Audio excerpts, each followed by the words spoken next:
Yeah, I got a lot cooler music this time. Hey, welcome everybody. Hey, how's it going? Sorry for the delay, or well, combination of sorry for the delay and sorry for starting early. I feel a little short right now. I feel like I didn't fix this properly. I've been really addicted to this song lately. I hope it's fine that we use it. Like, it's actually like a remix. So here, let me. That looks better. But hey, welcome, Badman the Mongoose, the Eric, Hot Soup. Hold on, I have to actually scroll up. Oh, it won't let me scroll up for some reason. Okay. Yeah, I'm pretty much like all ready. Actually, we're gonna need like probably like 10 minutes before we get into it. Mainly because I'm still cooking food. I'm just waiting on the oven to finish. It should be like about less than 10 minutes. When it'll go off, then I just need to grab it real quick, and then yeah, it should be pretty much all set. And then we can start, and then I'll have something to nom on while we begin the shiny hunt in earnest. I don't know if if I should have started right away or what, but Minasan, ego?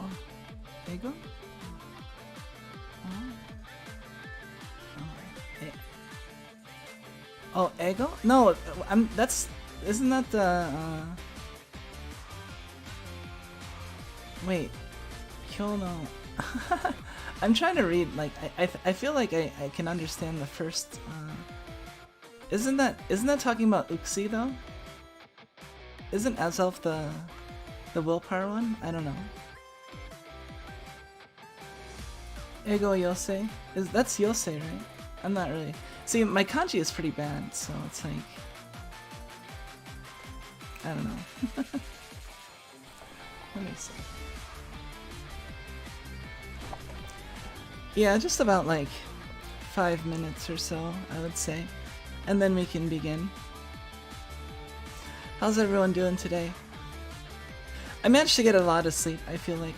I was actually serious about that, like, it being basically like a day off between like yesterday and today, you know? Between the stream yesterday and today, you know? Cause yeah, I mean, it was basically almost 24 hours, so that's like a whole day off, right? Even though it doesn't look like that if you just count what day things happen on. I won't be able to pull off that excuse later, but you'll say is fairy, yeah. That's what I thought. I sort of got the gist, but like I wasn't like absolutely sure.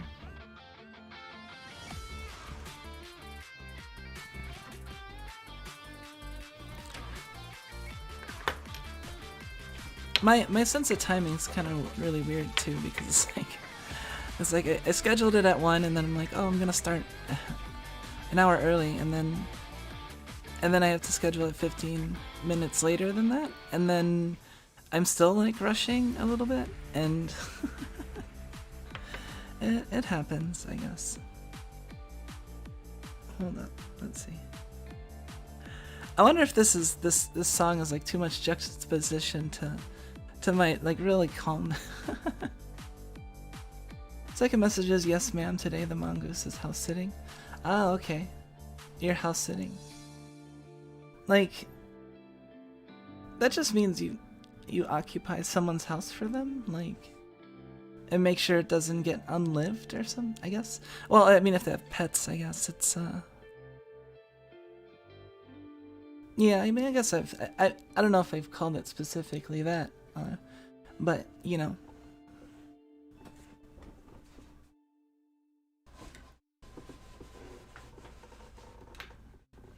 Oh, I don't actually know what's next. Actually, I want to listen to this. Mongoose and JP is Cat Weasel, which is why Zangoose is the cat ferret Pokemon in the decks. Ah, okay. Is Zangoose, is that like its actual, like, name in Japanese too.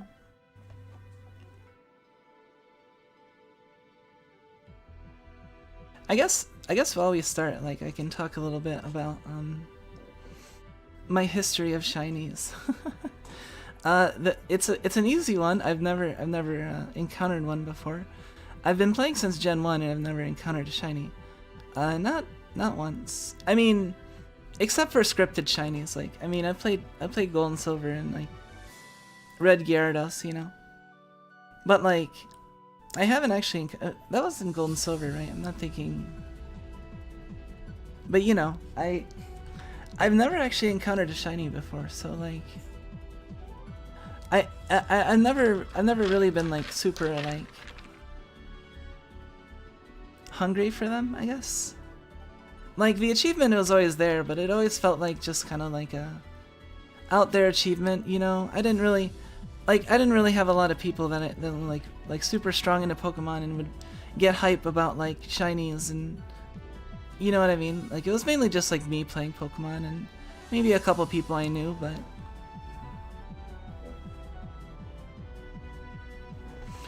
Goose is international, cool. So yeah, I've never encountered a shiny, and I never really had a strong motivation or desire to actually go out to try to get one. Until like until I became a VTuber and I started watching all the shiny hunting and admiring Fubuki for a while. Finally, like after seeing like what she did, like. It impressed me enough that I was like, oh man, I need to catch my first shiny, you know. Especially since I threw a celebration in her honor. Before, I forget the timing of that. If it was like it was around Christmas. I think she caught it a little bit before Christmas, right? And then I think I had the holiday party, like the very next day.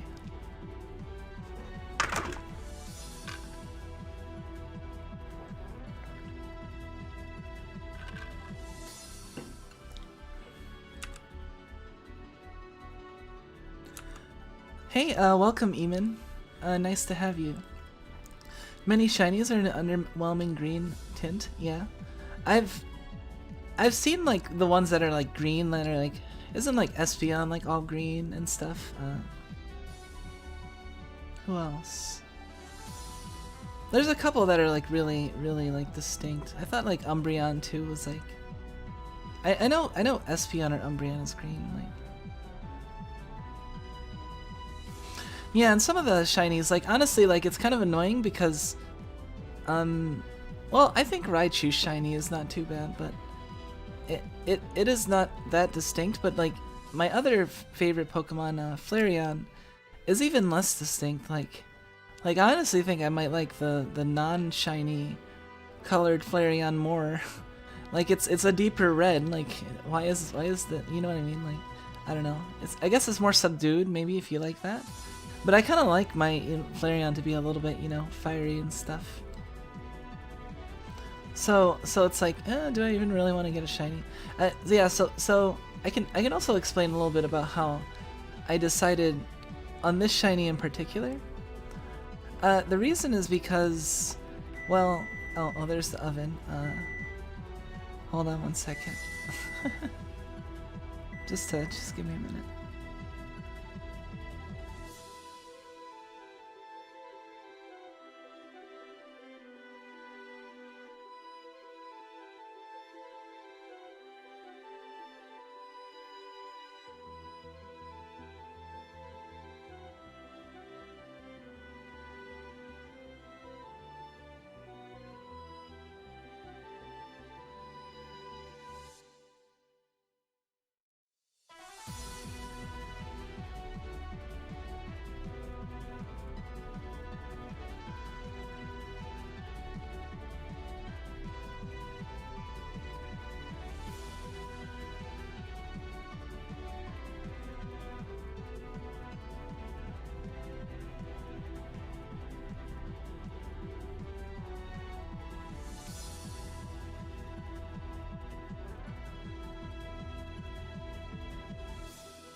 Alright, I think I'm pretty much back. Okay. Yeah, that wasn't too bad. Okay, so what was I talking about?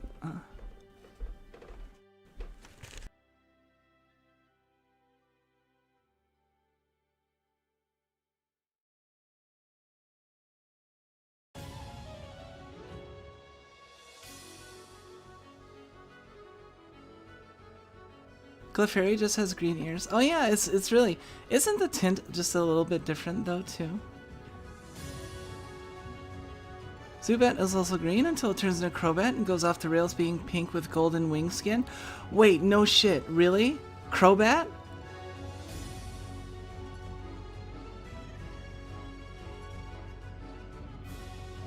Alright. I'm gonna say this...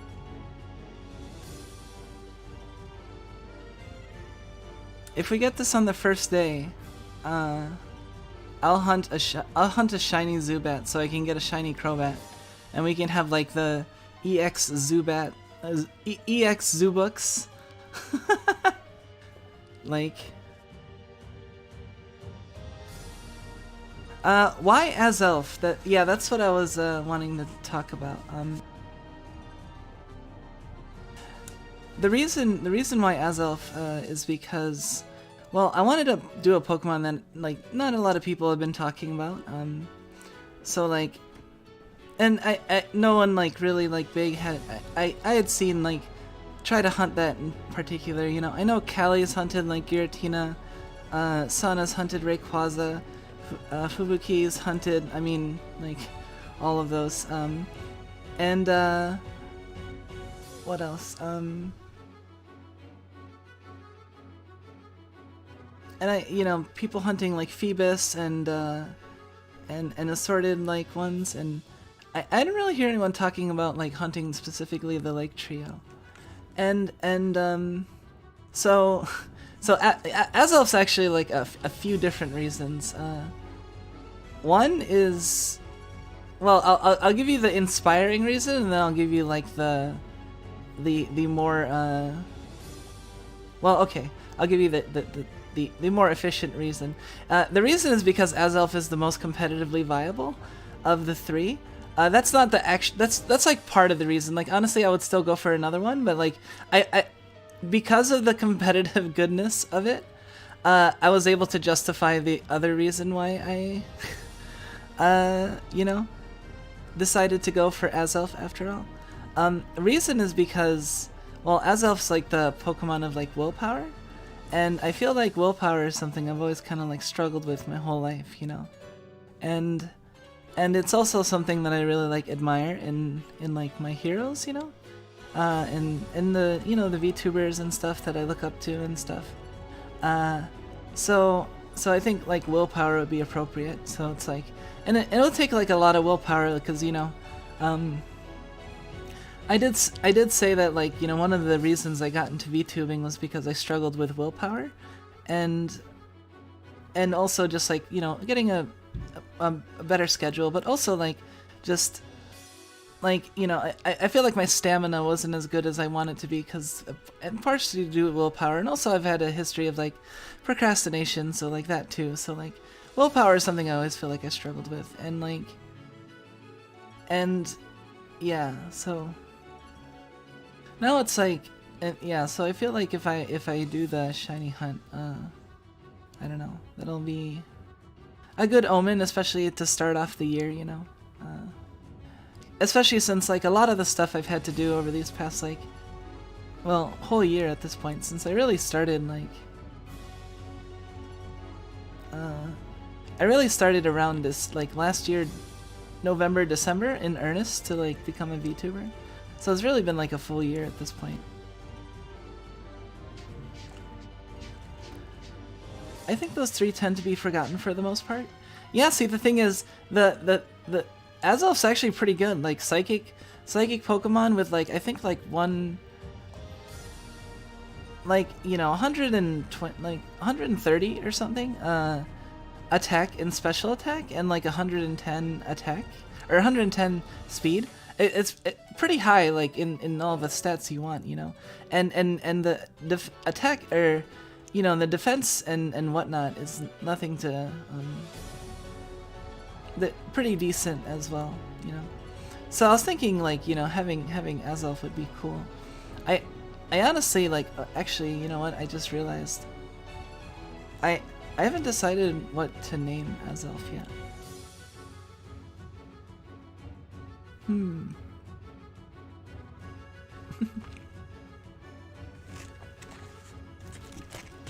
Oh man, I really should have eaten before, like... Oh no. Hold on a second. Can you...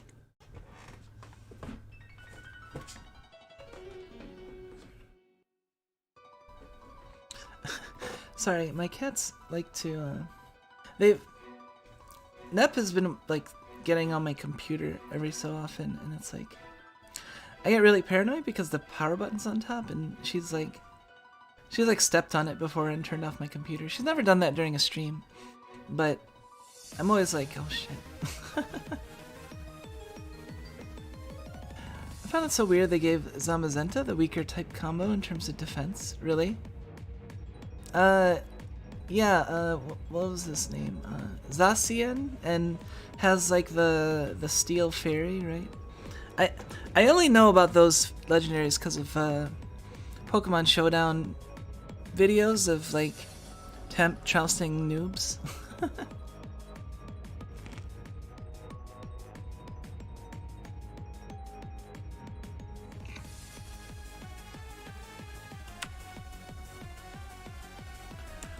You said the Lake Trio is only weak to ground and fire?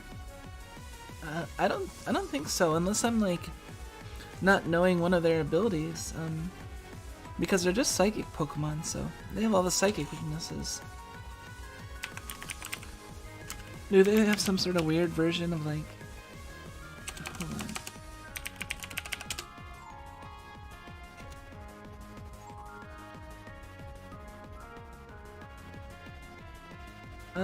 2x weakness to Bug, Ghost, and Dark. So it's not terrible for a defensive typing, you know, only 3. I mean, 3 weaknesses, 2 resistances, that's... Could be worse. Oh, and Levitate, actually. So completely nullifies ground moves as well. So yeah, that's the other nice thing. So it's... I can use it as like a nice switch in too. I don't know. I mean I don't know. I think of the various shinies and possible shinies I could get, I like Azelf just ended up being the perfect storm of like coolness and good reasons as to why I wanted to, you know, to shiny hunt. So that's why I ended up going with Azelf after all, you know.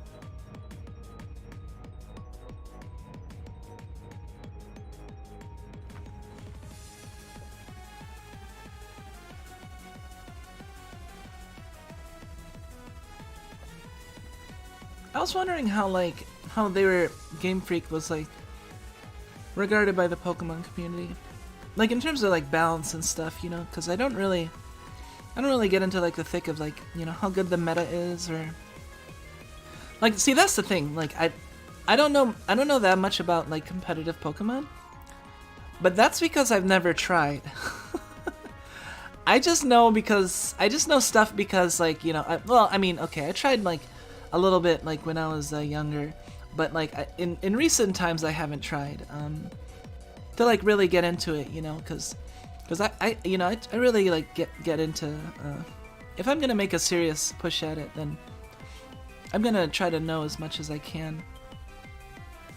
I'm gonna try to know as much as I can, and the most important things to know, like, basically.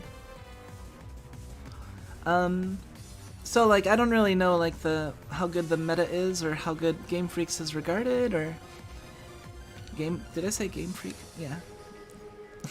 Game Freaks. Yeah, so the Lake Trio, the other two, like, so at first I was like, okay, well, Lake Trio, what if I hunted all 3? Like, that might be impressive. And then like And then I found out Mesprit. I found out Mesprit like is like one of the most pain in the ass Pokemon to hunt in for shiny, you know, because you have to encounter it and then like do a whole thing, and you can't just reset in front of it and just encounter it and then reset, because you have to encounter it and then that sets what it is, and then you don't find out until you do a whole bunch of other stuff. So it takes like a long time to check before you can re-roll. So like the speed of re-rolling is really slow and requires a lot of effort. Meanwhile, the speed of like Azelf is like, it should just be resets, you know? Like, I mean, it shouldn't be too hard. We can actually like get into it. Hold on. Although ending on, let's see, Cynthia's a good, let me just nom a couple of these real quick.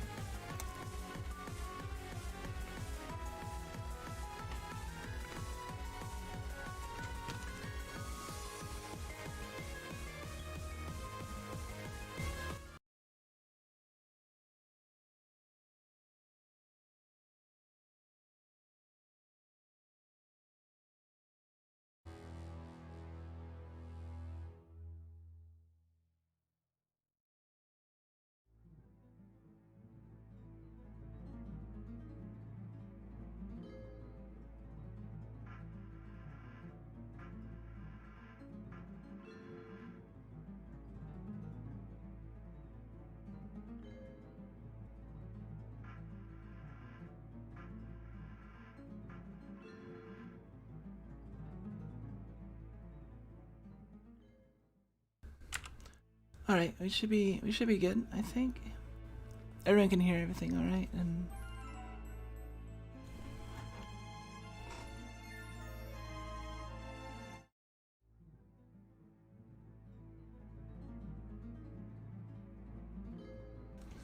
oh man, it's exciting to be about to start. Hold up. Okay.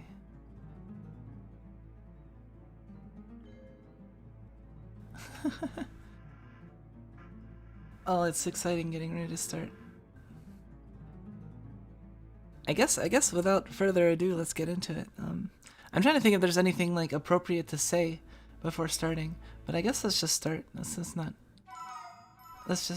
delay too much, I guess. Let's see. So, yeah, this is gonna be our.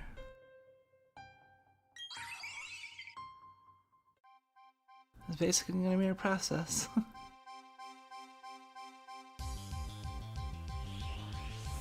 Nope.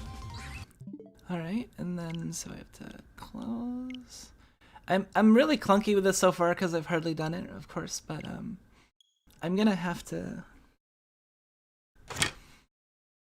eventually, I mean, you know, unless I catch it in the first few, I'm sure I'll get pretty fast with it.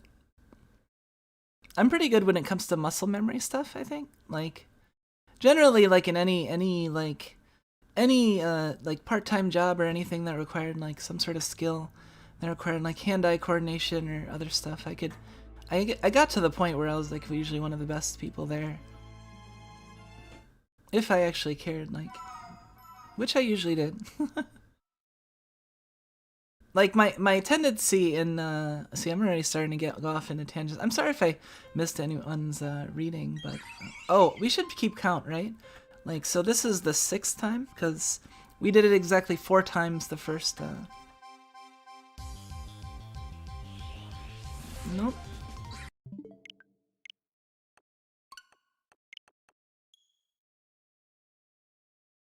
So, does anyone want to keep count? Or, I mean, I guess I should keep count anyway, because, you know, double, you know, extra confirm. So this is, I always mess up, like, I can't, like, find a good system of, like, you know, how many times to count it. Let's see. I should actually, like, man, maybe I should have, like, a counter on screen. I should have thought of that before.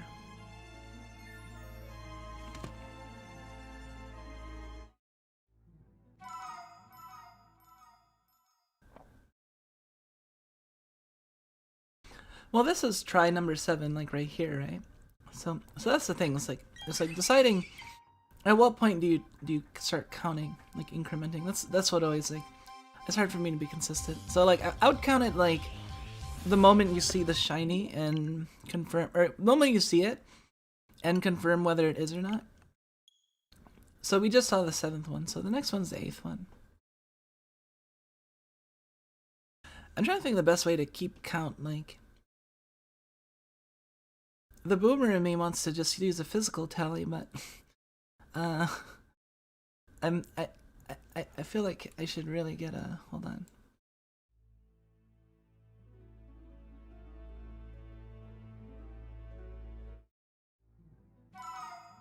What? I need something I can just hit a button and then... Yeah, I need a clicker counter, basically. Let's see.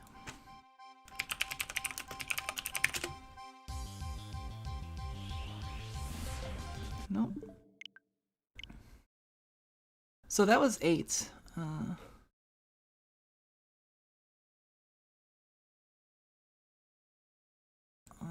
Okay.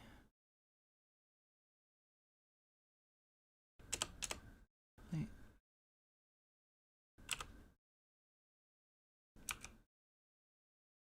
Oh, space? I have to hit space to count? Oh, that's fine. So that was 8. Alright. I got a thing that's like if I hit...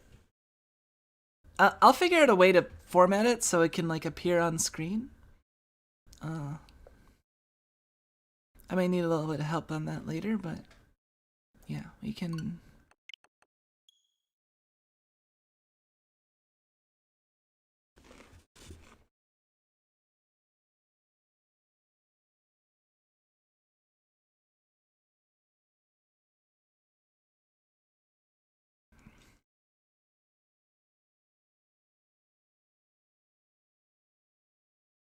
Alright, so this is number 9. Man, I forgot what I was talking about. I'm gonna forget, I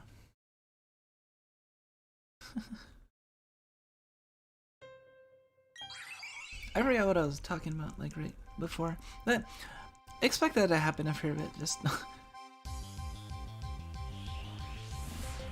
Okay.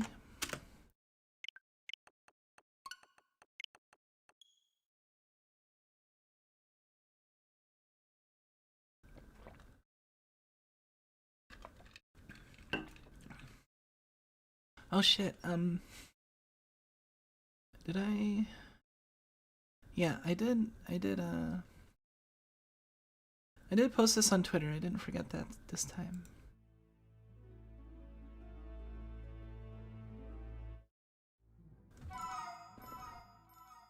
I once had this idea for a part of a story where the guy is away from people so long he forgets how to speak. All of his caves just to crisscross the tally marks out of habit.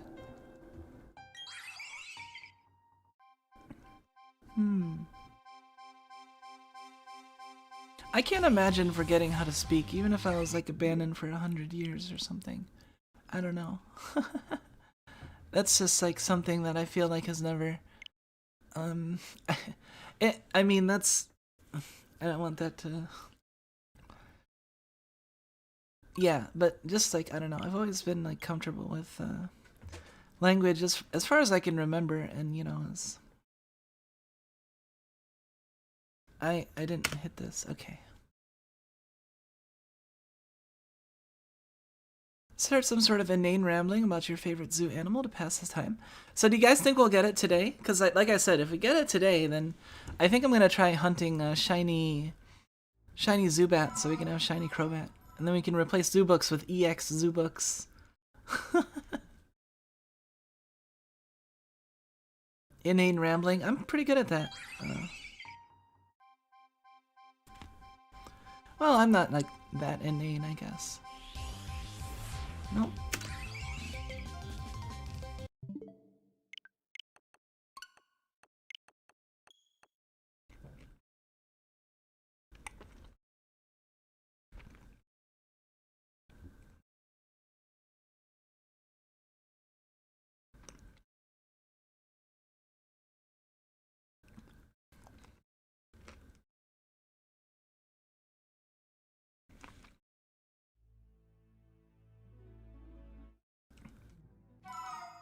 Sorry, I swear I'll be more talkative once I finish this this plate. It won't take too long, I think. It's just a few taquitos.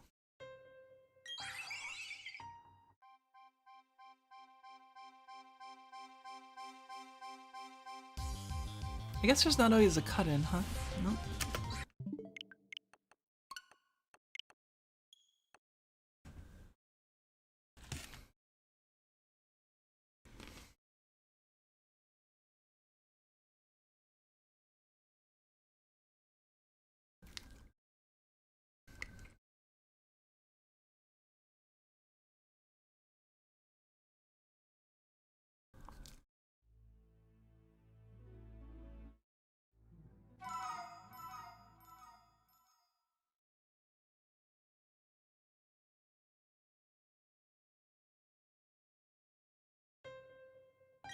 Alright, this is lucky number 13. Let's see, let's see. Nope.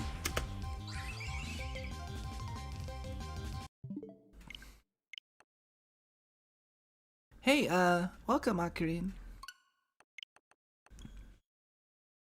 You have just caught us. We are just about to encounter our 14th Azelf in our quest for the shiny.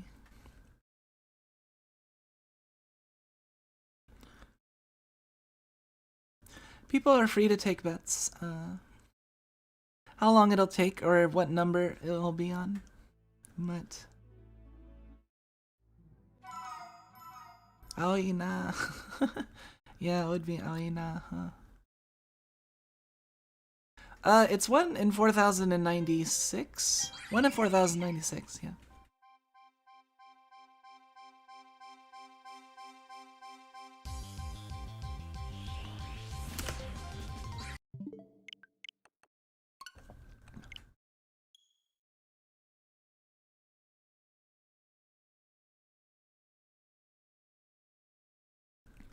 Nostalgia from playing Pearl on the DS, yeah.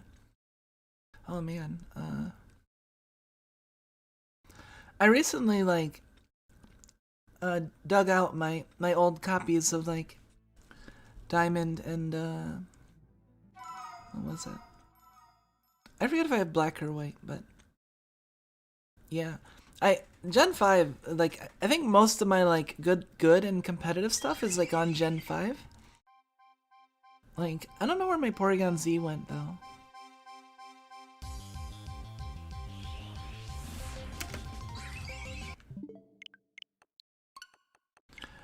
I showed off some of the Pokemon I had, I think, on Twitter. I have like a whole series of like, I don't know. I had a naming series where I was naming them like I have a Metagross named Happy Feet.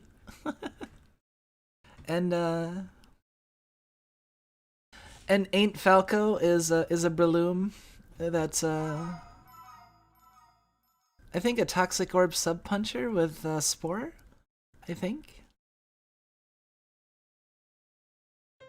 No, it's like no Focus Punch Seed Sub with Toxic Heal and a Toxic Orb. And Spore. So like that was my Breloom.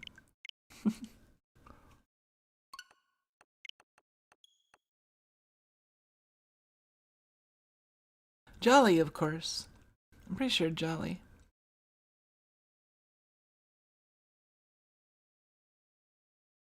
Doesn't Shiny Charm double it if you see 10 of the same normie in a row? Really? Double it? Really? I don't know. I haven't really done anything to like manipulate my chances, because I mean like I don't know, if I'm doing this in partially like in honor and tribute to Fubuki, then I mean she had like she was catching the Pokemon and had like nothing special to increase her chances, so I feel like I'm already like having it easier in that all I have to do is like do this repetitive reset motion, which is not worse than like some part-time jobs I've had in the past, except this is like way better because I get to hang out and talk, and I can take breaks without feeling like every second is lost money and trying to make a quota. I used to I had a lot of part-time jobs. I feel like at some point, going through all that college and stuff. But one of the jobs was as a book scanner. You ever wonder like I don't know. I think that's I don't know if that's confidential. Well, like someone who scans books. I won't say who for. But you can imagine there are certain major companies out there that have an interest in scanning a lot of books, or maybe like all books, and they need people to scan these books. Yeah, it was like, I don't know. I thought about trying it out, and it just within like a month, I did well for like the first month, and then like by the second month is when I like broke down, and that's when I ran out, and I just couldn't handle it anymore. It's just such a repetitive thing.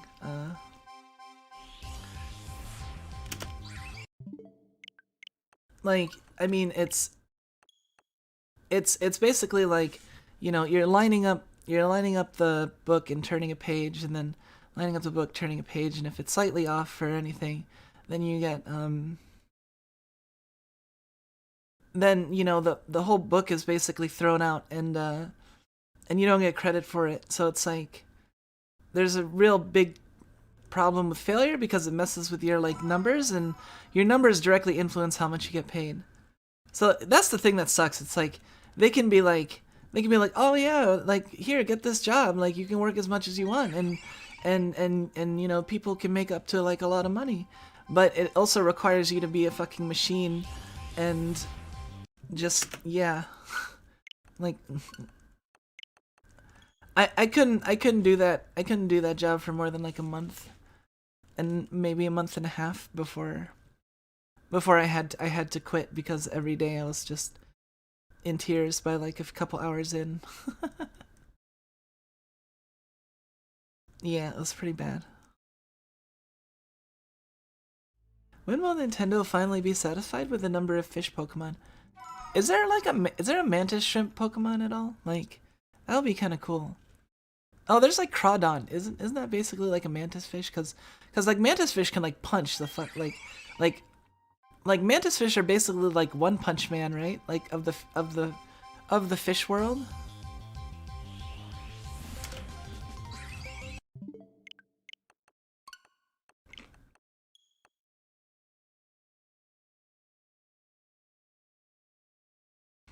I kind of quit after Ultra Sun and Moon. Used to be really competitive. See, I quit after XY. Like, I was like most competitive in Gen 5, and then I kind of fell out of most of the groups that actually played Pokemon by Gen 6, and then like, so I didn't really play as much, and then like by the time Gen 7 came out, I was like mostly done with Pokemon, so I I thought I might have been done like forever, who knows. I didn't get into I didn't get into Sun and Moon, and then I didn't get into jump on the Sword and Shield bandwagon either. I didn't even have like a Switch for the longest time, until somewhat recently when I bought it for Ring Fit, and then I was like, oh, I guess I can play other games. And then like when after becoming a VTuber, and then suddenly everyone getting into Brilliant Diamond, and it kind of like reawakened my interest in Pokemon.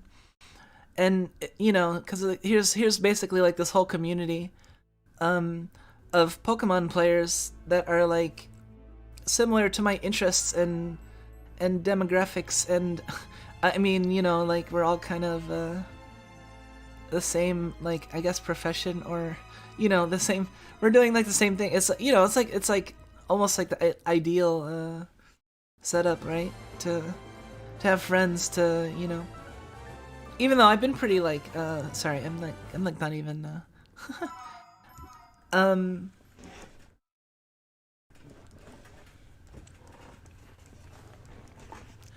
you know, what was I saying?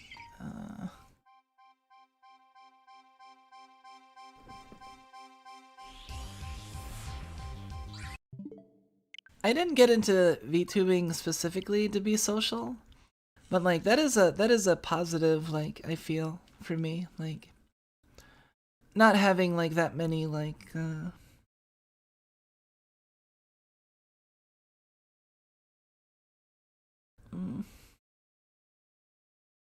I don't know. You can imagine with my interests, like I had a tendency to like befriend males more than females, and I mean it's not like I don't have like female friends. It's just like I don't know. VTubing, like there's like I mean it's this whole like group of of gamers, you know, and it's just like it. I mean, obviously that's like has some appeal to me, you know.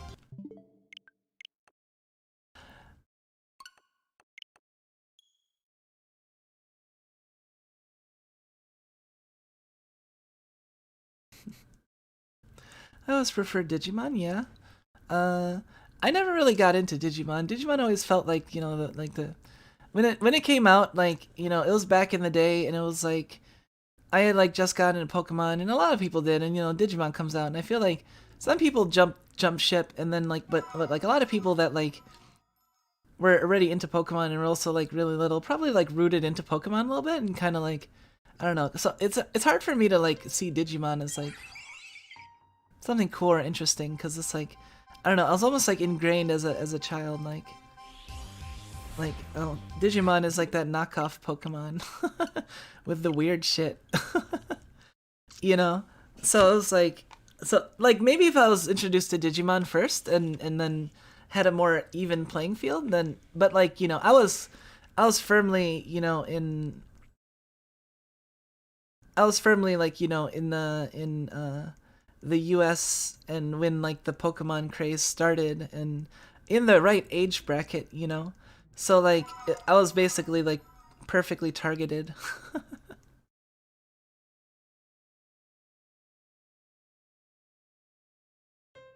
Hey, welcome to the what? Welcome, welcome. Nice to see you. Uh we are just continuing to do this shiny hunt and I'm gonna show people just how good I can do repetitive tests if I actually have like stimulating things. Like see that's the thing, like that story I was telling you about the book scanning stuff. Um I did it for a little bit and I was able to do it for a little bit, but then like as my initial like interest in, you know, trying to get better like and maximize my efficiency like waned and then it was getting like really hard like after the first week or so, you know. Um and then I was able to like lean back on listening to music and the music helped me last for like a fair bit longer because it was like stimulating enough. But eventually even like the music was like not enough, you know. Because the thing is that like see it was actually like in a way it was almost kind of like draining my soul uh the the book scanning job because like I needed like all of my music, like all of my best music that was all my best and most emotional music to counter like the fact that it was like so like soul crushing and monotonous and boring. And so like the more I listened to my favorite music that had the most emotional impact, it was like the task was like draining the emotions out of it. And you know, like I mean, I music is like I like listening to music, but like for me music is like very much like it depends on like the emotional connection, you know? And what it's associated with. That's why I like video game soundtracks so much, you know? Cuz because of the association is you know with like something that's I feel strongly about like in game like a story or a character like you know what I mean like there's or like it's Toho you know like there's association with characters like all you know what I mean like but Yeah, crap, what was I? Yeah, so basically it was like it was pretty like soul crushing, and it was draining the life out of my favorite songs cuz my songs like get most of their power from like association, you know.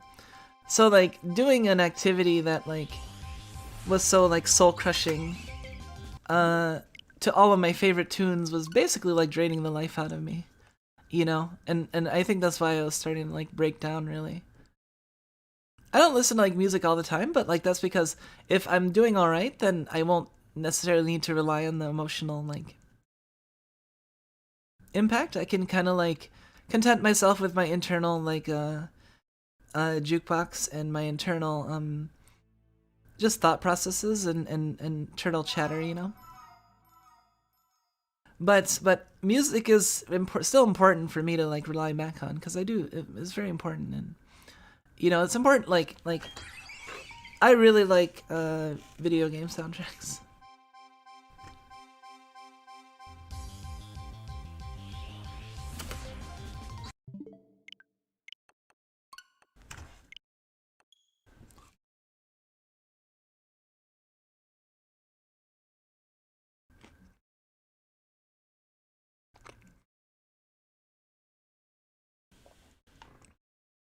Maximizing efficiency would include letting people go home if there's no more work needed today. See, that's the thing though. There's like infinite amounts of work. Like, okay.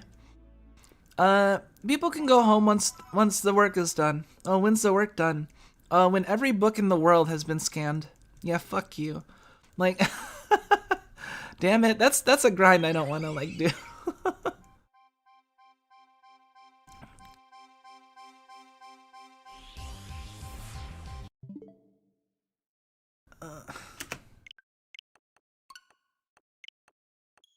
Music was my trigger for wanting to learn JP. You wanted to know what the lyrics meant. Yeah. That's a good reason. I always thought it was cool, like when I was younger, like, you know, when I got into anime when I was little, like I liked the songs and I did like learn some of them to sing and like memorize and a little bit. But like I remember the lyrics and it's interesting like afterwards because you know in college I took like Japanese and I took like 4 years and my Japanese is like decent now. It's not great, but like it was a funny experience because I would like encounter anime like soundtracks that I remember from like when I was young, like before I knew like Japanese, and I could like recall them, and then like within my memory, like hear the sounds that I like recorded, and be like, oh, that's what it was, you know.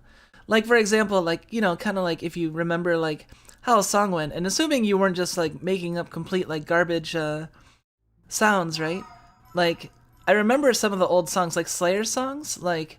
I remember some of the old songs and I'm like, oh, I actually know what that means now. Now that I'm actually like playing it in my head, you know.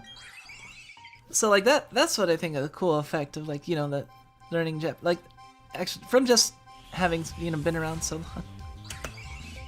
All right, that's 30.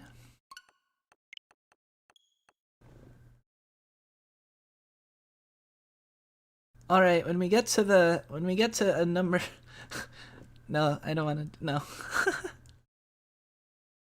I was gonna say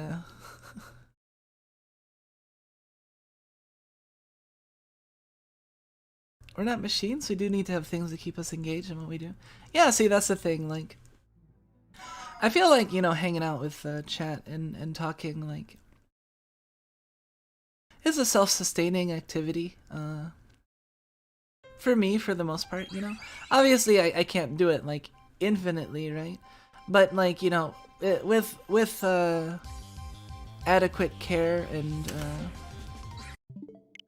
you know, decent amount of breaks, good amount of hydration, healthy talk and conversation, and food, and you know that sort of thing. Like, it's not really too bad.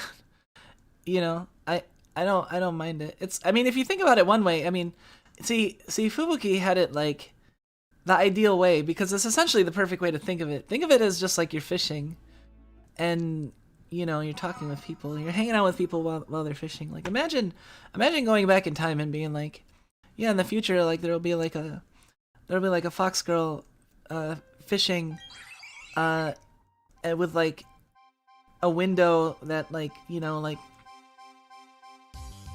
like thousands of people are like watching her her fish this and cheering her on and like all this and heaping money, and like, you know, that this shit like sounds like bullshit fantasy bullshit. Like none of the fantasy writers could like think of like this sort of weird future we've come to.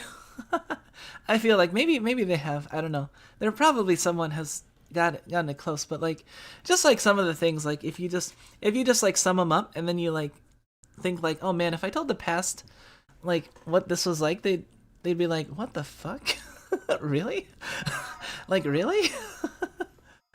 And she makes how much money? And how many how much loot art does she get? Really? Like, you know what I mean? Like, I don't know. It would be pretty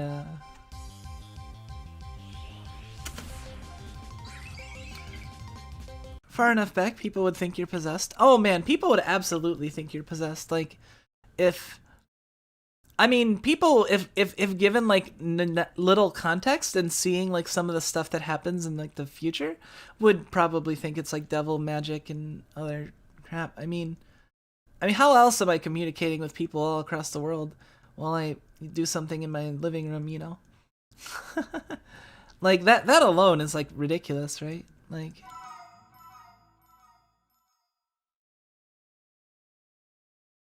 How far back are you talking? How far back am I talking about what? I'm not sure. In the Victorian era, some companies provided living conditions for people, assuming they would enjoy work more if their lives were better. And did that not end up being true?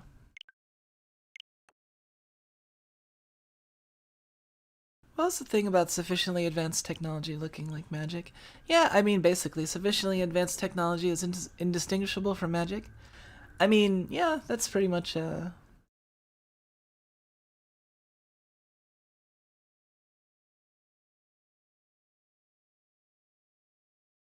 and you can also think of it like as any sufficiently understood, magic becomes technology, I guess, but magic is just science that isn't fully understood yet, essentially. I mean, like, you know, you look at, like, a lot of those, like, magical systems that are like very like scientific in nature, like alchemy, you know, like there are a set of rules, right? It's not just like random bullshit. Like when it comes down to it, I mean, you're using methods to perform things that normally you wouldn't be able to do, right? So the difference is how do people like regard it, because magic's inherently, like, if you fully understand exactly how magic works, it doesn't feel like magic anymore. It just feels like reality, you know? So, like, science is very much rooted in reality, but, like, magic is, like, if you have no idea, like, you know, like, what the heck is going on, then yeah, it's basically magic. It doesn't matter if it's, like, you know, if a sufficiently advanced technology were to ever encounter, like, you know, now from the future, it would be basically magic to us, you know? Modern chemistry is just alchemy with better understanding. I mean, essentially, yeah. Equipment is mostly the same. I mean, who do you think, like, became the chemist? It's not like the chemists, like, spawned out of the ether, like, you know, in opposition to the wrongness that was alchemy, you know? No, the alchemist became the chemist, like, you know, just figuring out, like, and then people will be like, oh man, I can't believe they thought this and that. It's like, well, I mean, that was like so long ago, like, you know, so many advances, and think of how ignorant you are in the span of like your lifespan of not even like how many years, but like think of how long it's been.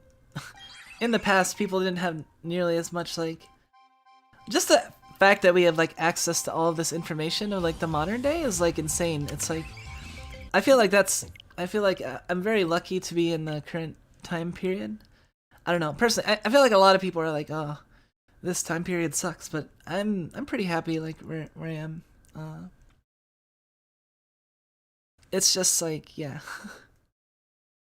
Did you know chemical element antimony means monk killer? Really? Did they use it to kill like monks or something? Like Shaolin monks?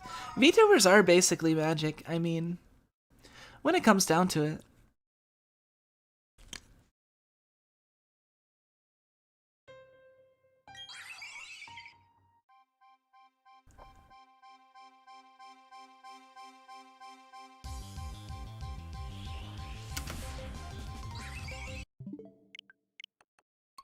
See, that's the funny thing, like, I've always thought magic was so cool, and like in tabletop RPs, I always played like magic users, cause like just the versatility and the coolness of magic was always like appealing to me, you know?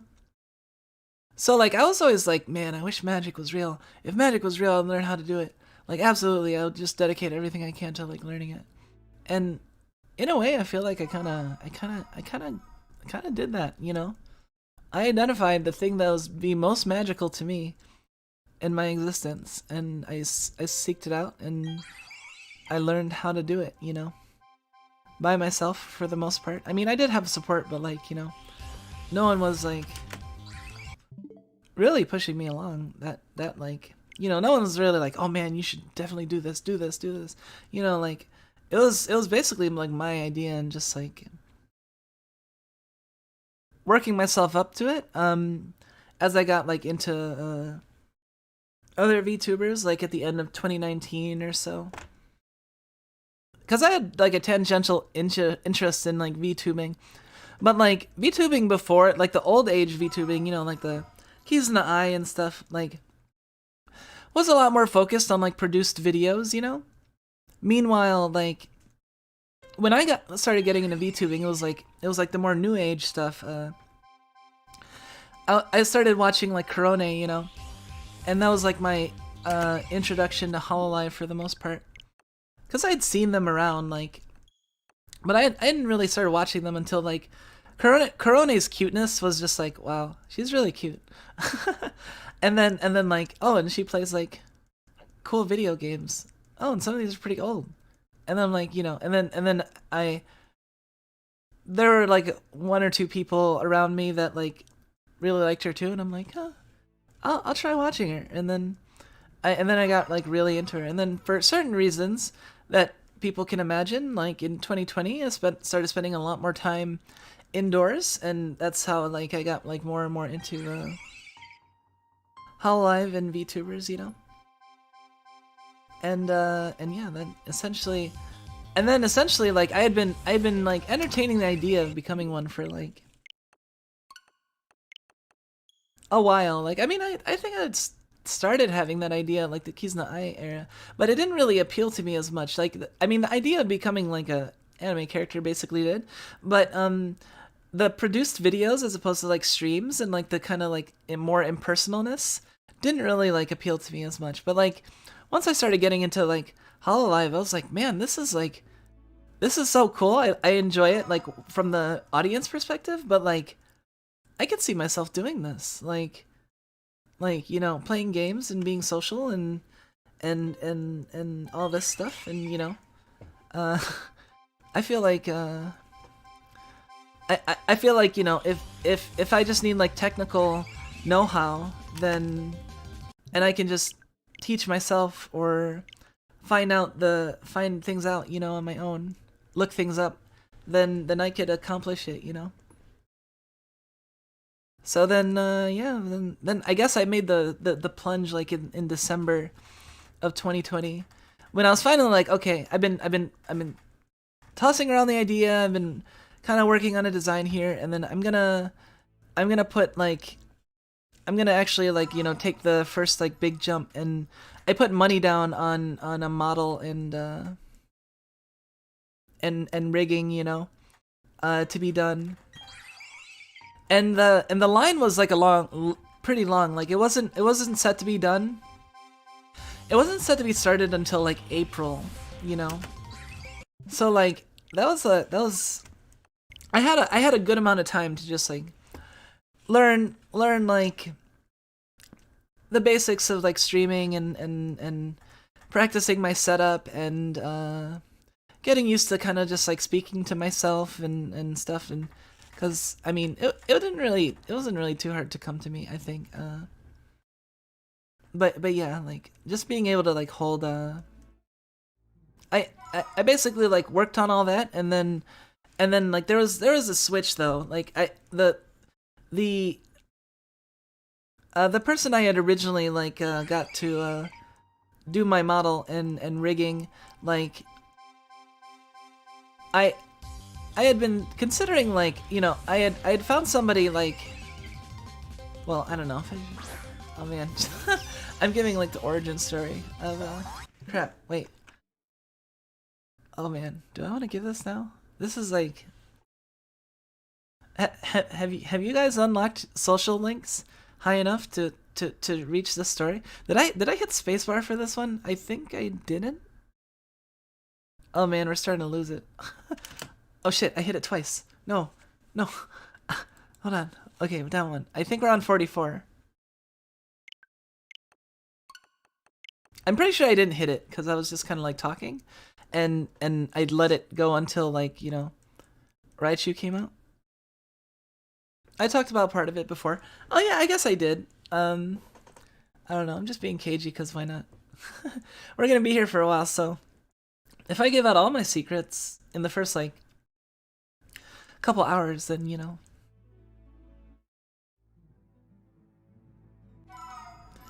If you get too big, the impersonal part comes back in, like when the chat goes brr. Yeah, that's the thing. Like I feel like that's why I'm like always gonna try to like enjoy like, you know, VTubing like right now while I'm still small, and because like, you know, I don't know, like if I keep on doing this, you know, for the rest of my life, I mean, I assume I'd at least have like, you know, a few followers by so many years, right? But if I ever do get like really big, you know, if I manage to achieve that, then it will be very different. So like, you know, it's not necessarily like a level up. It's kind of like, you know, it's a new thing more like. And see, that's the thing. I wouldn't want to like, even if I like moved on, I don't feel like I'd ever want to like abandon Kumiko, you know.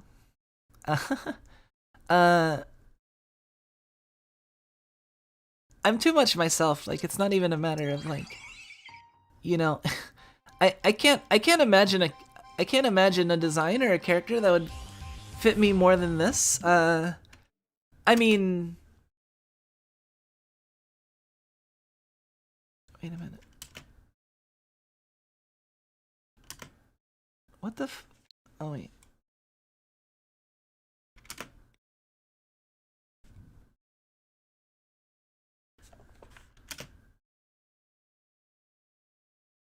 Okay. The counter like incremented up and then down immediately. I don't know what the I don't know what the heck is going on. Yeah, so like, you know, I always want to treasure like even like now, because, you know, I really appreciate like, I mean, ultimately I set out to just have a non-zero number of watchers, you know, people to keep me company. So if I mean, you know, that might eventually grow to be a lot of people, and that'll be a whole different thing, and it's not necessarily strictly better. And since I'm not really out for the, like the money thing, it's not like oh, the money will make it all the more worth it. It's like, you know, that's not necessarily true, because you can't take it with you. I mean, maybe Callie could.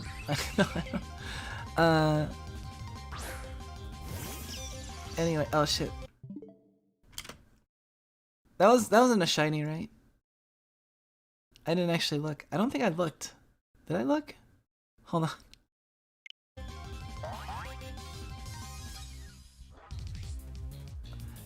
Here, let's listen to this for a second. Okay, I think I incremented it. Let's listen to this for a second. We're on 46. This is our 46th Azelf. I think we might be off by like, you know, there should be like a plus or minus 5 maybe, depending on how long this goes.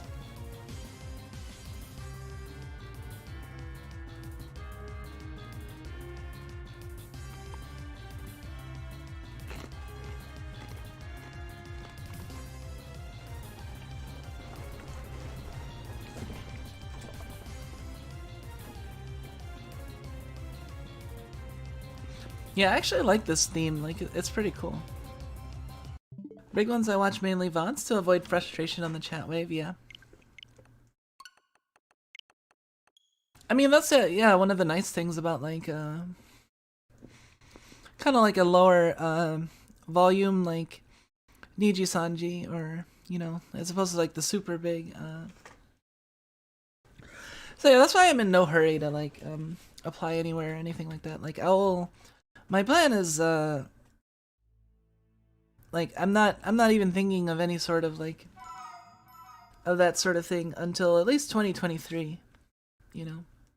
Once 2023 comes around, I'll see how things have grown and where I am currently, and then decide what I want to do. You know, I might want to just stay an independent forever, or I might, you know,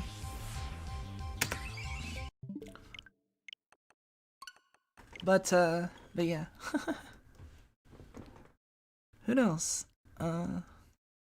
As far as I've seen, like, just because you're an independent doesn't mean you can't be successful. Doesn't mean you can't be like, can't interact with other VTubers or have interesting, you know,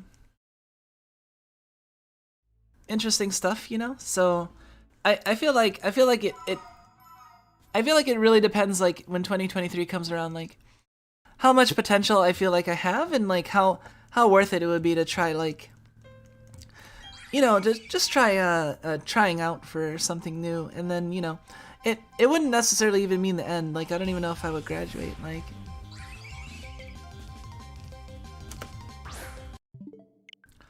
I mean, it's the question of would I even have to. Like, I don't, like, this is all me. So like, very least I could just like, I could just VTube less, I guess. A little bit less. I you know, maybe get roped in a smaller mom and pop type agency. See, that's the thing though. Like, see the, like, I also have kind of like an all or nothing mentality. So it's like, and not really all or nothing. I mean, it's more of a matter of like, I feel like I could do like a lot as an independent, and I enjoy like my I enjoy my independence, you know, and freedom and stuff. And when I look at like agency VTubers, there's always, you know, some to many restrictions, right? So like, you know, I might never even want to. And the thing is that if I am gonna sacrifice permissions and stuff, or like things, then it might be for like a short while, and I might just go for the top, you know. I won't say where exactly, but a certain top VTuber. I might try. I don't know. Shit, I shouldn't. I mean, well, okay. This day one of Shiny is gonna be. Better save this now. No, I don't know. Like I said, I might just be independent forever. I'm not really like, that's the thing. Like, I'm just exploring like what it means for me to be a VTuber, and what would make me happiest. And well, that, I mean, yeah, money is like a non-negligible factor, you know, but it's definitely not like as big of a motivation as like a lot of the other things, you know. Like, if I feel like it would be a meaningful like sacrifice to like my overall happiness, then I wouldn't want the extra money, you know. Like, for example, choosing between like a bigger like, say I could freely like go to either, you know, like choosing like the biggest and like the not quite as big, but like still like pretty big, while still being like you can still interact with chat decently and know your regulars and stuff. Then yeah, then I might aim for that, you know. But see, I also want to like befriend a lot of people, you know, and specifically, like, you know, I do like to a degree, like look up to and idolize and you know, certain major VTubers. So like the idea of getting close to their world, I mean, obviously would appeal to me in some way, but I mean, right, like I said, that's just one of many factors. You know, I weigh all the factors, and I'm gonna be weighing them from now until, you know, the end of time, but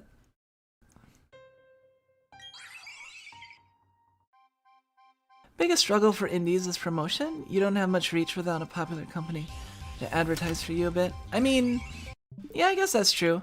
I've been able to get some reach via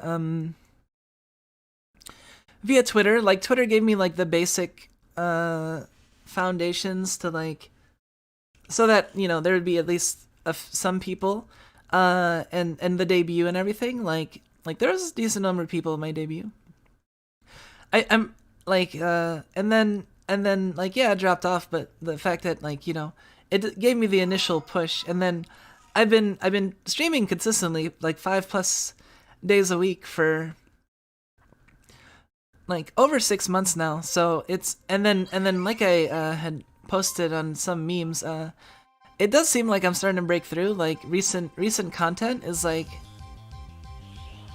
significantly like different in it seems like there's you know, like it's going up like from here, as opposed to it's been relatively like slow gains over the past 6 months. But like, you know, it does seem to be picking up. Like the big challenge I did, the sell-in challenge, seems to have, you know, resonated with some people, and I also have like other plans, like major plans that I want to work on.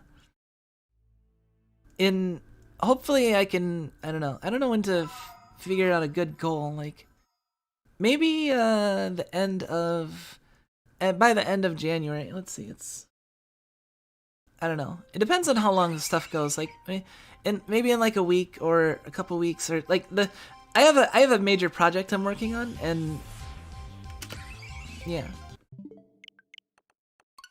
it'll be interesting to see how that goes and how well that's received. So that might help with the promotion a little bit. You know, I know it's also like, you know, I have to create stuff, and if that stuff gets popular, but I mean, I'm not gonna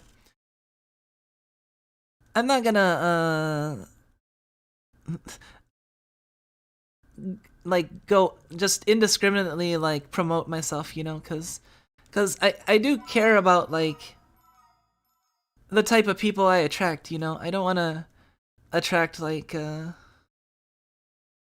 people that really suck. I for lack of a more finesse way to put it. I think y'all have been a pretty good bunch, and, you know, I would prefer if, like, cause like, you know, people have talked about like oh, you should promote on TikTok if you're like anyone trying to get big, and it's like, and I mean, I said it before, like that, you know, I'd rather not like dynamite fish for goldfish, like, you know. If I advertise on TikTok, there's like a like 1,000% higher likelihood of me getting canceled for one reason or another, and also it's like I don't really want to appeal or attract the younger crowd too much. I mean, even though I'm playing Pokemon, but that's honestly, like, I've been into Pokemon since I was little, so it's mine. Back off, kids. You know. I was into Pokemon before many of you have been alive. Like, but yeah, I'm not in any hurry to like get big or anything, and, you know, I feel like if I just do this consistently, and if I'm sufficiently like enthusiastic, then my enthusiasm and my natural like vibrancy should carry me through. I mean, like lately, like, you know, things have been picking up and seem to have been doing well, and honestly, like I've been feeling like just more like energy and into things and excited, and you know, like people might worry that I'm getting burnt out, but it's actually like the opposite. I feel like I'm like even more like, I mean, yeah, I did like enjoy like resting the past like day, but even so, it's still like I'm still really excited. I mean, that's why I'm like doing the shiny hunt.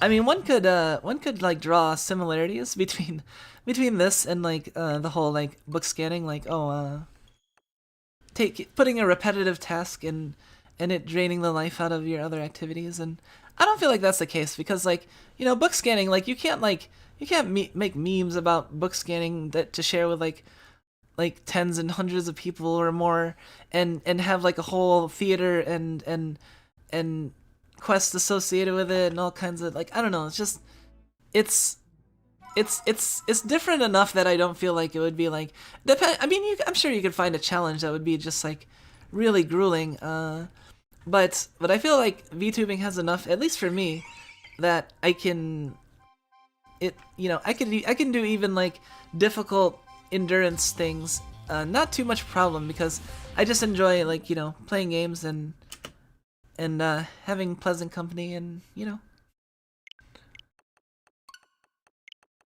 sort of like comparing apples and oranges. Yeah, I guess that's one way to put it.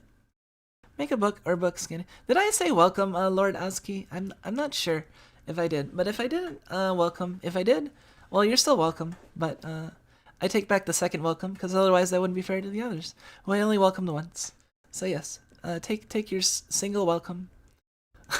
No, actually, shit, I normally say welcome to people sometimes, don't I? So I've been like handing out like extra welcomes just willy-nilly. Oh no, I'm sorry. I'm sorry that if anyone feels like they're deficient on the amount of welcomes, please let me know and I will provide to the best of my ability.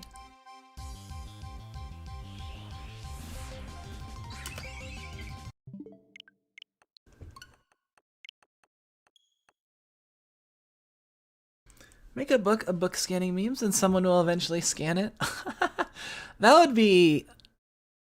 There's something about that thought. I don't know.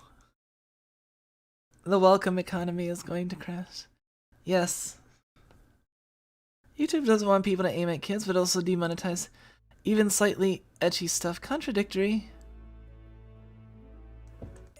It's just... I mean, there's a lot of contradictory things in the world. And there are definitely a lot of them around, like, sexual stuff and people's perception, especially, like, nowadays with bullshit. Like, I don't really want to get into it right now. I'm sure we'll get into it at some point because, I mean, we potentially have a lot of time to talk. But I'm gonna shelve that specifically. Talk, I don't know. We don't have to. I mean, I just feel like, oh shit.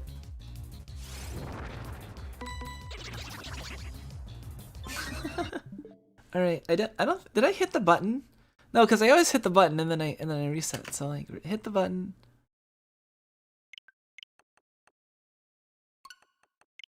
Okay. I might have accidentally double pressed it. I'm not sure.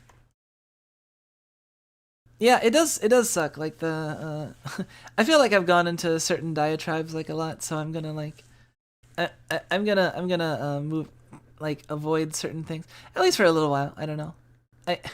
I feel like I repeat myself, so I have to like refresh my material a little bit. Going to as shelf that. Oh geez, are we starting the pun game now?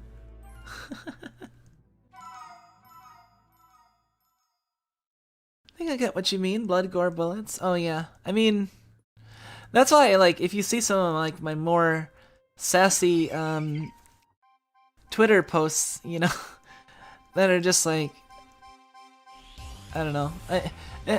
Any Twitter post that has thought crime in it is probably me being a little bit sassy about just how annoying it is people taking like fictional stuff so seriously sometimes. Like people saying like, that like fictional characters should have rights and shit, and it's like, you know what? I'm gonna imagine you, and then I'm gonna clone you 1,000 times. I'm gonna decapitate all of them. Go ahead and arrest me. I don't care. Fuck you. Like, you know what I mean? Like, it's just like, what? You're really gonna like, yeah, my imagination, like if you're really gonna start assigning rights to fictional things, then man, like, I don't think you understand how big some people's internal fictional worlds are. 61, okay. Bad guys are evil, Onyo. And I mean, like, this has been kind of like around for like a long time. Like, people like, oh, this is a bad influence, or oh, this will lead to this. And I mean, people have always kind of kicked that to the side a fair bit. It's just that, sometimes, especially since certain platforms will allow them to get louder and feel like they have a voice or feel like they have like a backing significant enough that they're the majority when they're not. Like, Pikmin would be a war crime. Yeah. Yeah, definitely. Like, it's just, I don't know, it's just dumb. I'm gonna chew a little bit and eat a little bit, so we're gonna get a little bit more quiet.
Funny thing is, many people that claim fiction equal to reality refuse to cite their sources and disregard actual research. I mean, yeah. Because, I mean, if they did, then there wouldn't be anything, because there isn't, like, you know, they don't cite their sources, and they don't, look at the research, because it proves them wrong. Like, why would they? If they, I mean, if they're at the point where they're opposing it, and they're gonna make up bullshit, like, then... I don't know. It's dumb. I'll never I won't be really shy about opposing that. Although I will try to, like, you know, stay out of needless drama and getting involved in stuff, cuz I don't want to I want my channel to be comfy, you know. I don't want it to be I don't want it to stress people out. And personally, I get pretty stressed out encountering, like, whenever I hear like dumb anti-bullshit, sometimes it can really affect me and negatively. So it's like I have to really, like, modulate how, like, what I get exposed to at times. This is 65.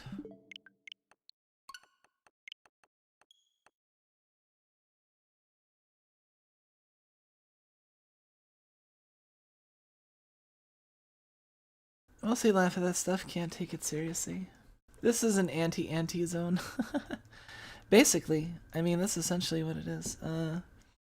I won't, like, you know, there are people that are like, I wanna be friends with people. I like people that will, like, be, I don't know. I shouldn't wait, I don't know. We'll talk about something else. I don't know. People, I don't like it when people want to, like, befriend people and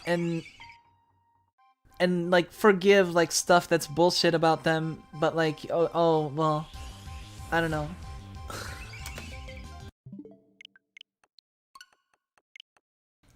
Like, for example, like, if there was someone that was, like, bad mouthing something I liked, or someone I cared about, you know, around me, I couldn't, like, stay quiet about it. I think if it was around me, that's why I have to be very careful to, like, modulate my exposure, because, you know, I won't back down if push comes, you know what I mean? Like, I won't, like, you know, the fight or flight. Like, I mean, I will avoid it if I can, but if I have to, like, I will stand up for what I believe in, you know.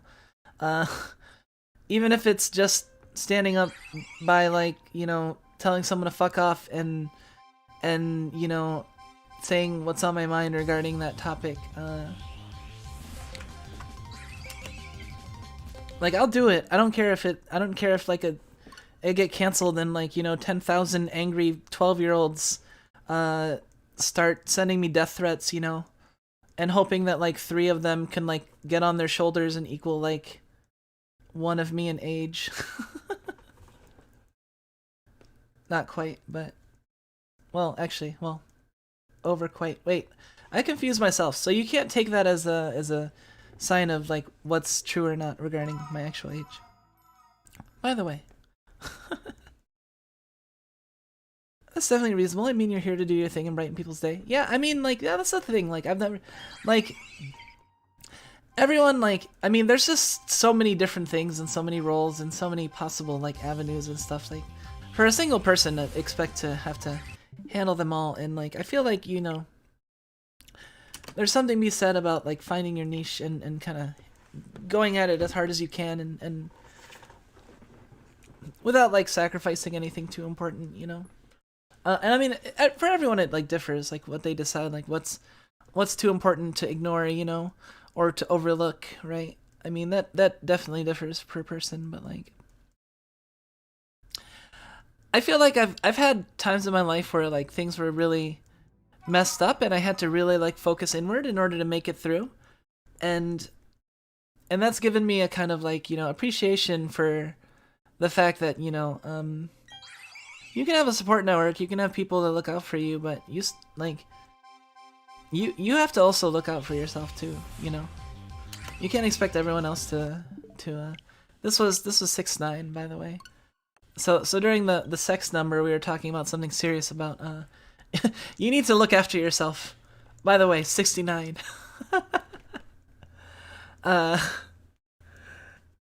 You know what I mean? Like, I don't know. Like, to a degree. I mean, not everyone can. And that's where, you know, when you can, like, you should get help. But, like, I feel like you should still, like, you know, do your part. Cause a lot of times, like, you know what's best for you because you know yourself best, you know? So you really need to be involved in your own care. You can't be canceled if you don't believe in being canceled. Yeah, I mean, yeah, it doesn't really, like, what? Like, are some high schoolers are gonna tell all their high school friends not to, like, if that's the case, then don't I want to be canceled? Like, it can't, like, tell all the people, like, below a certain age to just ignore me, you know? That would be perfectly fine, you know? If you know, we could like, you know, put them all in a bubble in like an entirely separate continent and with separate internet access and, like, that's perfectly fine. Like, you know, I hung out with kids when I was a kid, but, like, I'm an adult. I want to hang out with adults, pretty much. I'm not gonna, like, discriminate, like, or what do they call that? Age discriminate, or I'm not sure. What did they say? Ageist, the buzzword. I'm not gonna like look at someone who's, like, you know, 17 or 16 and be like, you're a subhuman and you should be, like, you know, kicked if you're in my way, sort of thing. You know, I'm not like that. I don't have antipathy towards, like, you know, minors, but, like, I just like don't feel like being in, like, I'm so far removed from that world at this point that I'm like, I'm done with that. Like, I want to enjoy my adult VTuber world. That's why it's like all the freaking high schoolers that are like, I want to be a VTuber. It's like, okay, but you know, all the agencies only accept 18 and up, so this you can be in your, like, your minor VTuber, I don't know, world. I just don't want to be involved in that. Perfectly honest. Giving them internet is too generous. Yeah, I mean, internet is, like, a powerful thing. Like, you think about what people kept from their kids, like, before, and then you think about now, like, what kids have access to, and it's just, like, insane. I mean, I definitely was of the growing up internet age where I had a lot of access to stuff when I was, like, little. But it was also a very different culture, you know? I knew better than to advertise my age when I was, like, underage, you know? And I was someone who, like met people online and, like, went to cons with, like, as a minor, like, so like, yeah, I could totally see that, like, I don't know. But at the same time, it's like, you know, you weren't like so like I don't know, I don't know. Maybe that's I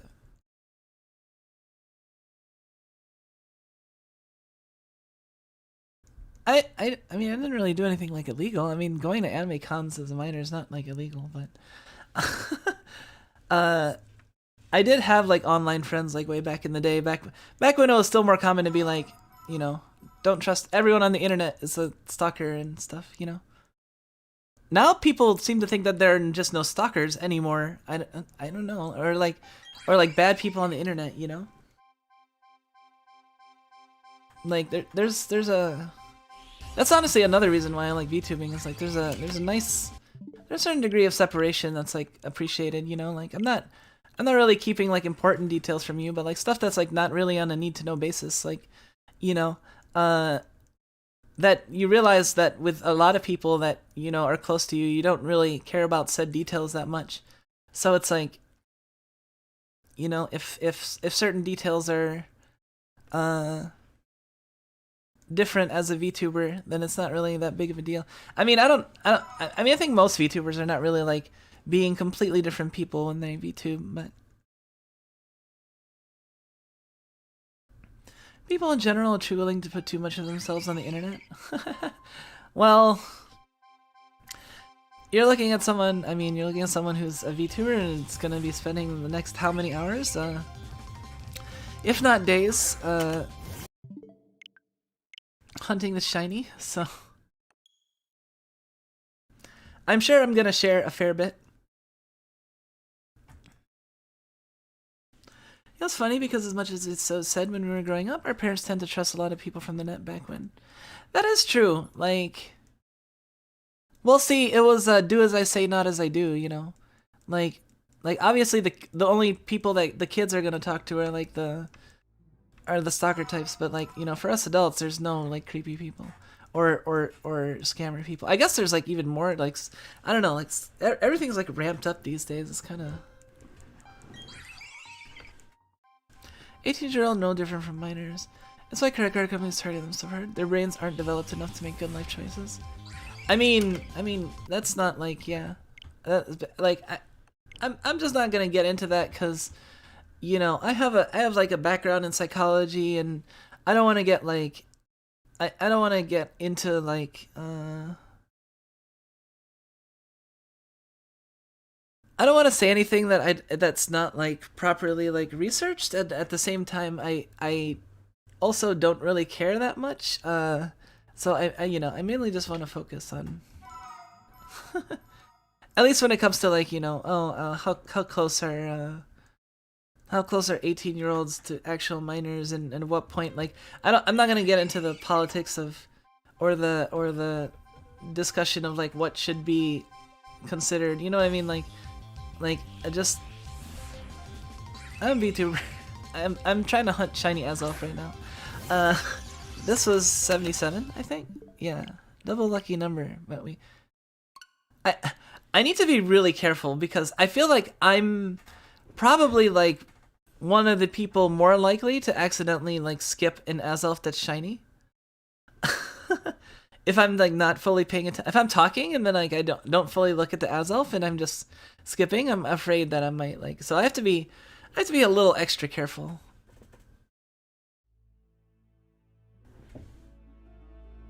Oh god, if I reset the shiny.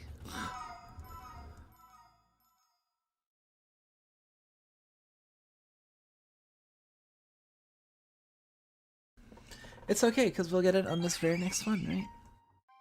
Where are we at? Hour and 39? So we're like at almost cut in. Nope.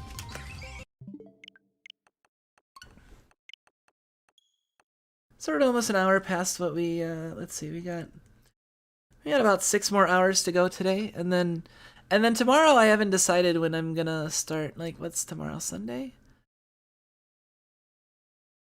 So I'll probably start, I don't know, like in the afternoon. I'll schedule it like probably I'll aim for like 1 o'clock. I don't have something going on in the evening, so like if I do it at 1 o'clock, I can like go until like I can go up till up to 12 hours, you know, probably. I don't know exactly how long ago. And I also might like try to do multiple streams, like even if I'm doing like the Azelf hunting. Like what I'm probably gonna try and do is I'm gonna try and do some every day, you know, because I want to do it. I want to do it like, you know, I'm hunting it every day until I get Azelf. Oh, I didn't even think of like what to name it. Actually, that's actually crap. I have to think of what to name the shiny Azelf. I didn't really think of that. I was supposed to. It kind of slipped my mind, I guess. I probably should have been like thinking about that on in the background.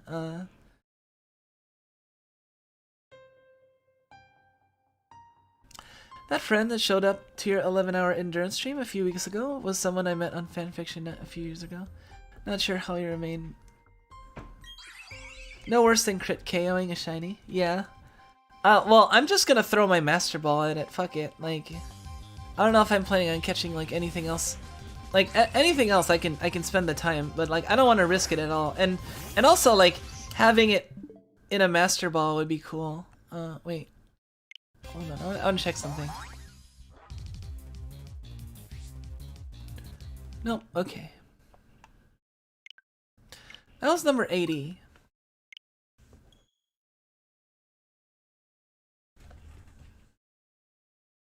Going for that masterful catch. I mean, like, Azelf will be the coolest Pokemon I've had so far, essentially. If I manage to get a shiny one, it'll be my first shiny, so... I mean... That will be the coolest Pokemon I could have had in a Pokeball, or a Master Ball so far. So why not go into the Master Ball, you know? It's not like there's anything that's so hard that it's impossible to capture otherwise, right? So then I can just... Then nothing's gonna... I mean, unless I try to catch another shiny that's like has explosion or something, like then maybe like I would rather have the Master Ball, but you know.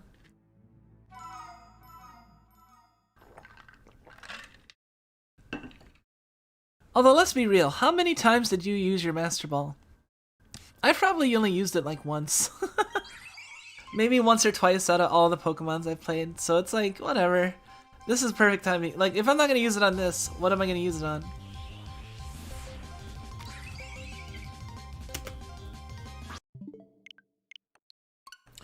See, everyone pray that I get, like, the... Wait, what do I even want for, Do I want modest or jolly? Or do I want timid?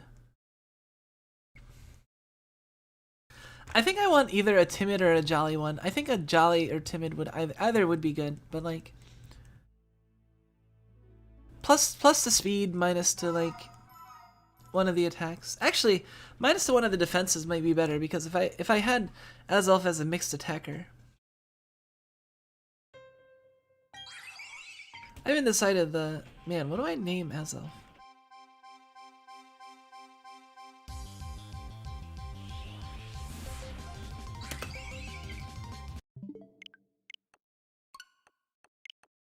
Oh yeah, I'm sure at some point I might end up deciding to like go and change my outfit for like good luck, cause you know, I, I'm sure there'll be a ton of things if it goes on sufficiently long enough, you know. See, that's the other thing that makes it like different from like book scanning. You know, there's only so much you can dress up book scanning to make it less soul crushing, and the ways they tried were just like, you know, bonuses if you got like it basically bonuses if you drove yourself into the ground, you know.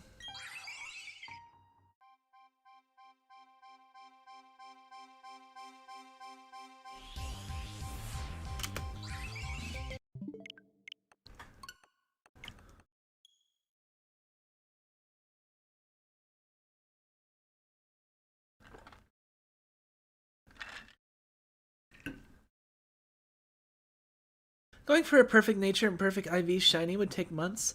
I mean, if you didn't have like anything to, it could take years easily, or your entire lifetime. You never get like a perfect nature, perfect IV shiny of like a specific kind. I don't know. Like chances of that are so phenomenally low.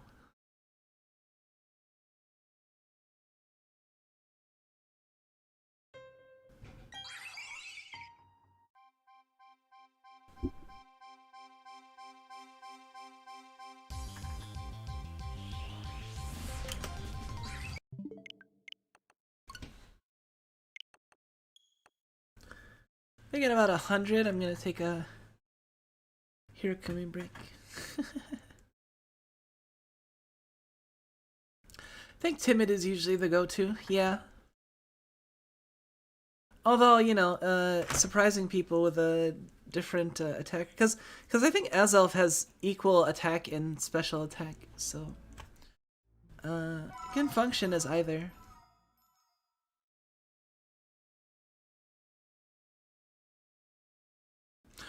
Oh, you know what? I know why I'm not feeling. Hold on a second.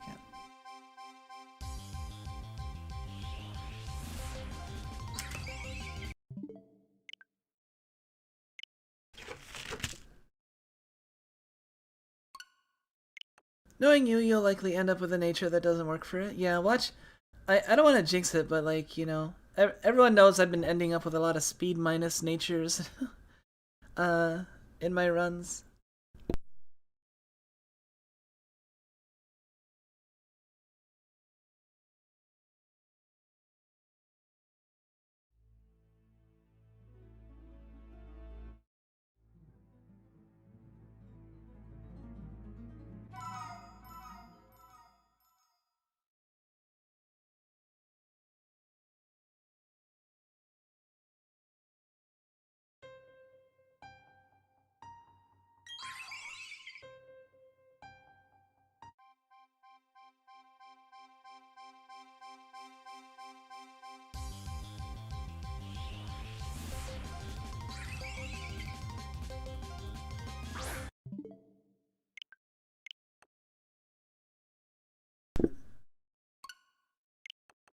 Alright.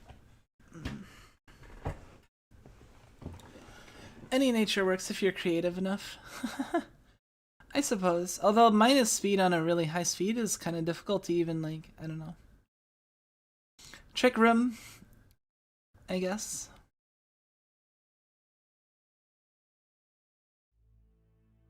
Who sounds like a flock of birds?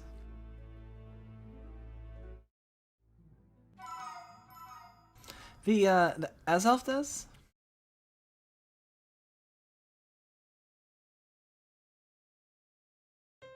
I think you missed my question about part-time jobs. What was your favorite? Probably the tutoring job, I would say.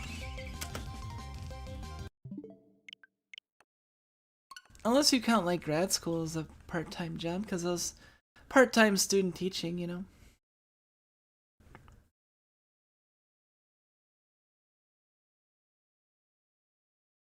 So that was kind of like a part-time job, yeah. So either that or the tutoring, probably.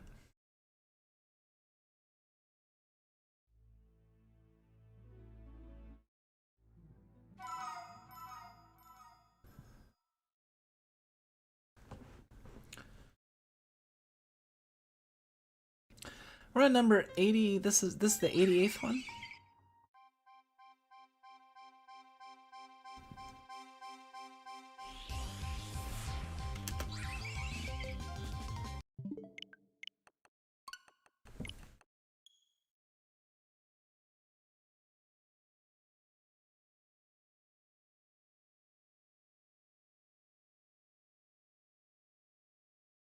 Yeah, I don't know.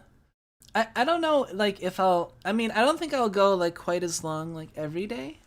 I'll probably go at least, like, I mean, I'll definitely go at least 2 hours each session, because I haven't had a stream yet where I haven't gone less than 2 hours, and I haven't even feel close to, like, strongly motivated to end before the 2 hour mark anyway, so I feel like, you know,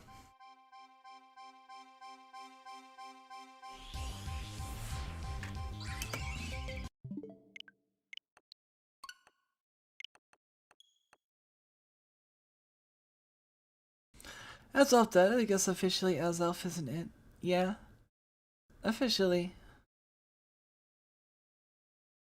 What was my favorite? And yeah, the tutoring was like the tutoring in the I mean the obviously I enjoyed well, I don't know. I would say probably the tutoring because it was a combination of like it felt like fulfilling, and it was interesting, and I also had a lot of like free time that I could like spend on the computer. I was like, wow, this is amazing, a computer where you could spend some of the time playing video, or this is amazing, a job where you can spend part of the time playing video games, like.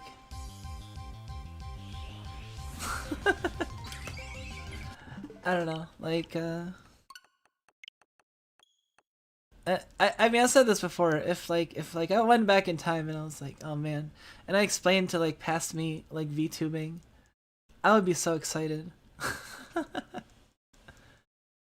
Like, this is basically the dream job I didn't know existed until like nowadays, you know. Until it started existing, right?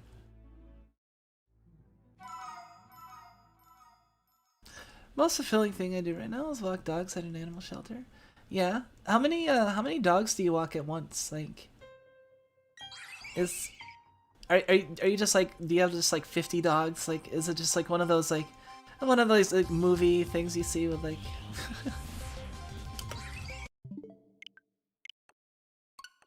or do you like walk so many dogs at a time? I'd imagine like if any of them have attitude problems, it'd be difficult to walk them together, like, so I can see that. Like, I mean, I think animals are a noble calling. I guess I would put it as you know, I think animals are cute, and I think they're important, you know. Small shelter, only one or two at a time. Okay, yeah. That's not too bad.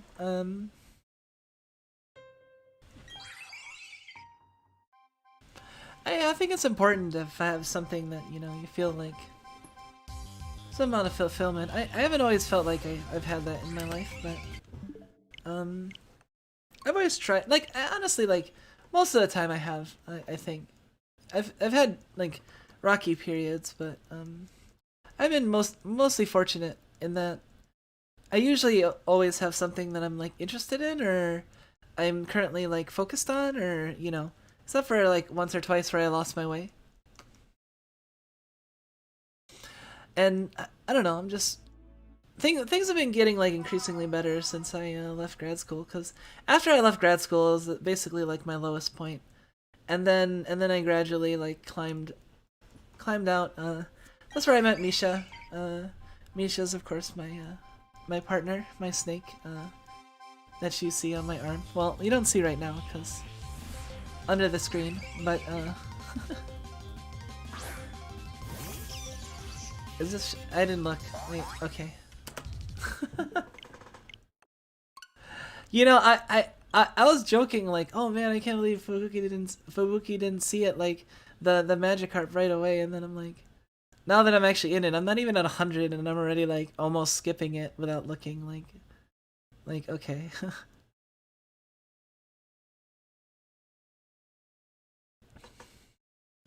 I'm a little sad I missed the shiny ghastly. Like, I was actually watching the stream where the shiny ghastly was caught. It's just that like I had to make a phone call, and then when I came back, like Fubuki had already caught the shiny ghastly, and I was like, oh no. I was kind of upset.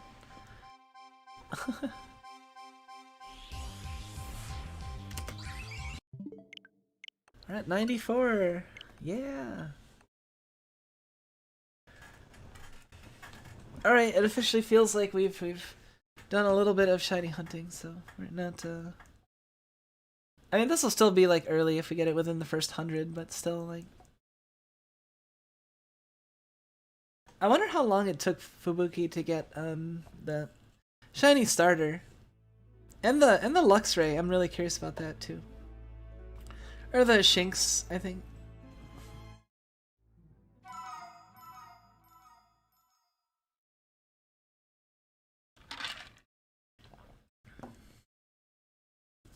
When you get into a fugue state, brain on autopilot, yeah.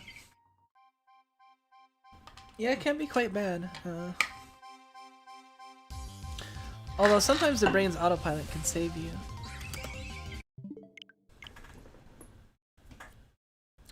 Like if you're falling asleep at the wheel and your autopilot is what's barely keeping you from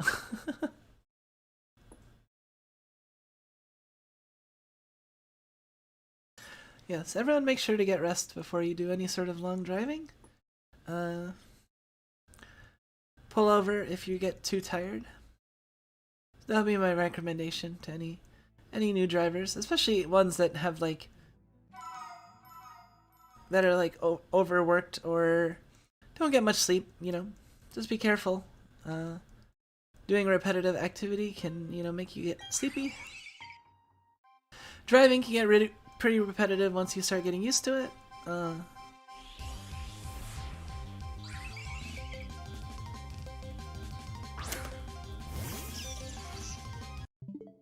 She said it happened a lot faster than she expected. Are you talking about the getting the shiny shiny starter and shiny Shinx?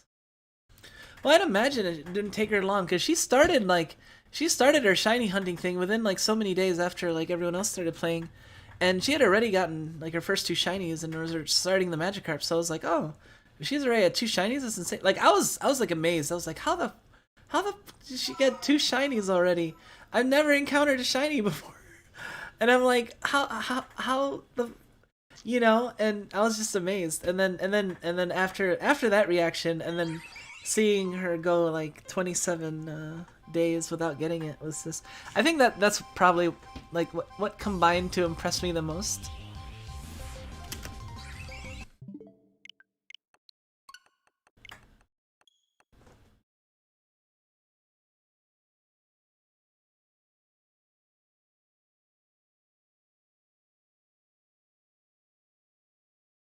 Yeah, I think I'll be fine. I can usually like, renew my energy. When I played Moon, one of my first encounters was a shiny Wingull. RNG. Did you didn't encounter the Wingull when you didn't have Pokeballs yet, did you? I actually watched a video of like a streamer that was like trying to get a shiny starter, and it was actually kind of funny because they're trying to get like shiny Turtwig or something, and they did it, and like the first encounter was shiny, and they were just like, what the fucking it's fucking shiny, I can't believe it. They're mad because the enemy Pokemon, or the the Pokemon you can't even capture, you have to auto kill, was shiny, and then they throw out their Pokemon and that Pokemon's shiny too. So like the chances of that happening are just insane. That's like 1 in a million, literally.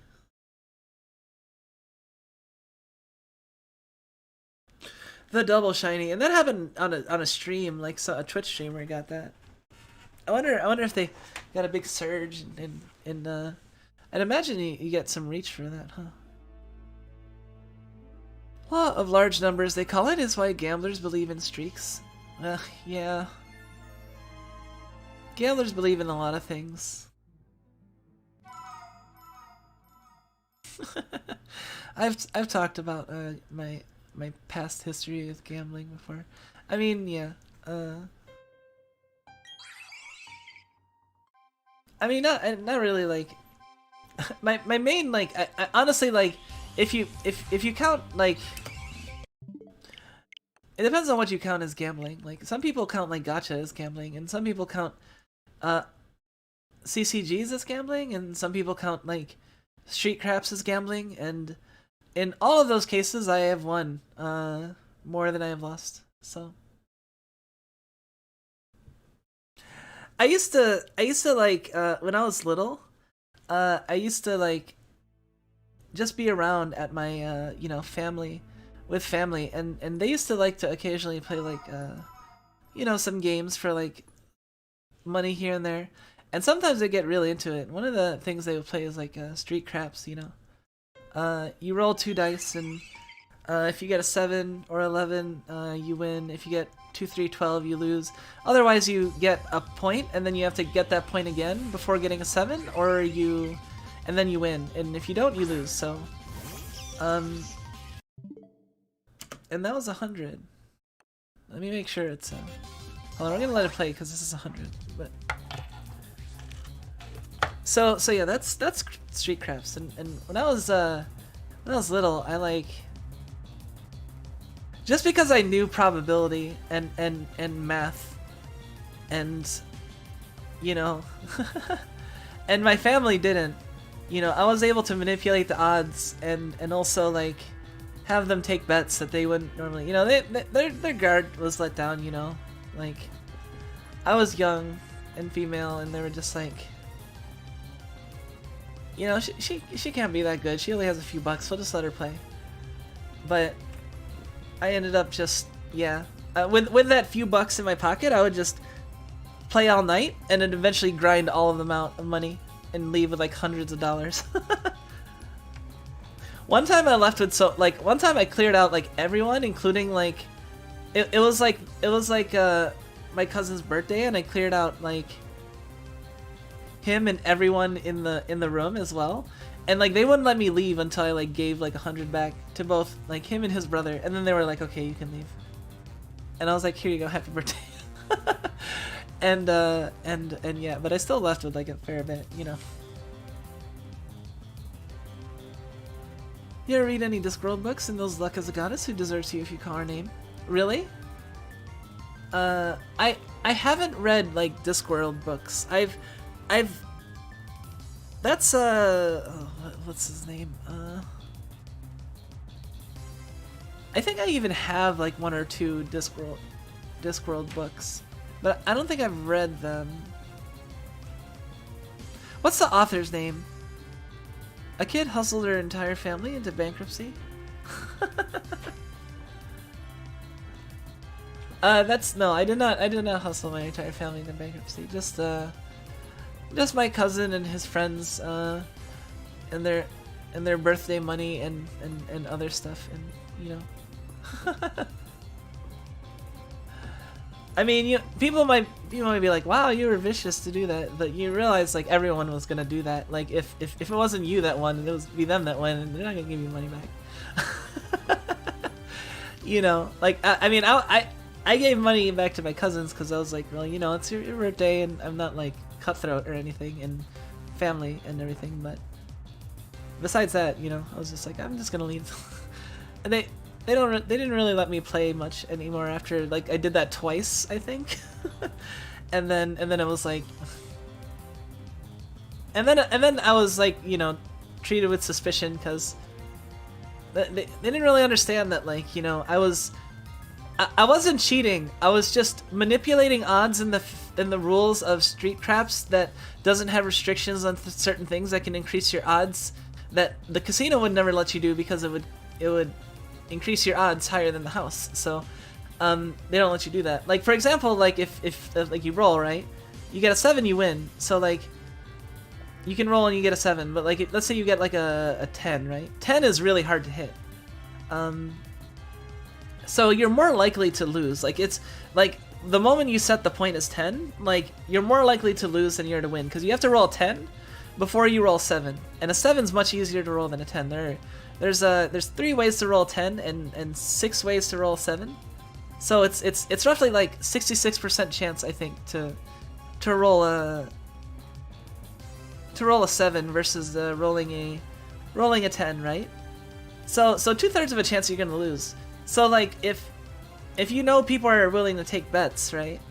Then what you can do is, you know, like, oh, they set the point as 10, and then you're like, hey, how about another $1? If they're feeling like adventurous, you know, how about be like, oh, how about another $5 on that 10, you know? I bet you can't get that 10. Here, put another $5 down, and you can goad people into doing it too. And I mean, that's the thing. You have to also, it's a give and take because doing that too much, they'll start expecting you to do it, and you can net advantage by like denying them the ability to modify your bad ones and just accepting the times when they ask you to modify, like when they press your bet when the odds are decent for you, then you can always say no, you know, like that's the thing. You can usually always say no. They might like, you know, this sounds like, yeah, I don't know. Terry Pratchett, yes, that's the name. See, I'm really bad with names, honestly. That's like the thing that's like most one of the things I like the most about like online stuff versus like RL stuff is just the fact that, hold on.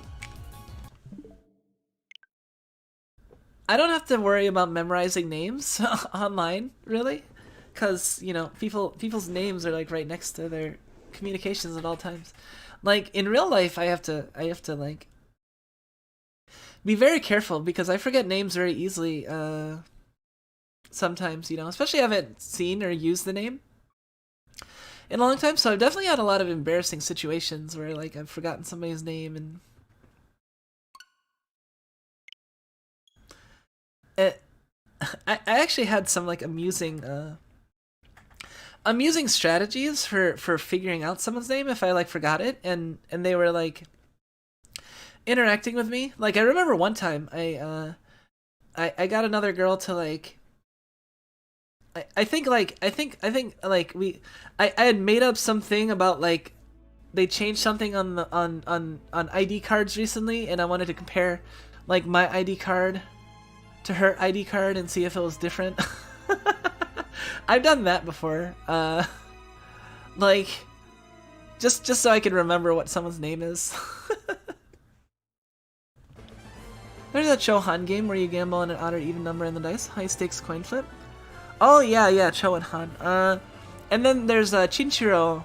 I really liked Kaiji. Like it may sound like I don't know. I have a love-hate relationship with gambling because like I've been good at it in the past, but I've been avoiding it, and I've also had like really bad experiences with it in the past with being affected by family members who yeah.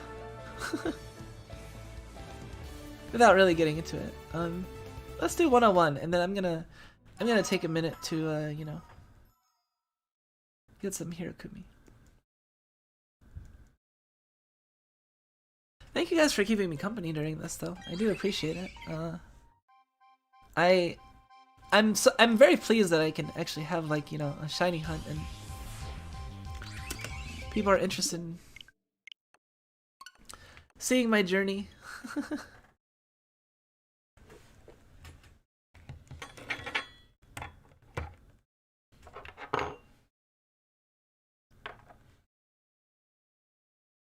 I also have to make sure to stay hydrated too, so feel free to remind me to take hydration breaks at times.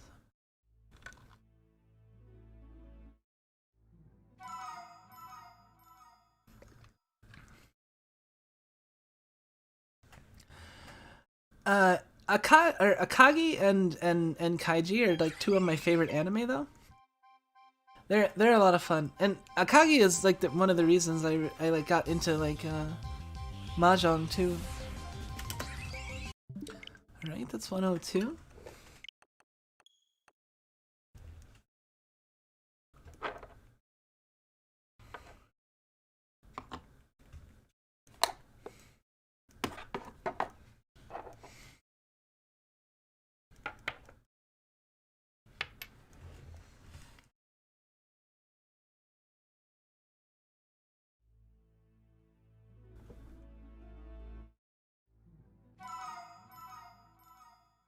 Let me take off my glasses.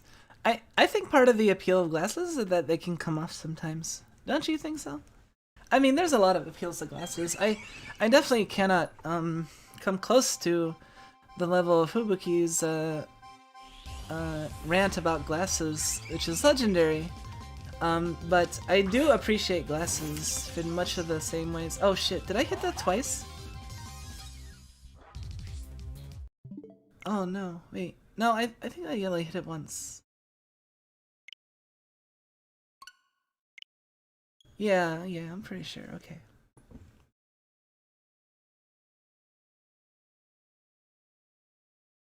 The characterization of Death himself in the Discworld book made a lot of terminally ill children less afraid. Terry was a master. Aw.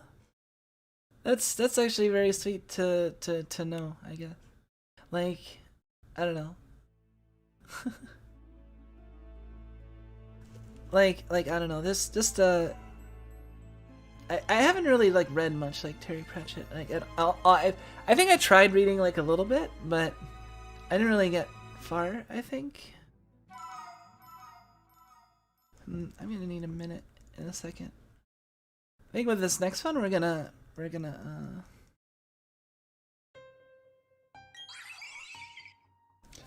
All right, we'll establish a new trend. If I decide to leave, in the middle of like an Azelf, like I'll advance the timer, but I can keep it on here. Or advance the counter, but I'll leave it on here. Like if I go AFK and let it play it, because you know music and stuff. It's a little bit better than having it sit there, right? We're at 104 right now, so still got a lot of energy. I think I'll have more energy soon. I think I just need to hydrate a little bit and you know let the food and stuff sink in.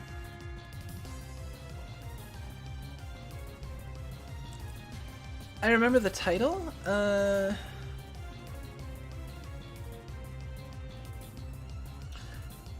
No, I don't think so.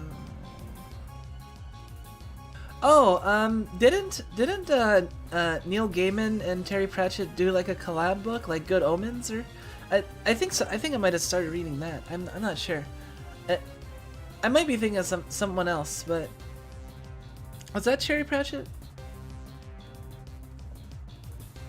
Anyway, I'm gonna mute for a second, so I'm gonna be on and off mute. But I will, yeah. If I look like I'm obviously like talking, like typically, I think when I talk, I'll typically either like, it's kind of embarrassing where I look. I don't know. I think it's pretty obvious when I talk. Yeah, I shouldn't talk while muted probably, but that was Good Omens. Yeah, I might still read that at some point. Like there's a lot of books in my backlog, like 1Q84. I still wanna read. One day I'd like to read it in Japanese, possibly, but that's a huge undertaking. Let's see.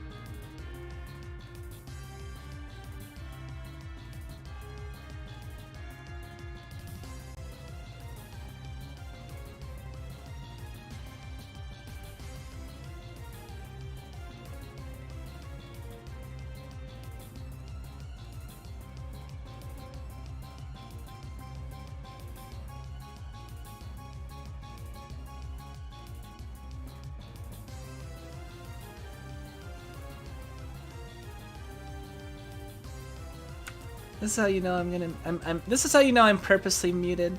I at some point I want to get like a trucker hat. I think like it'd be kind of funny like if I had like a prop trucker hat that I could just put like muted on the front. Actually, I might even have that. Like if I look through my I'll have to think about that. They try to adapt his works into film or shows, or you lose the footnote humor. Oh, is there like I don't know if Terry Pratchett's like style grabs me. Cause I don't know if like I don't know why I ended up like dropping Good Omens, if it was just I got distracted, which is highly possible, or the writing style just wasn't like my cup of tea, you know.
How much of Star Wars books won't really buy anymore since they wrote everything? Oh no. Yeah, Star Wars kinda... My experience with Star Wars is I like the original like trilogy. I didn't really watch the first 3, like episode 1, 2, and 3. I watched like episode 3, and then I watched episode 4, 5, and of course I liked A New Hope through Return of the Jedi, and then I think the rest, like I don't really think I watched like the newer stuff. I just kind of didn't care, and it seems like that was a good idea because it seems like it sucked. So some people might choose to differ, but people that I seem to make good points. I've heard a fair bit of like people talking shit about modern Star Wars, so I mean I think I know a little bit about it.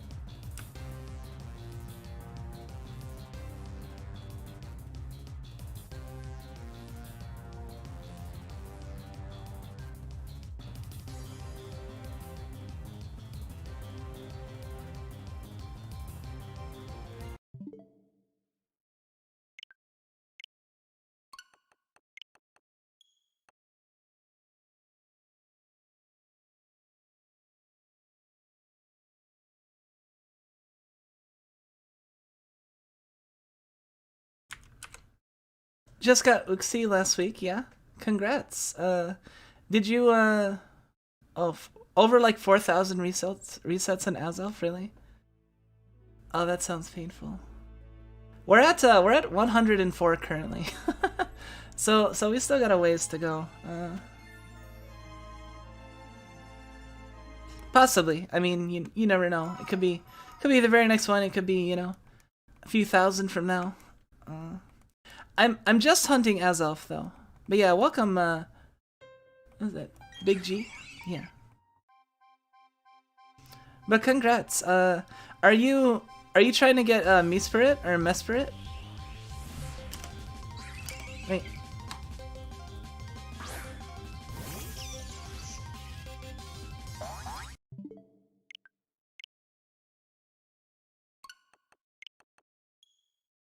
My process is normally a little faster than this, but I'm like sort of preoccupied with something over here for like a minute, but I'll be more attentive and able to just kind of chat like I have been. But yeah, just give me a couple more minutes. Good luck on Me Spirit, man. I thought about doing that hunt, and then I found out just how hard the last the emotion one was, and ooh, that's too much for me, I think. I don't know. But good luck if you decide to try to do it. Yeah, you have to encounter it and then like you have to go to like an area that's easy to like move back and forth in, and just kind of move back and forth until it appears into the zone you're next to, and then try to encounter it, and you have to like use repels and other stuff, and it's just like, I don't know. It's pretty bad.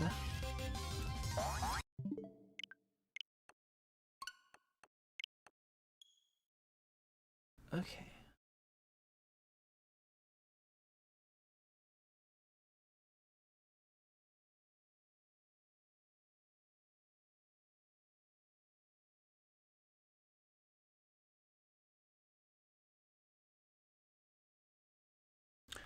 This is not very flattering, but hold on for 1 second.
Yes, that is true. Welcome to all the new people.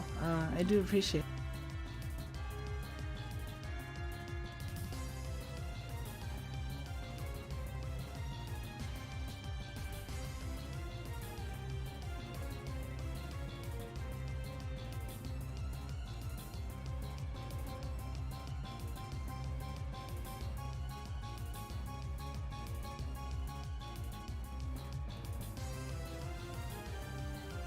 So many legendary psychics look like gummies, yeah.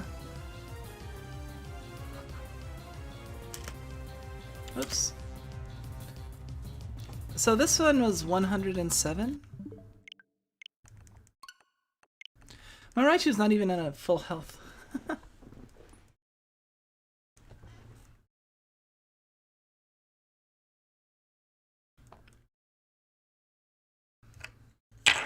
Oops.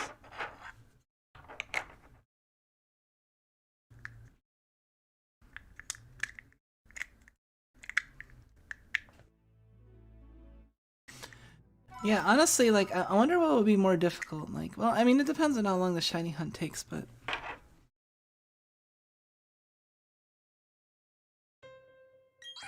I mean, I would say... I guess doing Pokemon Doodles is more active, so that's more... That might be a little bit more quote-unquote difficult. Oops.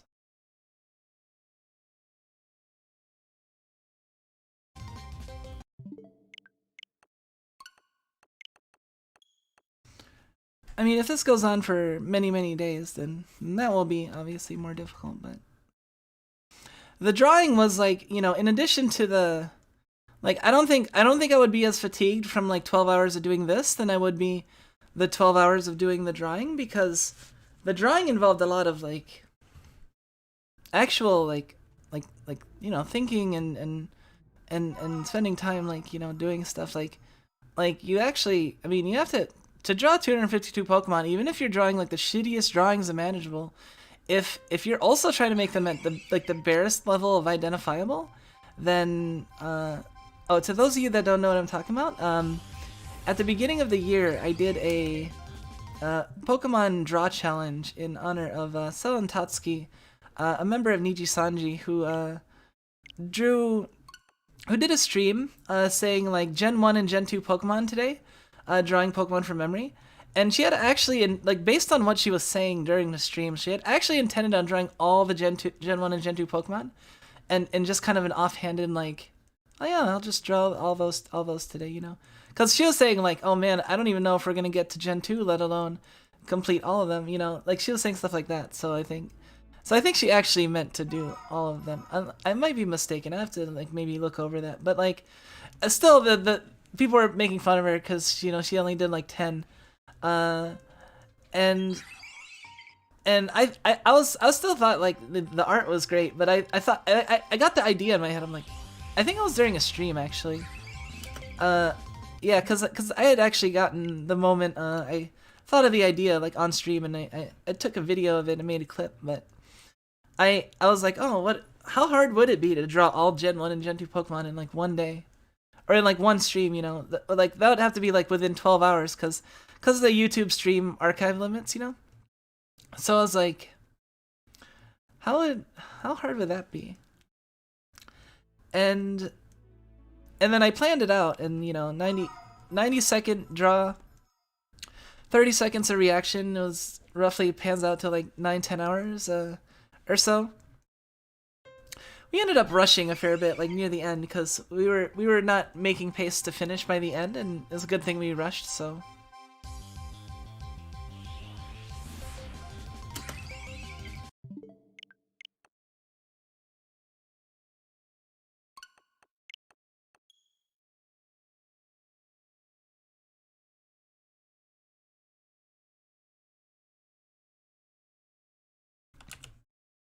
But yeah, I managed to just complete the 252 by like the very end. It actually got cut off because I thought the archive limits were 12 hours. Everyone said 12 hours, but it's actually 11 hours 55 minutes. Because my archive was cut off after that, and unfortunately I was dumb and I didn't record like my own separate recording, so like the end of that was cut off, was lost, unless someone like recorded it from the outside. However, like enough was caught to where like, you know, the drawing of the last Pokemon was like identifiable as a Venonat, so I counted as still like completing it within the span of like one stream, you know.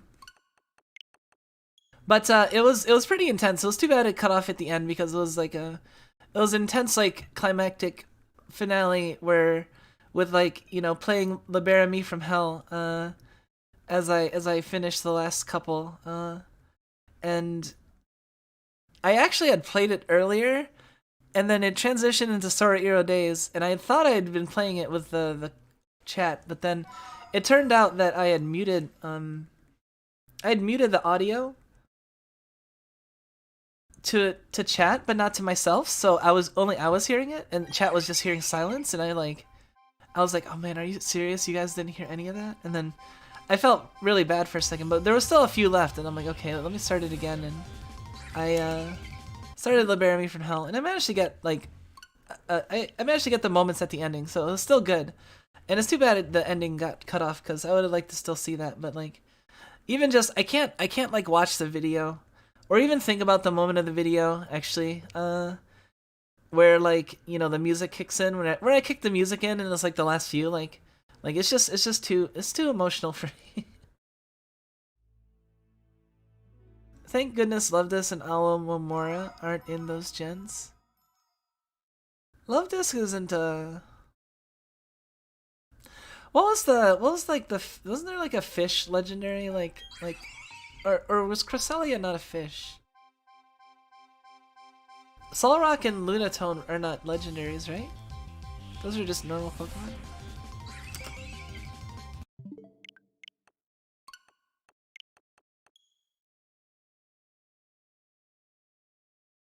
I just thought of something. Is Solrock and Lunatone like they're in Sun and Moon, right? Like they did not put them in, did they? Bug being strong against Dark is a veiled Kamen Rider reference apparently.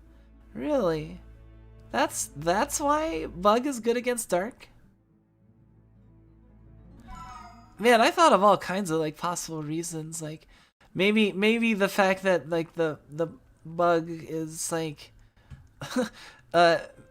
maybe the soullessness of the Bug like counters the Dark influence because it's just, you know, hive mind or something. Like I don't know. I made up like some excuses. Like why is Bug strong against Dark exactly? You know, like I mean, didn't you do that with like all of the types? Like why is fighting not good against flying? And it's like, well, have you ever tried to punch a bird?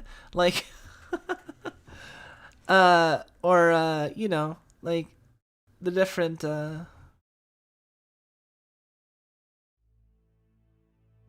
Wait, what? Disappointed for not thinking of what? What did I think of?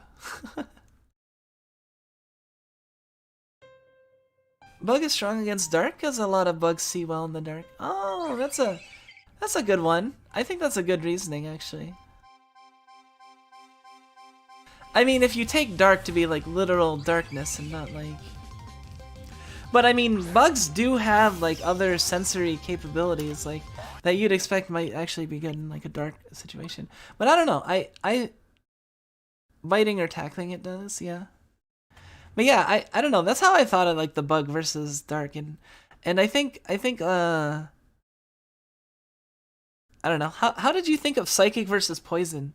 I just thought of like the Psychic just kind of like it's kind of like, I don't know. It just kind of makes it like just kind of makes it all bubble in like their veins or something, like the psychic energy. It's like you can turn the poison against someone. I don't know. I was just like all the different type advantages, disadvantages. I'm trying to think of any good ones.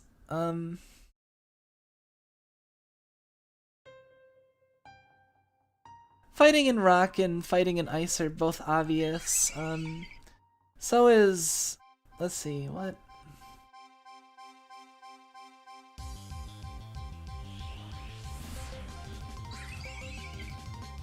It's a little weird that like flying doesn't have any particular strength or weakness against ground, but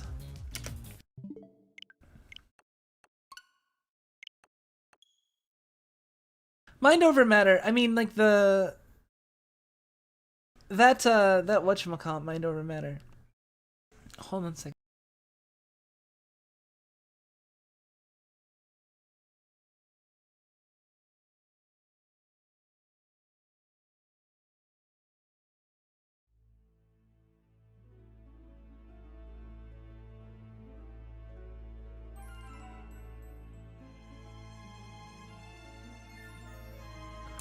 Oh, the Kamen Rider bug versus dark comparison?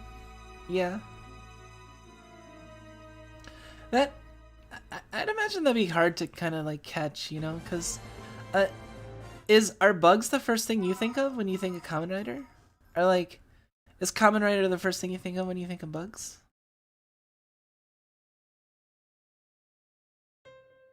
Psychic, not very good against steel, but Kadabra Spoon.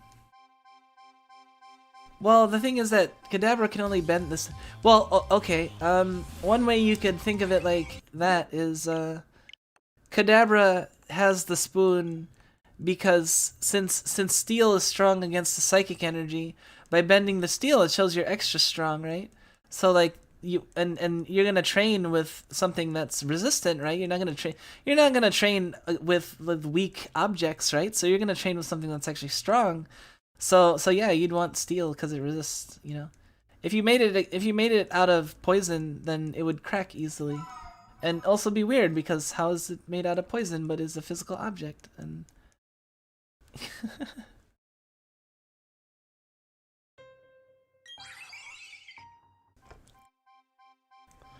not the first, but the bug motif is undeniable. I mean, yeah. Okay, I'm gonna make a boomer here. Let me activate my boomer reference powers, and then people get mad at me for using the word boomer. But then, I mean, if you really want to say millennial, you can, but that's not fun. But yeah, what was I saying? Oh, here's a show that I watched when I was like little. Like I liked the Sentai stuff, and I kind of watched like everything on TV. Like I went all around. I didn't care like, you know, who it was meant for, like, you know, boys or girls. I was just like, I'll just watch whatever, you know. I actually stayed pretty good. I didn't like, you know, not like watching like, you know, mature stuff really too much when I was like little, you know. But like I watched like all kinds of like TV, so it included like Sentai stuff, and I actually liked Power Rangers like a lot. But like another show that I kind of watched a bit on the side that I remember was like Beetleborgs. Does anyone remember Beetleborgs? Man, that's such a weird. That's like there was Beetleborgs and there was like Servo. Those are a couple shows. What, you knew I'd say Beetleborgs? The big bad Beetleborgs? Oh man. That's exactly what. Really? Wow, good job. Well, you get a gold star for that.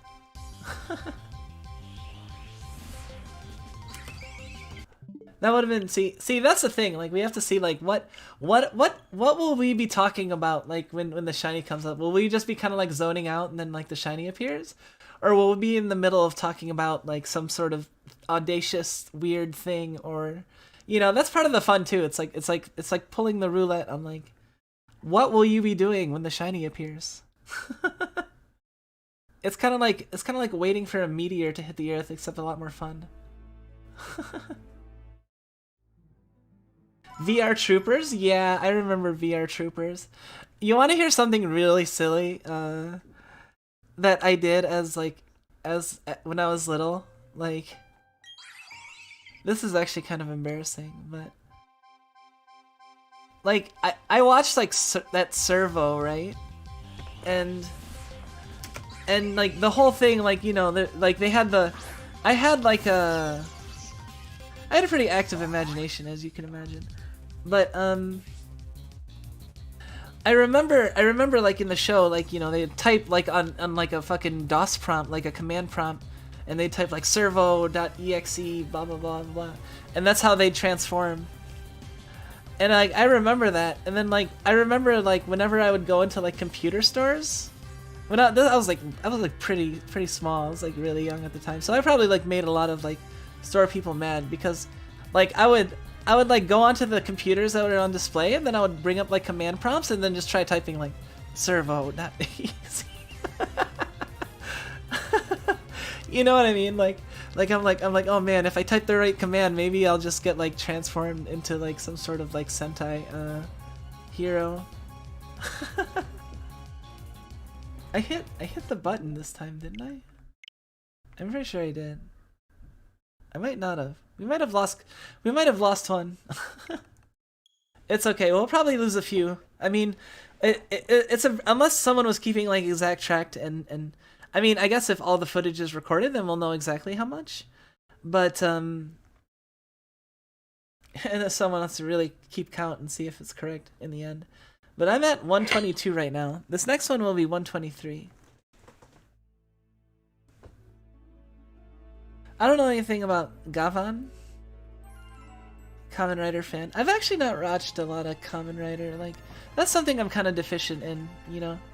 Like I have kind of like I give kind of like a respect as like someone who has enjoyed Sentai in like other forms, and in what some may consider a bastardized form, like the you know, the US version of Power Rangers that had like, you know, Angel Grove and you know, all those characters. I remember when I thought like Bulk and Skull I was really hoping like Bulk would be like the White Ranger. Oh shit, it's not incrementing. Okay. Maybe I didn't increment it last time, cause alright, we're gonna take a I'm gonna guess that I missed it once cause I didn't have the window focused, and the click wouldn't have registered even if I did click it at the time.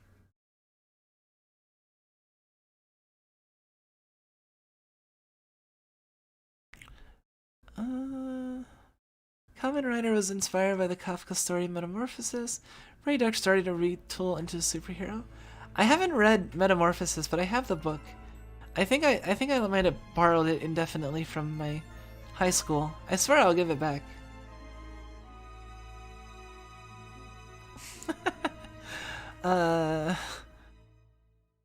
Watching old stuff can be hard too, especially when you're used to modern production of things. Yeah, that's the thing. Like, honestly, I feel like I'm in like the sweet spot, you know? Like I can watch like older stuff, not too much trouble, cause I grew up on a lot of it, but I can also handle modern stuff. Like some modern stuff still gets to me, but like I can still handle, I mean, obviously to an extent, like I can still play video games and I mean, a lot of people do like indie. Oh shit! I'm doing the double. All right. Well.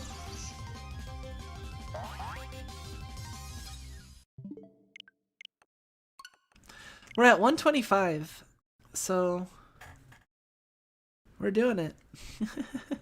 Who knows how high this number will go before we reached our goal. It's kind of exciting. It's like a road trip where you don't know when the destination. It could be anywhere from a half hour. Well, it's already been almost 3 hours, I guess. But it could be anywhere from like a 3-hour road trip to like a 30-hour road trip to a 300-hour road trip. You don't know. You just have like as much gas as you can hold, and you don't have to really, you know, you just have to make sure to take stretches and take breaks and you know, make sure you don't go crazy.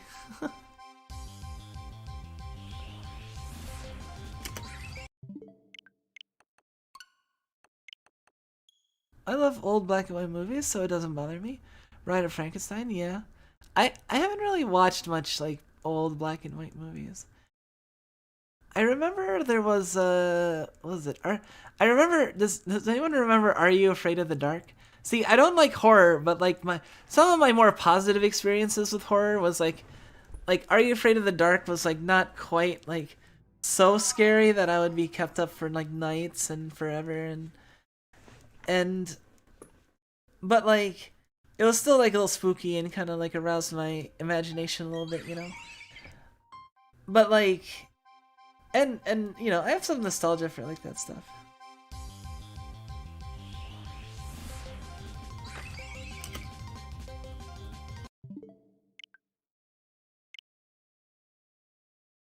I grew up on old stuff as well, but man, sometimes it's rough.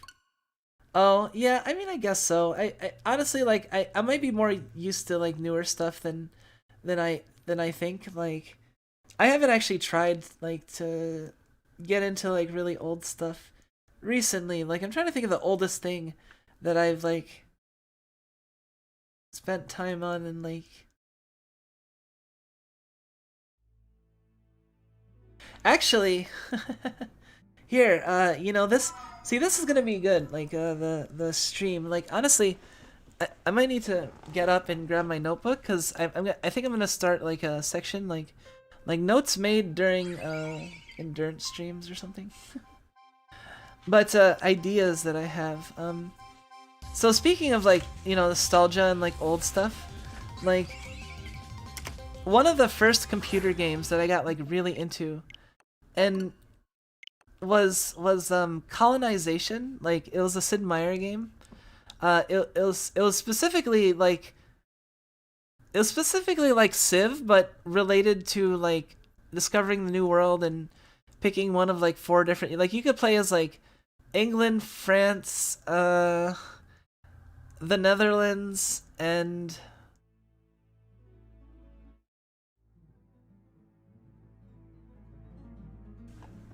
I don't remember. There was four. It was France, England, the Netherlands, and one more. Crap. Oh, okay, I'm gonna have to look that up now.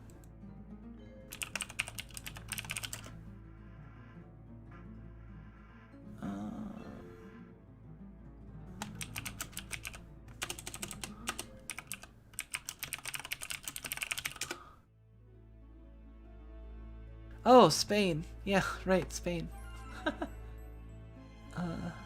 Sorry for forgetting you, Spain.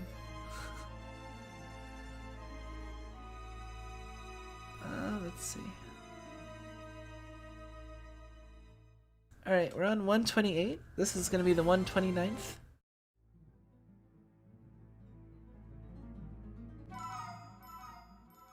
Tales from the Crypt stuff used to creep me out a bit. Oh man, I got scared from Tales of the Crypt stuff.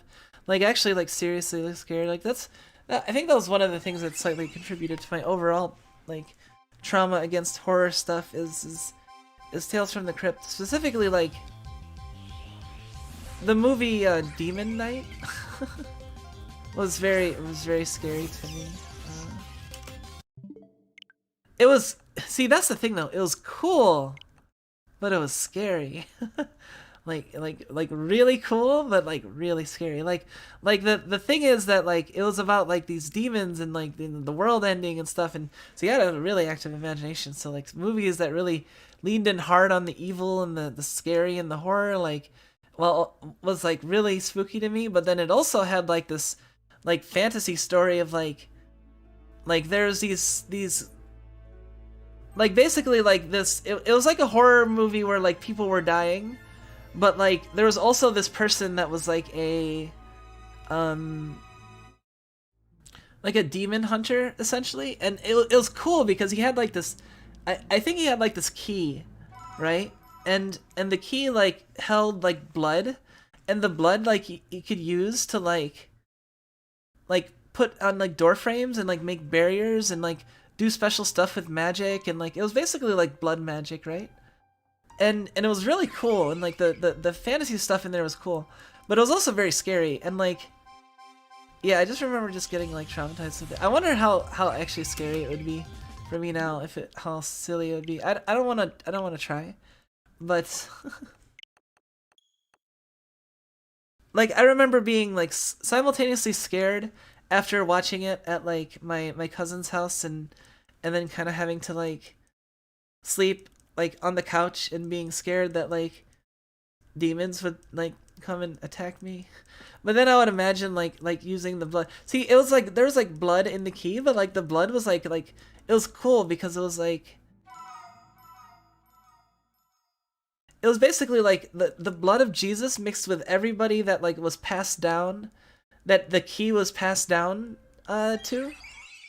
Like basically like it was originally filled like you know when he was stabbed, and then like and then the person like took the key and then like fought demons and then depleted the blood, and then like when that person died, the next person took the key and then filled it with like the blood of that person, and then it kept going and it kept going. So like it was getting more diluted each time, but it was still like, you know, it's kind of like one of those, it has a little bit of like everything that came before it, you know, because it was never like fully depleted, but it was never like, you know, but it was keeping replenished by the next generation. So it had that kind of cool thing to it. I don't know. It was all right. 131, I think that was. Some of the Goosebumps movies and books were pretty scary. Yeah, I got scared by... See, I actually, like, kind of liked horror, but, like, I got, like, overly scared by it in some respects, and, like... See, I read, like, some of the Goosebumps books, and I remember getting, like, I was, like, really scared of sponges for a while. Like, no joke. I was, like... There was this one Goosebumps book about, like, demon sponges, and it was scary, like, they like, suck your... Like they give everything bad luck, and they like suck your energy, and they make things like terrible, and then they can just be like, and oh man, that same book made me scared of fucking potatoes for a while, actually. Now that I think of it, I was actually scared of potatoes. cause oh shit. let's just nuzzle. So there's this like demon sponge, and like the way they countered it in the end was like you had to like give it like love and affection and it would shrivel up, and then they put it in like a shrine that was like, because it can be killed, but like they put it in a shrine that was like constantly giving it love and affection, so it just shriveled up.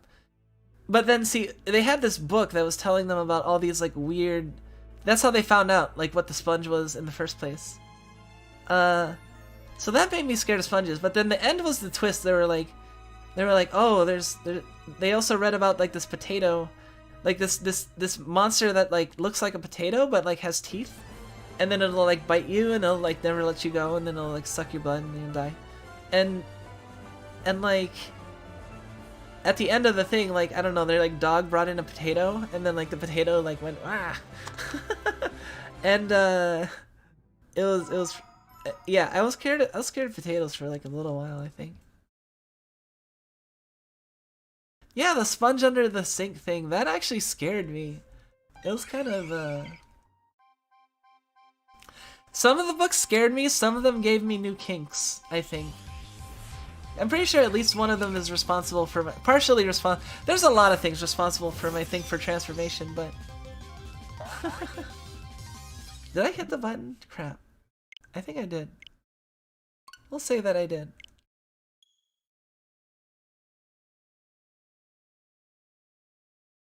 What if I cooked and mashed it? See, it only looks like a potato. I don't think it has the structural characteristics of a potato, you know what I mean? Like, I mean, maybe if you boiled and mashed it, but like, you know, I imagine it'd be kind of like those rocks that you can cut open and they're actually like, you ever see those like meme, like, those shock photos that might be fake, I don't know. It looks like a rock's been cut open and there's like flesh inside. And I don't know the explanation, but I read the explanation somewhere, and like, your unbearing memories I thought lost. No, they're not. You know, you never know. You never know what you can find again, especially with the help of others. Yeah, I remember like a lot of like assorted like little things. See, like, I definitely grew up on like Goosebumps books and like and Are You Afraid of the Dark? See, like there was a lot of like kid horror stuff that like in addition to like the adult legit scary stuff that like was my cousins were like pranking me with, you know? I guess you can call it pranking. Terrorizing me with.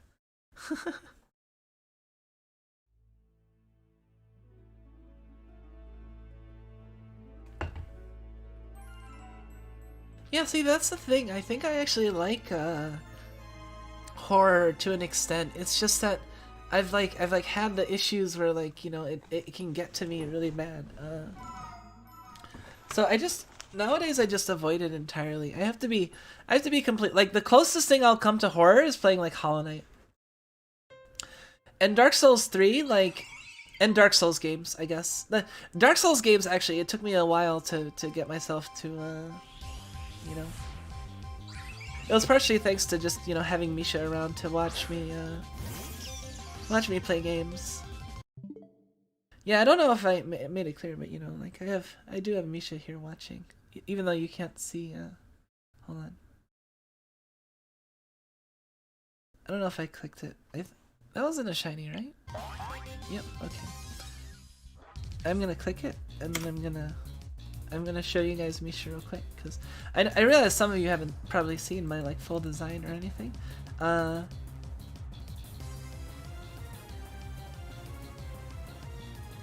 Ooh, and I also have sushi. We're gonna have a sushi break, maybe at like 150 or 200. And let's see here. So like right down here. Oh, that was cut off for a second. You didn't see that. I have a lower part. I do. I really do. But that's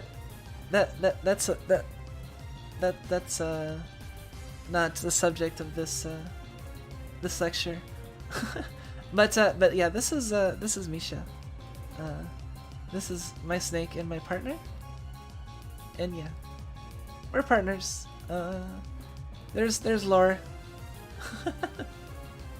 I'm sure if you do some digging on my Twitter and you find out stuff, there's plenty to be, you know, mixed in the here and there, but you will find out more probably over time. Wait a minute.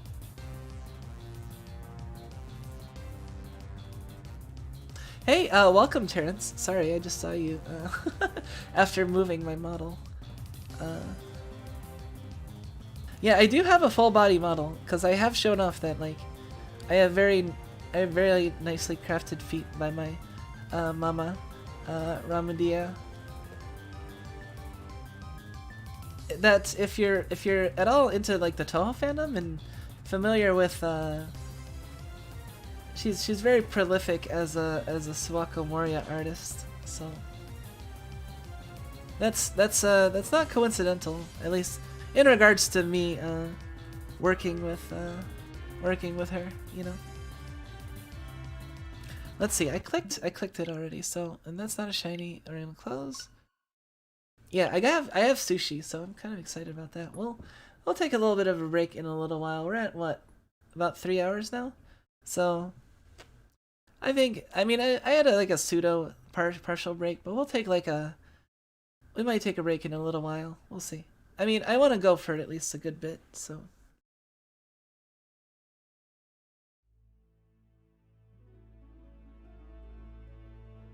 Mom was into horror, so I got exposed to a lot of it growing up, so she got me stuff like the Goosebumps and whatnot. Oh, okay. I don't know if anyone got me into horror really, because I was very kind of like self-directed with a lot of my exploration of like fiction and stuff in school, you know? I mean, I guess I got like hand-me-down stuff, but I don't know if I got any like hand-me-down Goosebumps book, or if I just read them because they were interesting and popular and at the time, you know? Hard to say.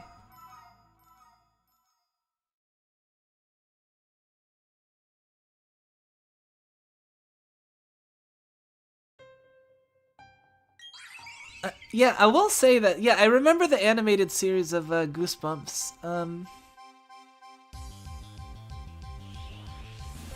The animated, or not animated, no, the live action, actually, the Goosebumps. Wait, 35. Okay.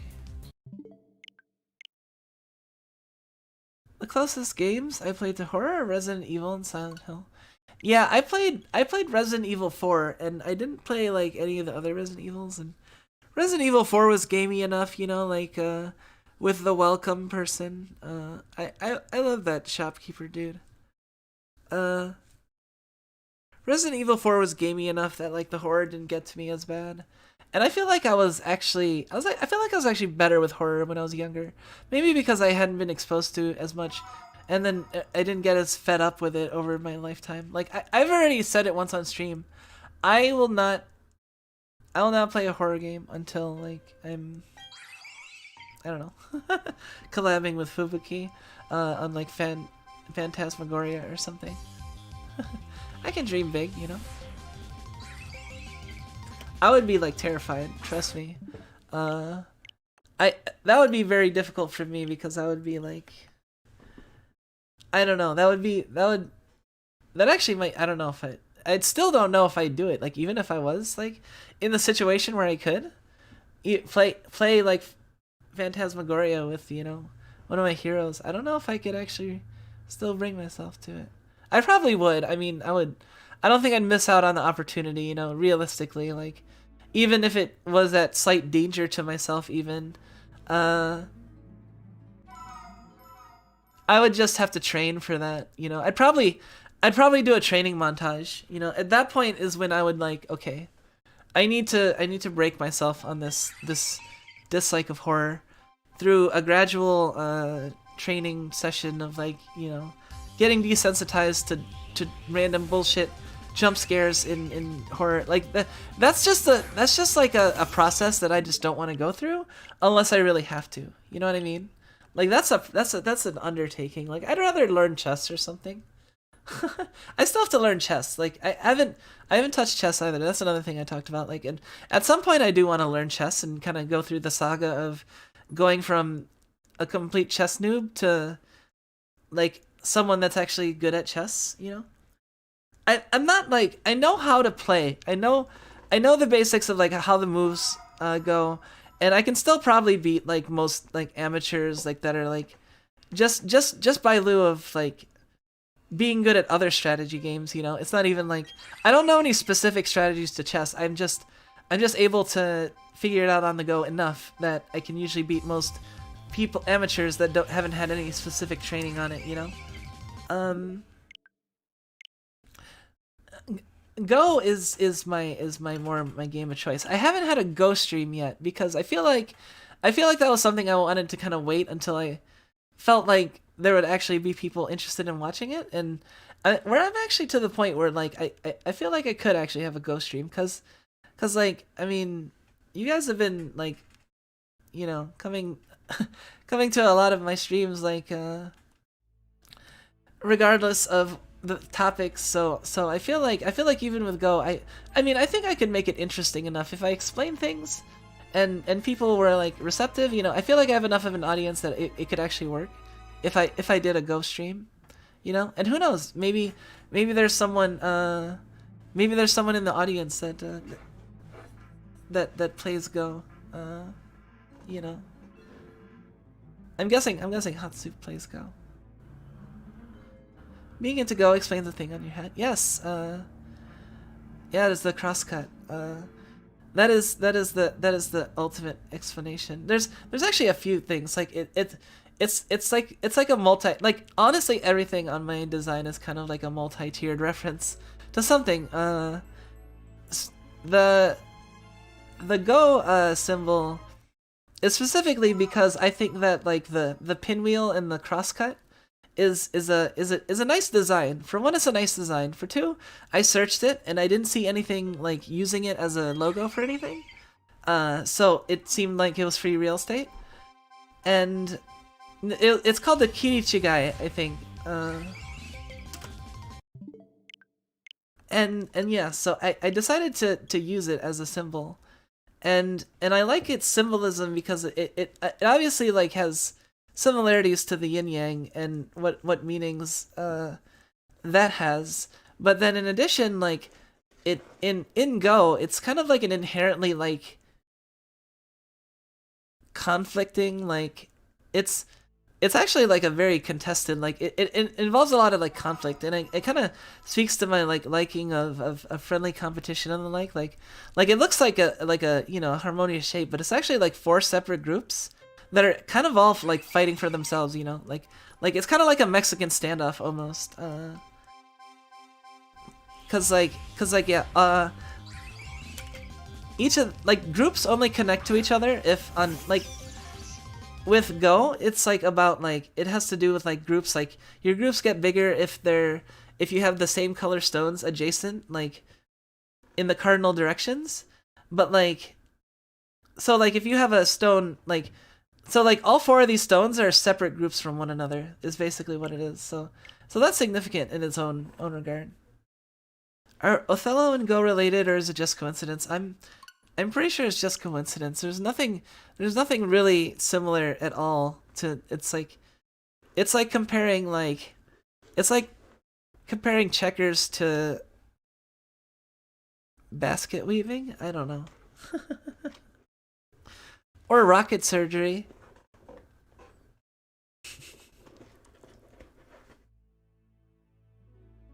We're gonna get this. We're totally gonna get this. I wonder, oh man. I've signed myself up for something that may be potentially pretty, I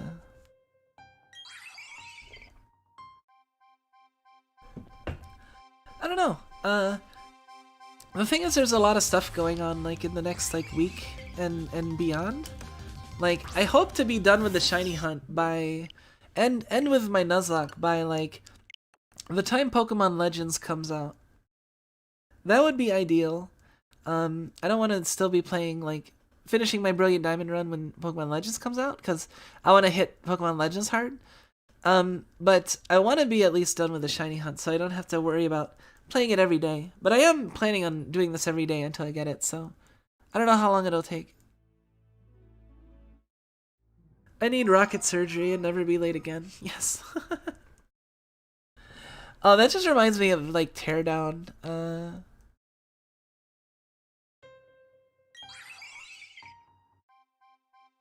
Like, we started playing Teardown recently, and there's a lot of, like, new fun stuff in the game. Like, there's these, like, rocket boosters, that are really, like, neat. Like, you can put them on things and activate them, and it'll, like, do, you know, mess around with them, like, physics-wise.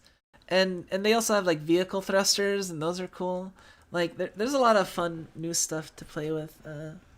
And also, since I upgraded my computer recently, like, my computer can actually run it really well, so we're definitely gonna play more like Teardown. That's the thing, like, I'm gonna be grinding this every day until completion, but I'm not saying we're only gonna be playing this. Like, I'm still gonna have, like, a full schedule of other games. Like when Rise comes out, we're gonna be playing Rise.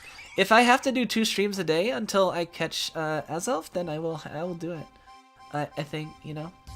I mean, I'll take breaks when I need it, but if I don't need it, then I won't take a break.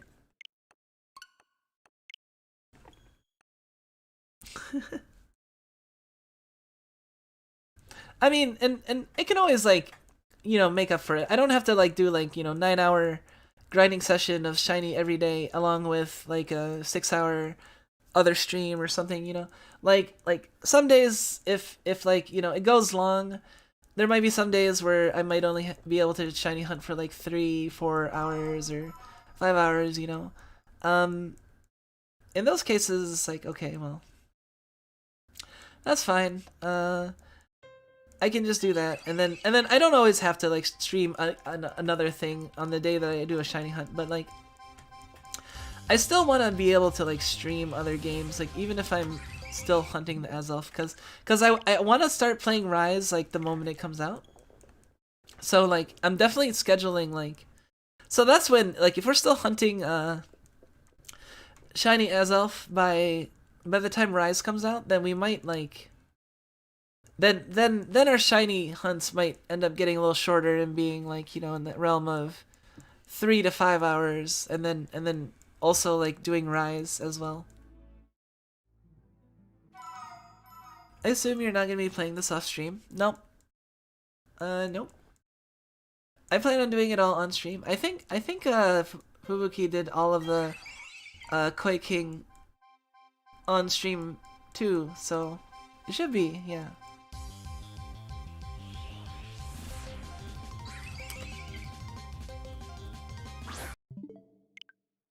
I think at 150 I'm gonna take a little bit of a break because my eyes are feeling a little...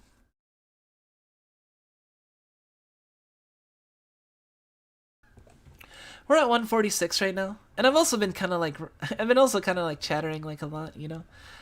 See, that's the thing. Like I can fill silence, and it's not with just like inane dribble either. I think, you know.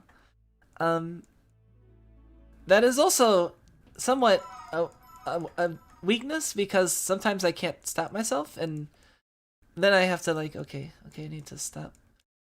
I need to take a step back, you know. Yeah. It's easier if I'm like, you know, in groups and like other people are, but like, you know, in this situation it's a little bit, I have the opportunity to speak and entertain as much as I am able to, you know. 147. So 3 more, and then we'll take like a...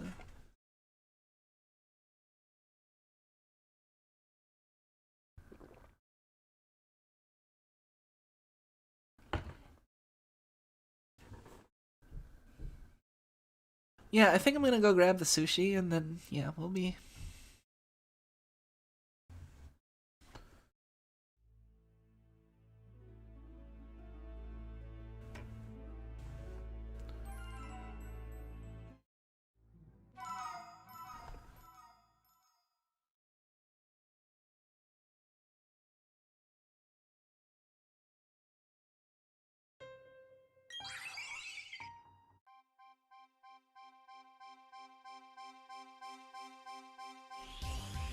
Honestly, it's kind of fun to sit here and listen to whatever. It's rather comfy. Yeah, I'm glad. Like honestly, like that's, you know, like streamers like Okayu and like Ina are like kind of like the vibe that I kind of wish to put out. You know, like I know there's all kinds of different streamers and VTubers, from the comfy type to the more energetic type to the more gremlin type to, you know, commentary type, and I mean I guess like I don't know. I try to be the comfy type. I definitely like I'm used to making people around me feel comfortable, you know. Like it kind of goes against my nature to like, you know, to work against other people's comfort unless there's, you know, like it's, I mean, I'm not saying it's never happened, right? That would be like saying that I've never trolled anybody ever, and that's not the case. I mean, I wouldn't say I'm like a huge troll, but I wouldn't say I'm like so purist and never trolled anyone before. I do like to tease, you know. That might be my a weakness too. Like, you know, I've let myself get a little, you know, I've had myself get carried away at times in the past, so I think everyone has had moments like that. I'm a mix between relaxing and fun, yeah. I mean, I think I'm pretty fun. It's just like a very like kind of comfy. You're not gonna see me like screaming because of something happening or having like, you know, I'll still react strongly. Like if you watch my first Yakuman video, actually this is 150, so let's just.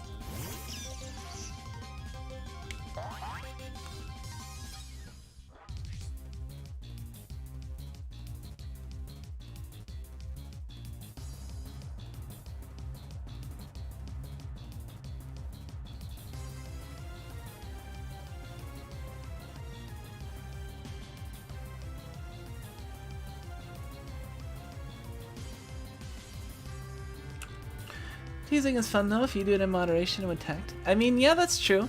Here's the problem though. Moderation and tact is kind of like a... It requires both people to be on the same page, and sometimes there can be miscommunication, and even if one person has like moderation and tact, the other person could like maybe not be properly putting out the signals that they should, or doesn't know, and you know, you can still have mistakes even if you are the tactful, moderate type, you know. I've had situations where I've, like, gone too far, and I felt bad, but, like, ultimately in many of those, if not most of those, I would say, were cases where, like, I was like, well, you know, like, there was a real lack of communication, because it wasn't, like, really extreme, and it was kind of like a long-term thing, and, like, I'm not the type of person to just ignore if someone, like, has serious complaints, you know. I'll take them to heart, you know. So like, you know, if, I mean, that's the thing, like, if you need to be able to communicate, like, and communication is a two-way street, so even if your communication skills are great, if the other person doesn't have, like, I feel like people that have communication problems are not necessarily, like, wholly bad at communication. It's more like certain aspects that are, like, make it easier to communicate with a general audience, but, like, if you're with somebody that's good at communication, they can compensate for that, and then it can be good. Like, I've had plenty of good conversations with, like, people that quote-unquote can't talk well, or don't know how to talk to people, or not comfortable around people, you know what I mean? Usually it's just a case of just figuring out, like, what it is that makes them uncomfortable, or what it is that, like, makes communicating with them different, and just, you know, accounting for it. I tease you too much? Really? Am I a bully? Really? I don't feel like I'm a... Maybe I am. Maybe you like it? I don't know. I mean... I do think, I think I'm gonna go grab sushi, though. I will be, like, right back. I have some sushi in the fridge, so... Like, department store, grocery store, supermarket sushi. It's not, like, the greatest thing, but it was made fresh today, so it should be eatable. You're really bad at talking. You 100% get along with pretty well. Soft, good girl as well. Yeah, that's the thing. Like, I feel like I do get along with people that, like, are actually, like, often not as great with communication, because, I mean, when you look past, like, the few things, they're usually pretty superficial, honestly. Like, I mean, honestly, communication is, you know, on surface level, there's a lot of things that, like, if you're a better communicator, you can make up for it and be like, oh, that's just because they're awkward. It's not because they're trying to be untrustworthy, or because they're weird. You know what I mean? Like, weirdness and creepiness can be countered by, like, understanding and you know, trying to seek out, like, trying to understand. Yeah, you know what I mean? That's what I'm trying to say. Anyway, I'm gonna go grab sushi. See, I can talk. Anyway, I'll be right back. Just here, I'm gonna put a BRB on my head.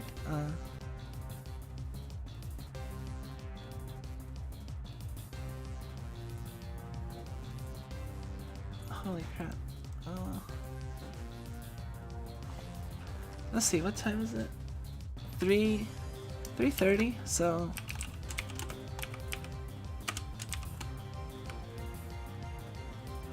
I'm gonna say 3:35?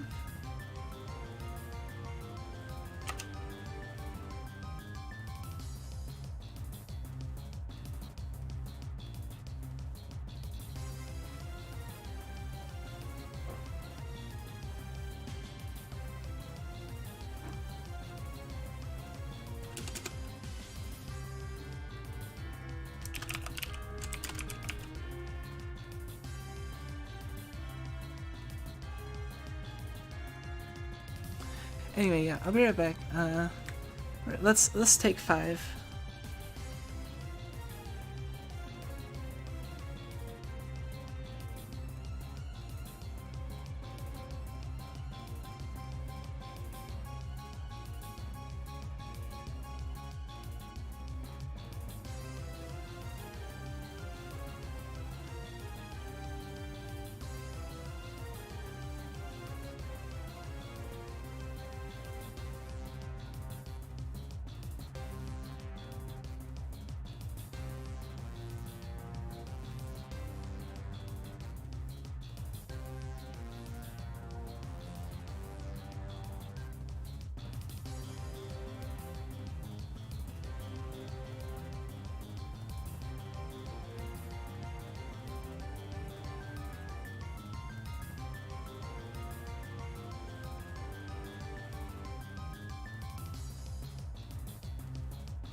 Wow, will you look at that? I am actually a minute early.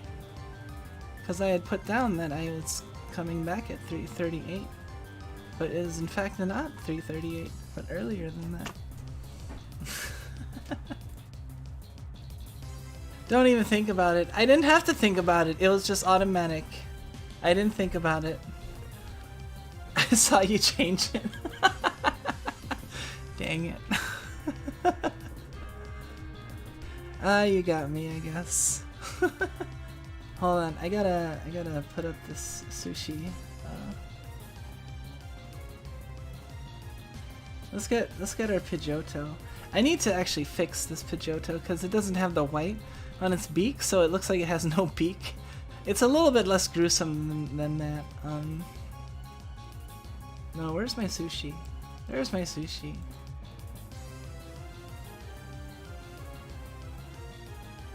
Here, Pidgeotto can be like in front of this sushi. There you go. Pidgeotto's eating some.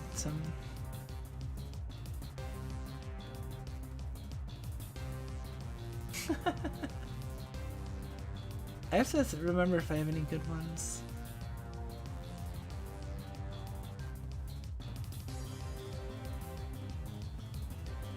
Pidgeotto's JP name is straight up just Pigeon, really? Thank you for the trivia. I like that a lot. I mean, like, isn't like Moltres' name just like Faya?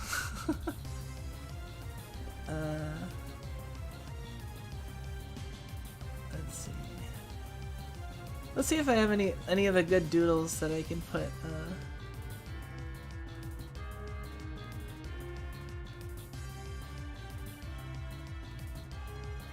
Oh, I know who I want to add.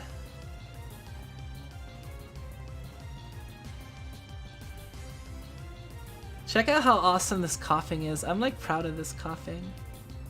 This is gonna be our coughing buddy. Even in a nice color. Look at that. I want this as a sticker.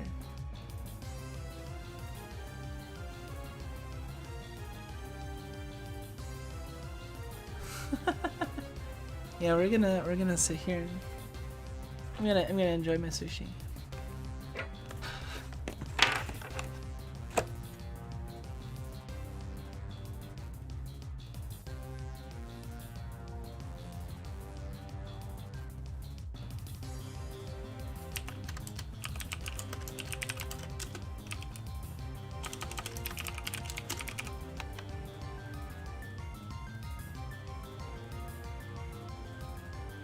Krabby is just crab. I mean, to be fair, I mean, it's not like Krabby is like the amazing name anyway. Like, either, you know, like, I mean, I think they did a decent job at, like, I don't know, capturing the, like, I think some of the English names are actually, like, kind of cooler, but, like, the JP names are, like, it makes sense if, you know, you're assuming not, like, as much familiarity with English, like, I mean, they can have a bird that's just named Faya, because it's like, that does sound unique and different to Japanese, possibly, you know. Thunder and Freezer, yeah.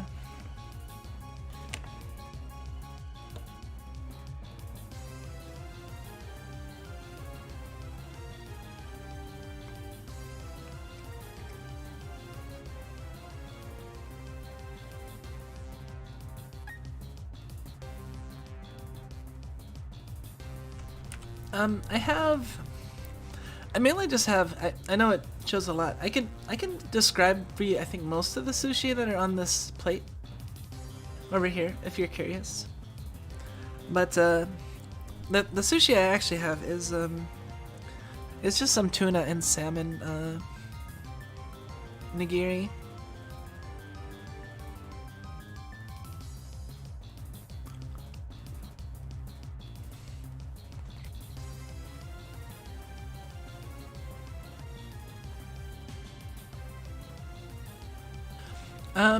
Furiza?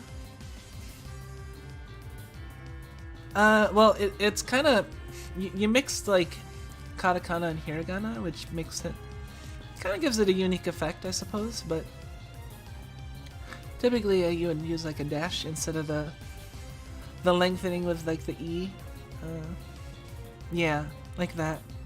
And yeah, the last syllable is also lengthened. Still, I wonder how that would look if it's like, you know, because it's like half and half. I don't, it might just look weird, but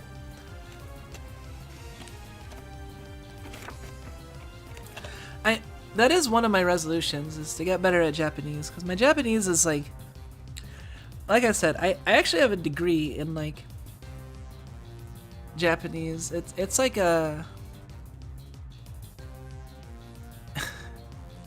I'm trying to think. It's not like quite like as good as like a full language degree, because it's part of something else, but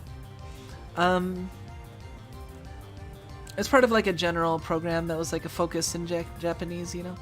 But I still took like 3 or 4 years of language, and I've studied it outside, but like I also haven't really like trained it consistently or in depth enough to really master it. Like honestly, my claim to fame is well, you're looking at her right now. I mean, the fact that I was able to cooperate with Ramu Mama and Suge Mama is due to the fact I was able to communicate in Japanese with them, and that was like the most I've ever used. Like basically, employing business Japanese. I didn't even take business Japanese, and I had to like learn a fair bit. And yeah, I definitely wasn't just like machine translating stuff, because I had to like, you know, go into like the details and the finesse of like what I wanted and stuff, and describe things to my, you know, liking. So I did use like machine translation and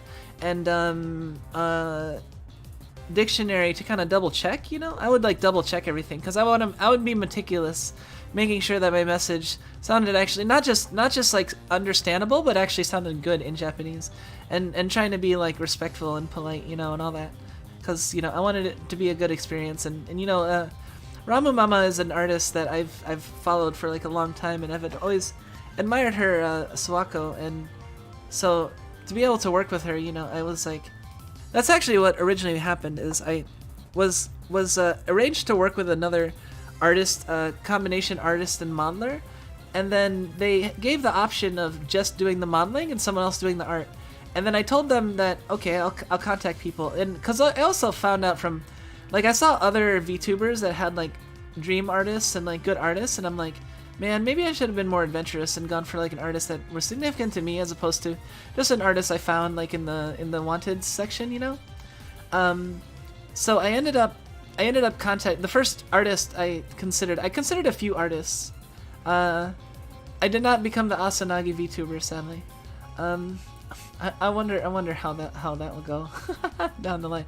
But no, I contacted Ramu Mama first, and she was really keen on the idea, even though she never worked with Live 2D. But the problem is that I told after finding out that she had never worked with Live 2D, and I told the original like person that was gonna do the modeling and stuff, but she got like spooked out, because it was like, I guess she had worked with like artists who didn't work with Live 2D before, and like, you know, they would give like art that wouldn't work properly, and because you have to cut it up in a very specific way, you have to know what you're doing, you know. So she was like, okay, I want to withdraw. So that was before I even confirmed with Ramu Mama. But like once I confirmed with her, so now I had my basically dream artist, but I didn't have you know, a modeler yet.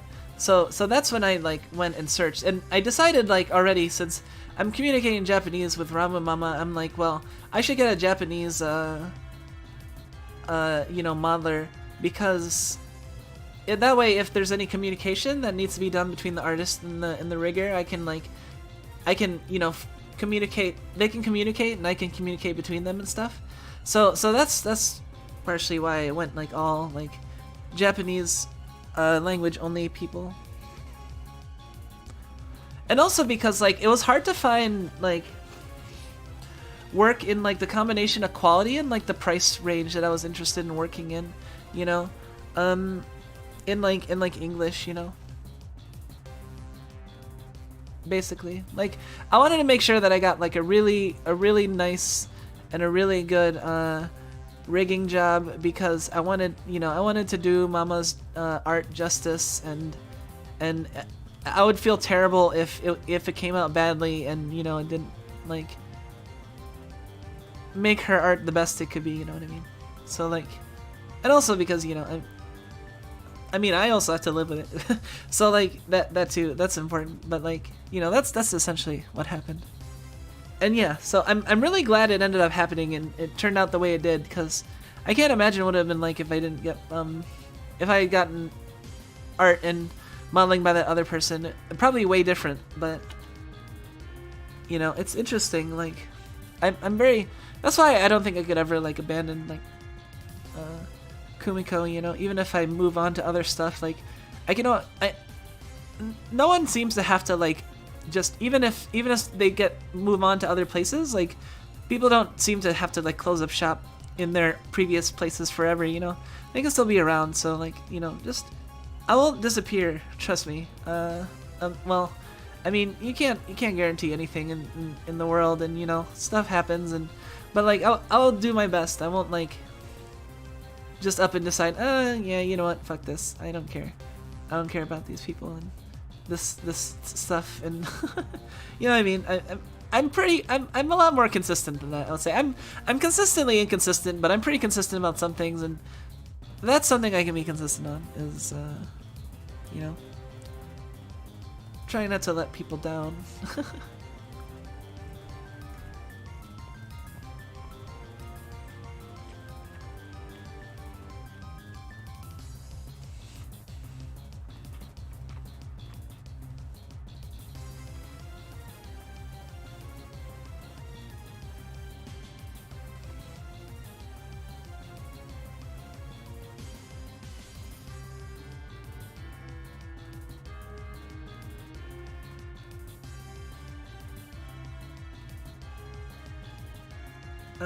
Okay, I'm trying to read what the manga said, and let's see. 日本語能力試験を受けたかったが、連で中止されました。Something about being sad. You stopped practice? Or you were stopped from taking the exam? Or what? I'm not sure. I'm practically heard a Japanese woman changing gear. She spoke to customers. Machine translation for Japanese is limited because the language is so dependent on context. Yeah, it really is. Like, man, if I would like it. It's pretty good for like some things. Like if I'm double checking something that I've already like you know, figured out in just by knowing grammar and vocabulary and things people say. Like if I already know it's mostly right and I just want to make sure and I put it in, and it'll usually come out like pretty understandable, you know. But like if you just put in like stuff in English and you have it like turned into Japanese, like that's just like, man, it'll just kind of go all over the place sometimes, and you can't like, and you have to know like, oh, that's not what that would be used, or that's totally the wrong way to put it, or that's not it's interpreting it like this, because like, yeah, the context is important, is difficult. I definitely like know some of the difficulties there because I studied linguistics in undergrad and grad school, so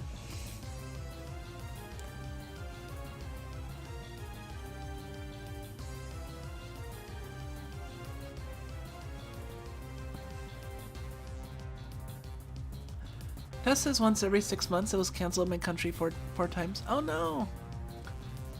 So basically like 2 years worth of tests just gone. That's too bad. You know, I wanted to go with like Misha to Japan like in 2019, but due to circumstances and wanting to save up just a little bit more money and other stuff, I decided to put it off for like another year, and unfortunately that was a bad year to put off going to Japan for a year, 2019, for reasons that you can probably guess. We wanted to go like during winter Kamiket, you know, like around Christmas. So yeah, waiting until the Christmas 2020 was not the best outcome, but you know, hoping Japan opens up more. Sorry, I got like my eyes bothering me a little bit. Hopefully Japan opens up more and, you know, will be available to visit later, because I would like to, you know, there are some places I want to visit, like besides the obvious like Akiba, the place I want to visit the most is probably like Lake Suwa in the Suwa Grand Shrine, because it has significance to my goddess, and I would like to draw like on one of those I forget what this is called in Japanese, but like the placards or and I mean, I've seen like pictures from that shrine, and it's just like there's just tons of like art of like, you know, Suwako-sama, and I would like to add something to that, and also get some water from the lake. That's like, those are like two of my goals.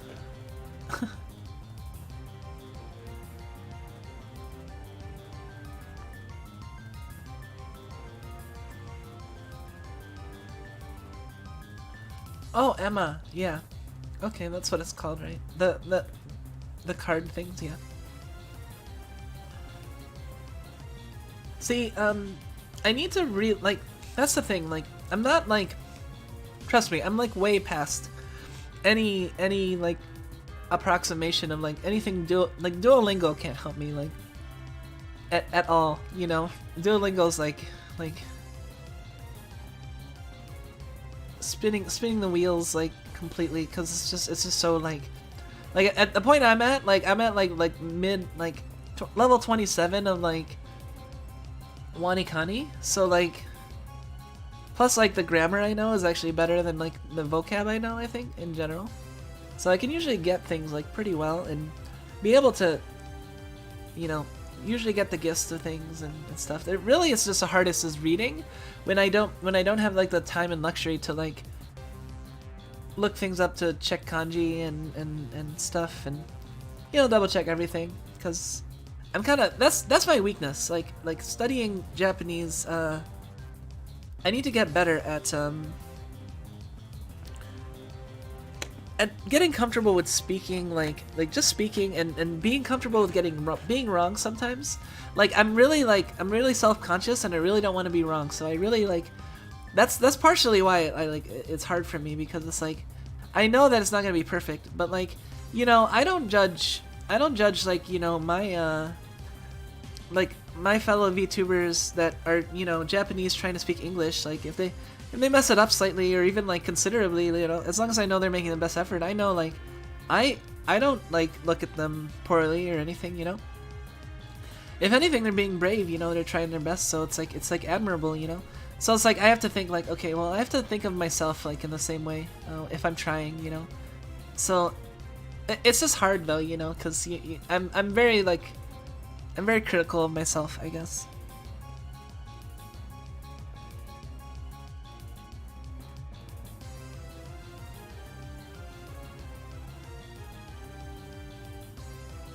Yeah, I think Duolingo might be good for like complete beginners. Like, it's definitely more than just doing like nothing at all. And maybe getting your feet wet might like make people explore it further or like move on to other things. But like, I just think that it's just important, like if you're actually serious about wanting to learn Japanese, well, for one, you have to decide what's your time frame, right? Because that'll dictate like how intensive you need to like do you need to do like a only speak and read Japanese for like an extended period of time, you know? Or do you need to do like other tactics, you know? Like there's some where like people live like only speaking and interacting in Japanese for like an extended period of time, and that's how they like learn.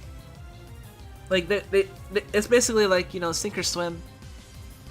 Changing like your computer, like everything. Like you don't everything that you hold on a second.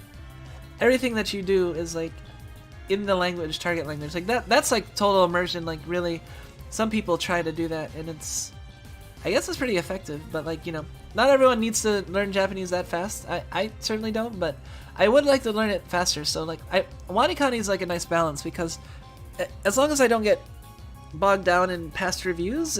I can complete it at a regular pace, and you know, over time, like I really need to get caught up. Like that's one of the things I need to do in like the next. I might have a maybe after the shiny hunt, I'll have like a Wani Honey like. Hey, let's review. Let's watch me review Japanese, because I mean, Callie had a Wani Honey. Sorry, my eye is bothering me a second. Hold on.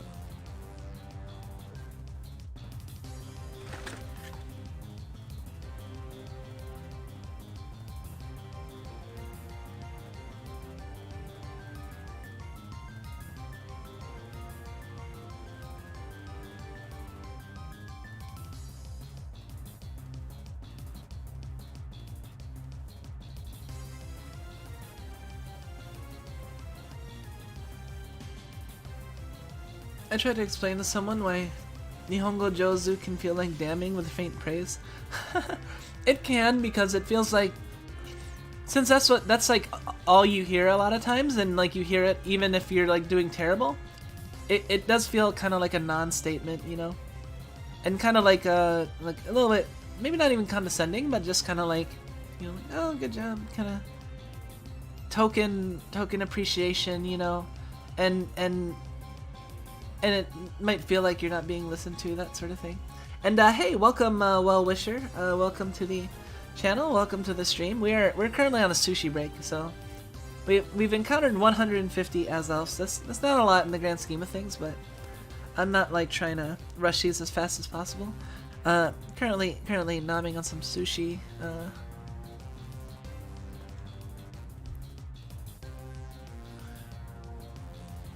In Japanese culture, any praise is good. Like good, or like...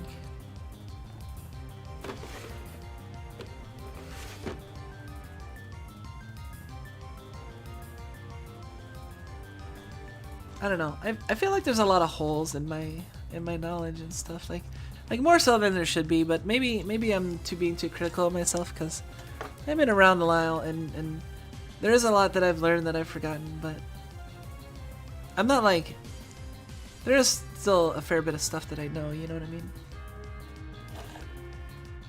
Sorry, I feel like I got something in my eye, and like I kind of maybe want to like wash it out if possible.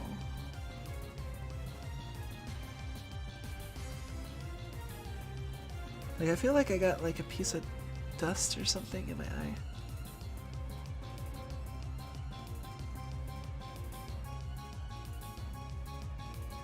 I don't know. I'll have to look at it in a second. We might like BRB. I'm gonna finish the sushi real quick, and then yeah. But feel free if there's any questions. Unless they're being obviously sarcastic, they're trying to thank you for trying. Oh yeah, thank you for trying. But like, yeah, I mean it's not. I don't think there's like it's really gonna be a sarcasm thing most of the time. I guess it's just. I guess it's a sense of like, if it was like really good, I feel like most Japanese would probably say more than just that. So by saying that, it is praise, but it's like, it's the praise everyone gets, you know.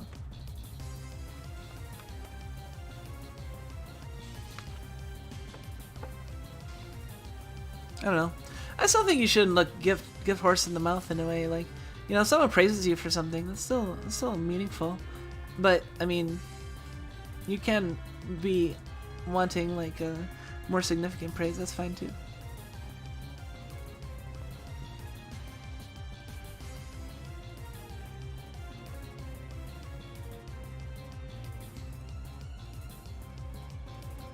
How do I give myself a good reason to learn it outside of wanting to for fun? Don't underestimate learning things for fun. I mean, ultimately a lot of what I learned for VTubing and the like was ultimately for the sake of fun, you know? Doesn't mean it was not worthwhile or not significant, you know? I mean, it might be difficult to just do things in the sake of fun. Some things you might want other things as well, but you know. I mean, I guess I'm doing it for more than just fun. Like I want to communicate with like possible future senpai and Japanese VTubers and other stuff that I work with in the future. So, and also be able to use it and like communicate and stuff. So, and read and get better at stuff like that. So, ultimately, like I guess that's more than just for fun, but I think there's fun in all of that though.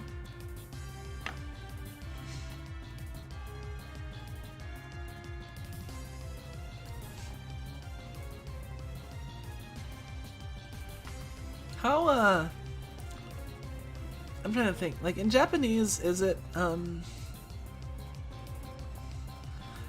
like, the status of sarcasm, I'm still not completely clear on, like, I know some people say, like, you know, in Japanese sarcasm doesn't exist, and I don't think it doesn't exist, I just think it's, like, not seen in the same forms necessarily, but I haven't really, like, looked into it, or I don't remember what it's about and such. How Japanese sarcasm works exactly.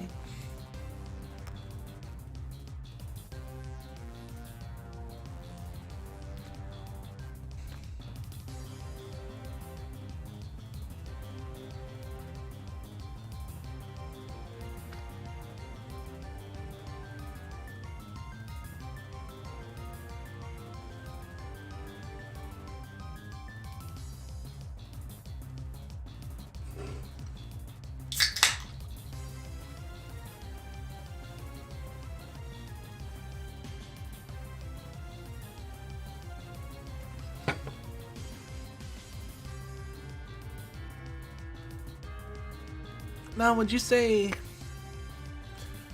you haven't found your passion or passionless? Like, I guess there's a difference. Like, I don't know if I would ever say I was passionless so much as unable to find my passion, but knowing it's out there somewhere. Or maybe it didn't exist in the way that I needed it to be, I guess. Which I guess can be said for VTubing. Because up until, like, you know, a few years ago, it didn't really... I mean, I guess I could have pioneered it, but that's a much deal harder if you're not already, like, directly involved with the component things in question.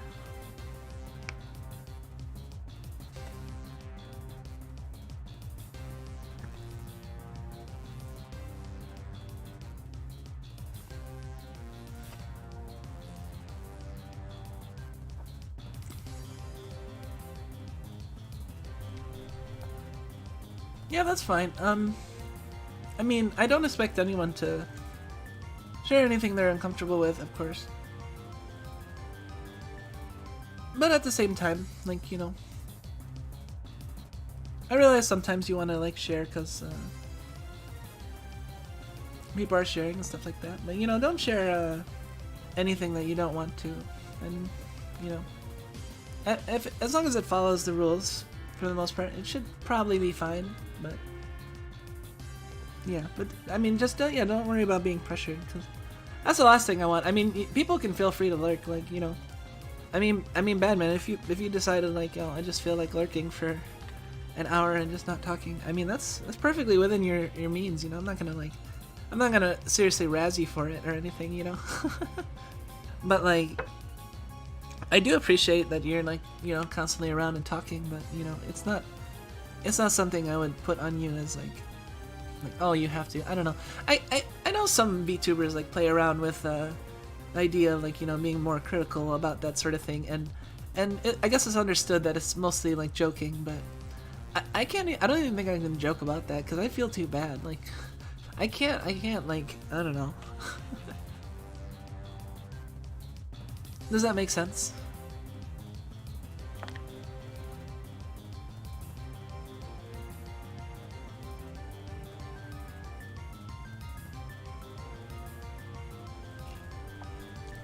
My eye might actually feel it, like, I'm not sure,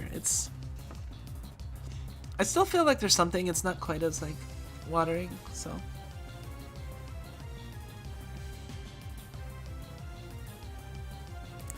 Don't worry, it's my purple eye, it's not my red eye, so. The demon will remain sealed.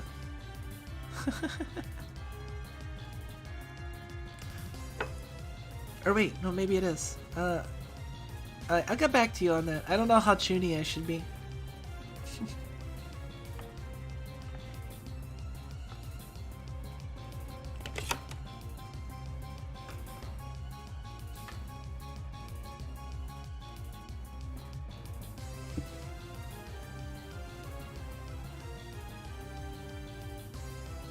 Alright, I think we're about ready to get back to it. Sorry for delaying so long. I know we're like not even that far in the shiny hunt, only on 150, and we've taken like so much break already. I feel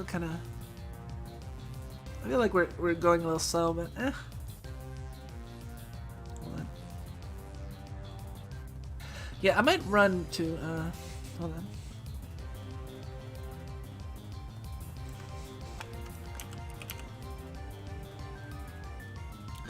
I'm just gonna put this as a BRB. I should be back within like 5 minutes or so. At most, I think. So just give me like 5 minutes. I'll be right back. Thank you for sticking around though.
Alright, I'm mostly back. I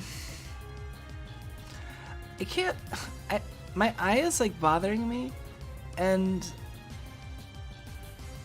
I tried to see if there was like something in there and I can get it out. I feel like there's something in there, but I can't see it. I tried to look at it in the mirror and I couldn't see where it is. I don't have eye drops though, unfortunately, so it feels like it's almost out. Like honestly, like I have kind of a crazy tactic as to how I can get it out. I don't know if it'll work if I'm this deliberate about it though. It might not matter. I was just thinking like, well, I could just like force myself to cry. I mean, and like that, I'm not like that good of like a character artist or anything. I can't just be like, oh yeah, cry, wow.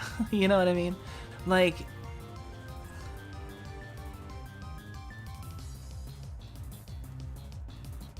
wait, I can't blink that fast. Wait, it's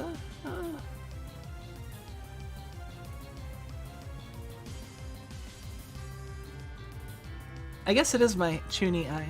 Well, see, that's the thing. I don't know if I'd actually be like a chuny so much as like someone who pretends to be a chuny and like, but like really badly and like not very enthusiastic about it. So it's like ironic chunyism, maybe a little bit. I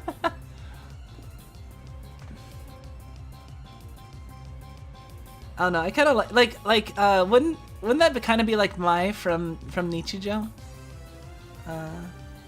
Mai from Nichijou kind of be like a chuny like that. Like if I just started like, I mean, I am kind of a chuny because I will say Suwako-sama sometimes and I do feel that strongly. But I don't say it all the time because I know it'd be weird. And I know she doesn't care. But yeah, so I had a small leaf in my eye once, migraine. I don't think that the chunies would appreciate fakers among them. Oh man. Hold on a second. I can. So my strategy was I could make myself like cry, but the only way I could think of to make myself cry would be like to watch my freaking the end of the marathon video. I don't know what to I don't know if I can just watch that on stream.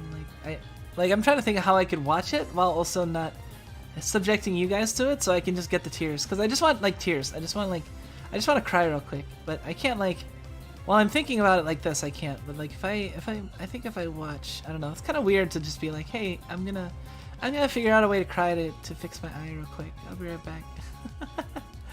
But I kind of want to try it because it might actually work.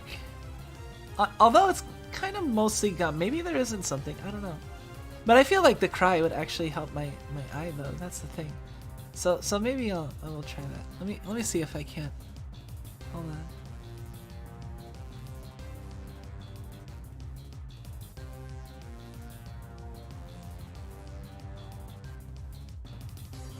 Oh yeah, I guess I can. All right, you might hear a little. Oh shit. Oh shit. No, not low power mode. Fuck.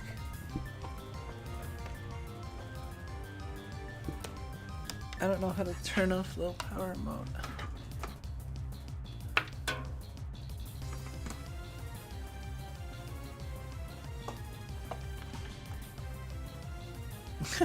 That's just a funny look to freeze on for a second there. Sorry. I'd rather you didn't suffer any emotional damage. Who says it's damage? I think you're misconstruing the effects of catharsis. I wouldn't call it damage at all. Do you call working out a damage? Like you're damaging your body? I mean, technically you are, I guess. But you know, I don't think people are gonna be like saying that if someone like does push-ups. Think of it just like me doing push-ups. I mean,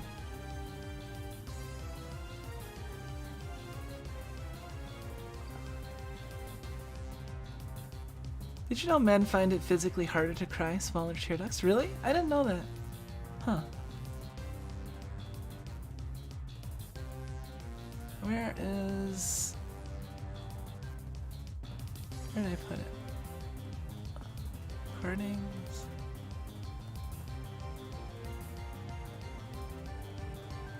Shit, no, oh, it's still in my downloads folder. Okay.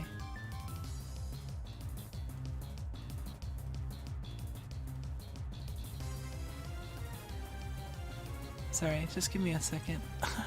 I'll leave the music on for you guys, so it should be fine. 52. Yep.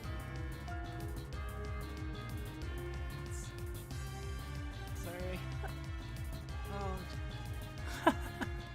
Oh. It might actually work, you know, because I'm being too deliberate with it. But hey, if it didn't work, that's an interesting phenomena as well.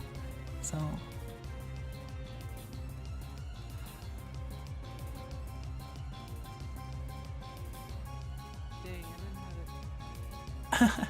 At the end of it, I got mad because, unfortunately, it wasn't like playing. Wait, I might actually be. Well, okay.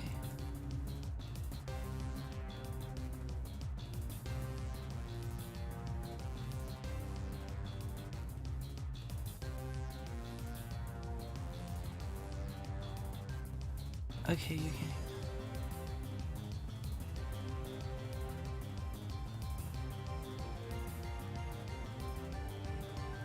Thank you all for coming, by the way. I do appreciate it. I'm not like ending the stream or anything. I'm just trying to get something out of my eye. Like that sounds like an excuse, but I actually am trying to get something out of my eye by looking at something that might be a little emotional for me, real quick. And it's probably not gonna work because I'm being too deliberate about it, but I figured I'd try it.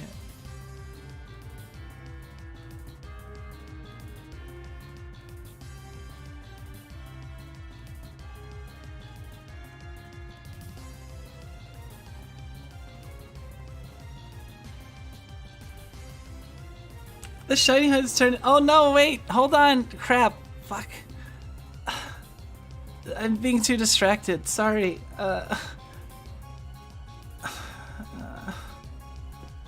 We'll get back to it. I think my eye is mostly fine though. It should be fine. This was dumb. Tangent here.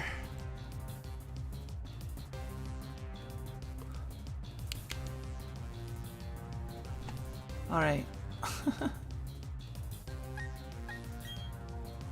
Let's say hello first. In prison.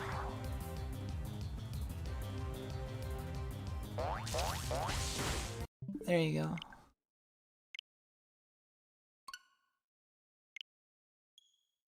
We were the real shiny all along. I think it's mostly fine. It still feels like there's something in my eye, but I don't know. It'll be... I'm not going for like... I'm probably only going for like a couple more hours if so anyway, so... Let's get to 200 and then we'll talk. Well, we'll talk all the way up through 200, but... We'll talk about the... tangents then. Gotta focus a little bit. See, this is also a test of like my focus too. Do I have the willpower to stick through it? You know, because it is not necessarily easy for me to do this. Even.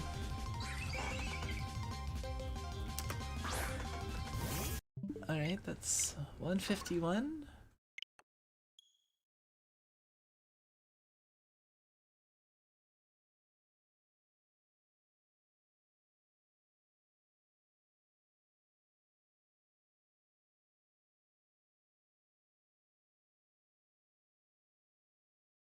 Maybe the blinking will work.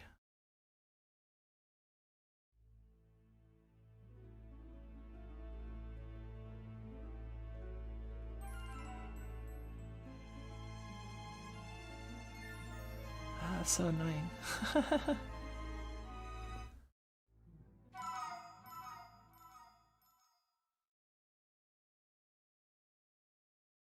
Yeah, see, that's the thing. Like, isn't La Plus like a big chuny, right? That's like one of her big things.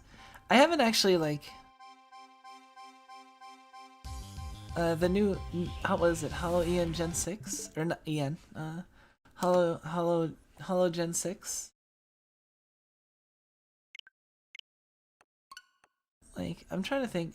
I haven't really watched them a ton yet.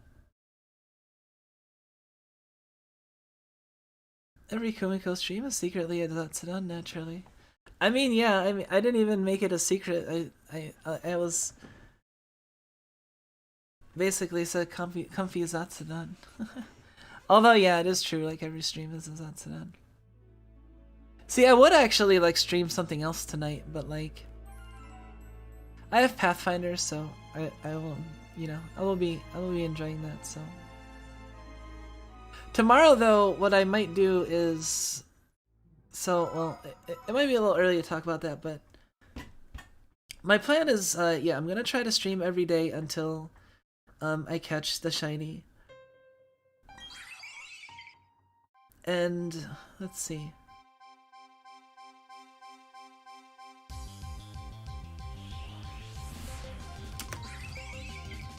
So tomorrow I would stream like during probably around like 1 o'clock, you know, or so, 1 or 2 o'clock. I don't know if I'd start as early as 12 again or try to start as early as 12, or I will post it. We'll see how I feel after like Pathfinder and stuff.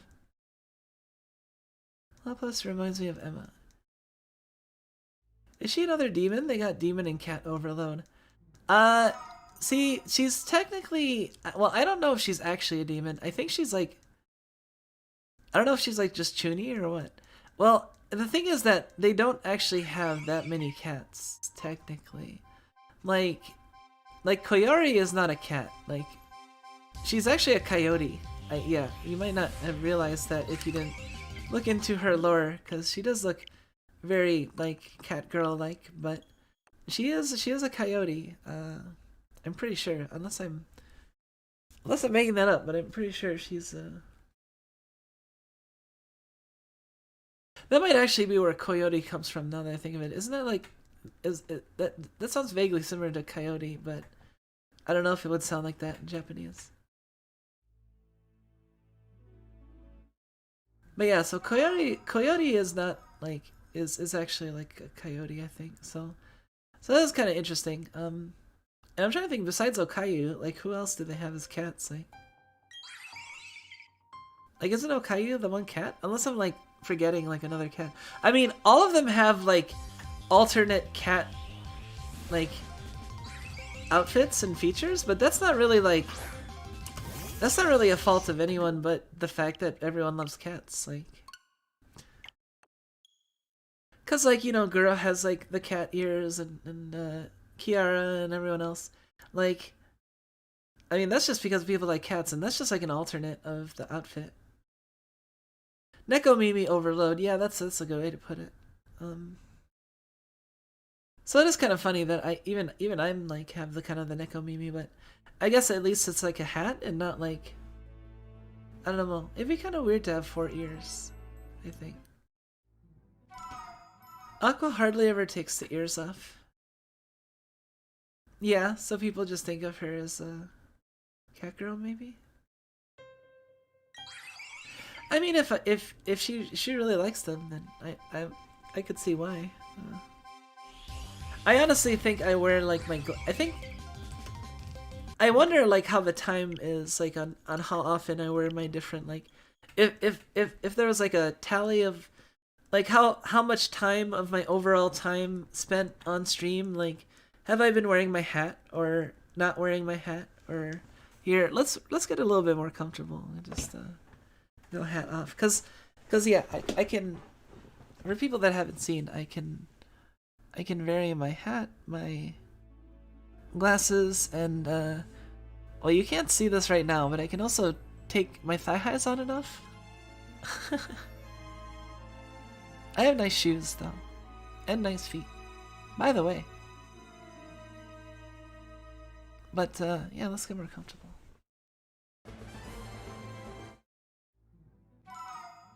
4 ears would be a real fear. Oh, that's not bad. I mean, hey, that's like the start of a rap, basically, right?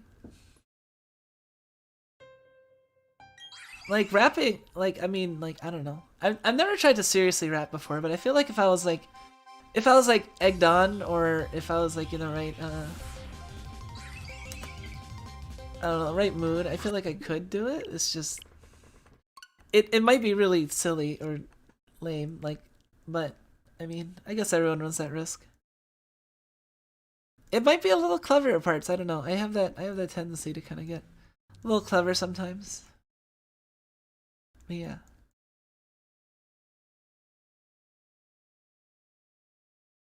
I know one cat girl without cat ears because she's only a quarter cat. Michiru. Does she have like a cat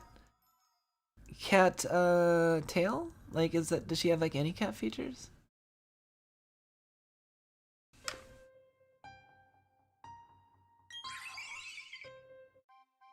I won't lie, I'm a little tired of the Nekomimi stuff. It feels kind of basic now.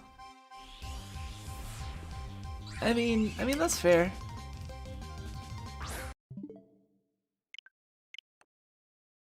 Oh, Batman's saying that he's tired of my hat.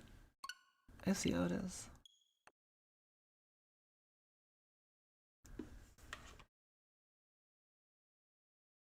Hold on, let me get somebody out for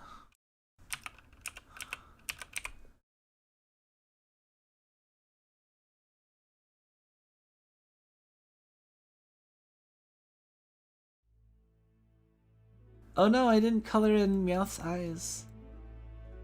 Here, we'll just put Meowth on top of the... Oh, that's kind of, Utawada Rumono guy. Yeah. There you go. There's, you're tired of the cat. I'll just, this is my trolling you right now. Consider yourself trolled. Haha. No, her father was a werecat or something. I fear a coming 2-ear versus 4-ear war. Oh, that reminds me of Wolf Children. Wolf Children was a good book. Good manga. I have a volume. I don't remember what it was originally. Was it like a novel? I have like the manga tome, like the whole thing. Did I click? No. Shit.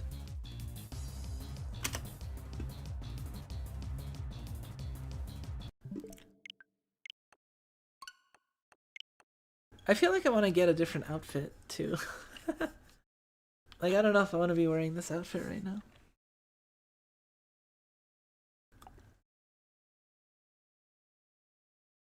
I mean, like the schoolgirl outfit. Although the Randosera is pretty nice, but I honestly think red Randoseras look a little bit nicer. I mean, I do like the color red, so it's like. Although I do like red and black. That might be obvious, but. Oops.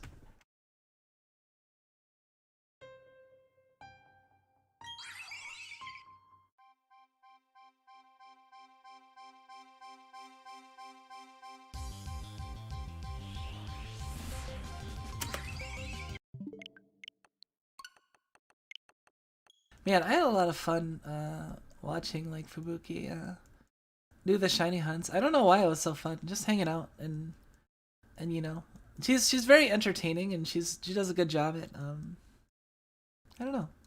Like even though there was somewhat of a language barrier, I didn't understand everything she was saying. I understood enough that it was like I still felt like I was there and part of like the fun, you know.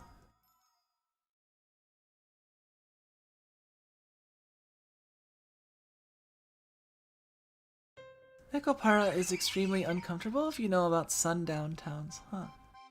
I've never heard of that, but I will...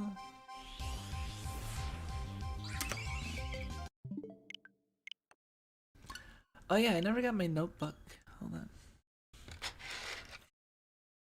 I do have my little schedule book right now.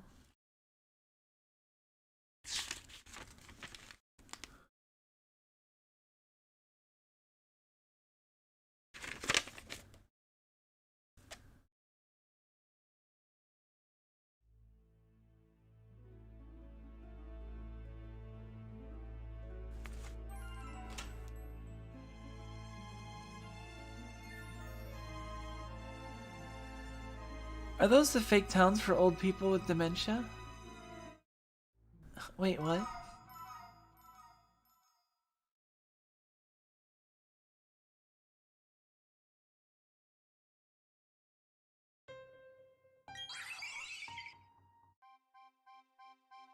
A sundown town is where certain people have a curfew and others don't in the deep south. Oh.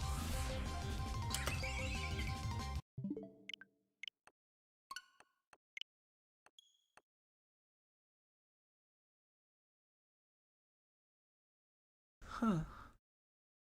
I've never heard of that, yeah.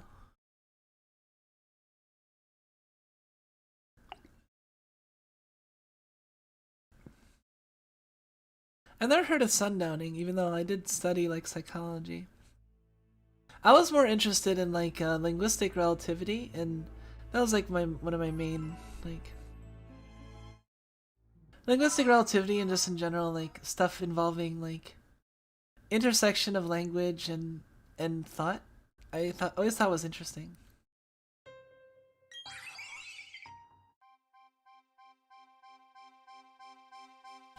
So you find out the cat people aren't allowed out after dark or without a collar? Oof. Yeah. I mean... Yeah, but at the same time, I mean, yeah, it is fucked up when it occurs in real life, but, you know. People go to fiction for different reasons, including an escape. And that can include pretty fucked up scenarios if they were in real life, but thankfully they're in fiction and, you know, they can be enjoyed in a safe and responsible way that doesn't endanger or hurt anybody. At least I think so, you know.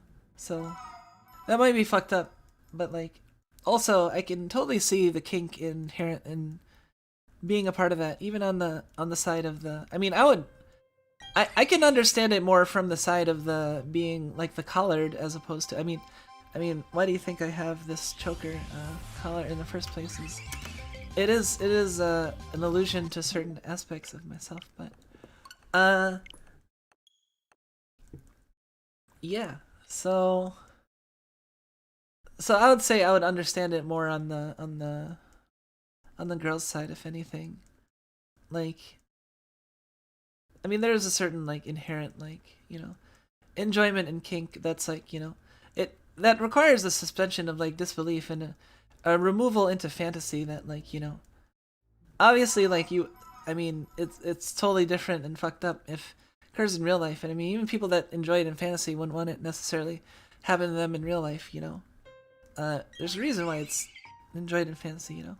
But yeah, so like yeah, sundown towns and yeah. Azelf. Shiny Azelf. I like this Meowth. It's kind of cute. Like it looks surprisingly like a Meowth. Like it looks a lot more like a Meowth than I thought I would do, just randomly doodling like Pokemon. Like I mean the body is messed up, but like the head is like spot on. Like that's actually pretty good, you know. So I'm actually kind of proud of that. Like I would put that on a sticker on something. I mean, I need to fill in the eyes so that's like white and not like, I don't know.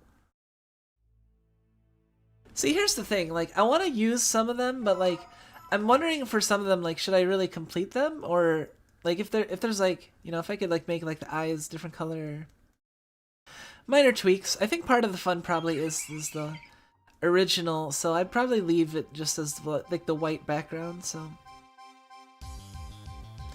I think it helps that Meowth is fairly cat-like already, yeah. Shit, we need to think of a name for the shiny Azelf. Oh.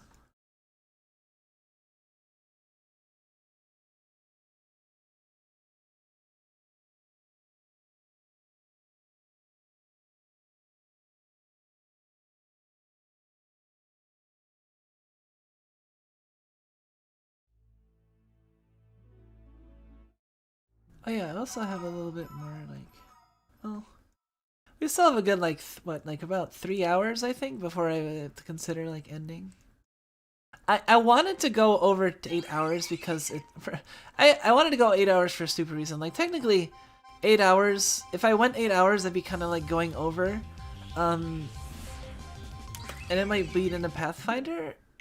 but like, I also kind of want to go 8 hours for. It's a stupid reason because on my endurance stream folder, I have it marked as 8+ hour streams.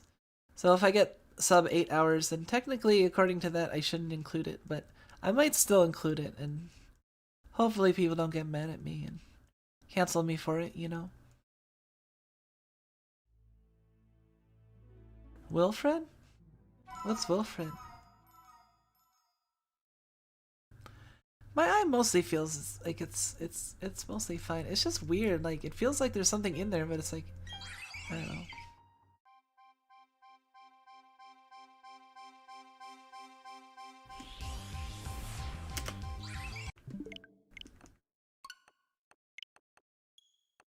Oh, you know what I should consider doing? Like, I mean, we have time in between these.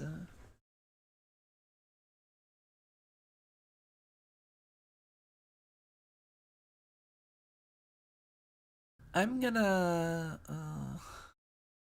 Oh yeah, I want to play colonization at some point. I think I'm gonna like tweet again that I'm live.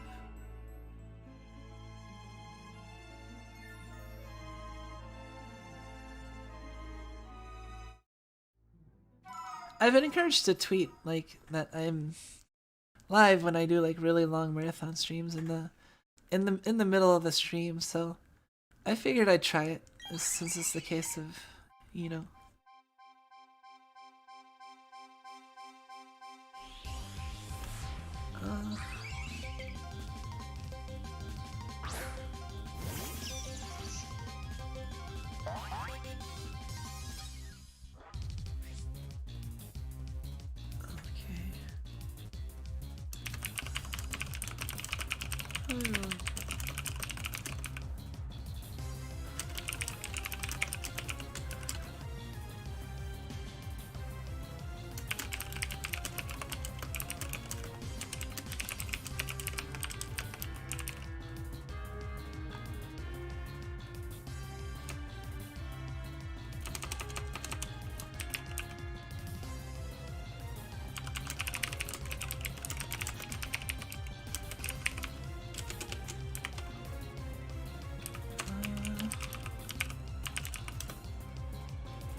Oh yeah, I guess you can hear my keyboard a lot more. Huh. I did turn down the threshold, which before I was actually like taking out most of the keyboard sounds, but now that I lowered it a little bit, I think they're mostly bleeding through. So I had it set up perfectly, and then I lowered the threshold for one reason or another.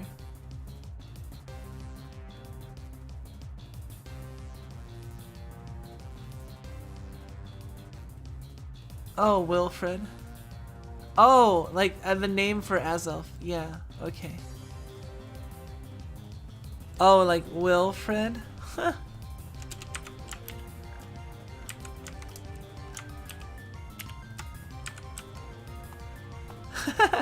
I could name it like Will Powers. Will Powers. It is.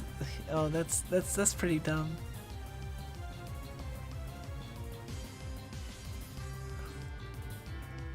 Name it a gnome? I don't know if I can do that.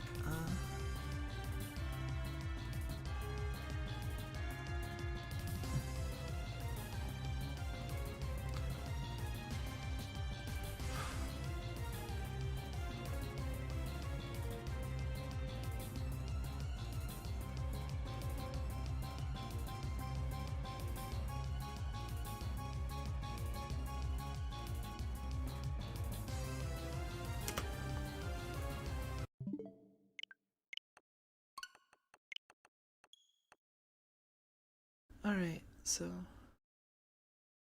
suddenly it feels like Phoenix Wright in here. I haven't played Phoenix Wright in like I played like the first one, and I didn't really play like the other ones. Unfortunately, although I like VNs, like my combination of my attention span and interest was not strong enough to overcome it most of the time. I have played a few VNs, like I played like Sayano Uta, weirdly enough, even though I have the weird complex against horror.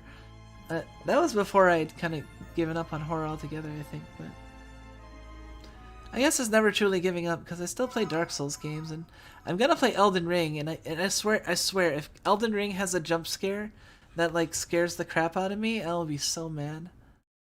I'm just saying this now. I'm gonna do my best not to be like, ugh, but if I don't know, it should be fine. I crossing fingers. Not a name I expected to hear. Wait, what name? Elden Ring? Really? Or was it something else?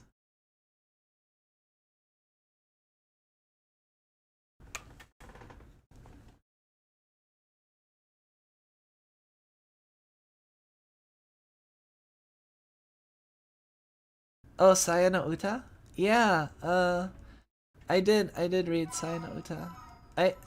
I thought it was really I thought it was really good actually. Man, the soundtrack gives me like weird feels like to this day. It's hard to listen to. It's not like, it's not quite sad, it's not quite, it's like, it's a sort of melancholy mixed with like, I don't know, it's really weird. Like once in a while when I'm in like a really weird mood, I'll like go back and listen to some of the Saya no Uta music, but it's definitely had its impact, and it's interesting. I don't know. And then there was that Nitro Plus game where you could like fighting game with Saya in it.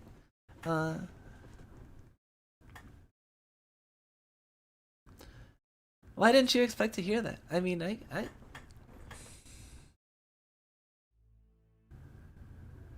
dang it, my eye is still like bothering me a little bit, but hold on, let me try the blinking some more.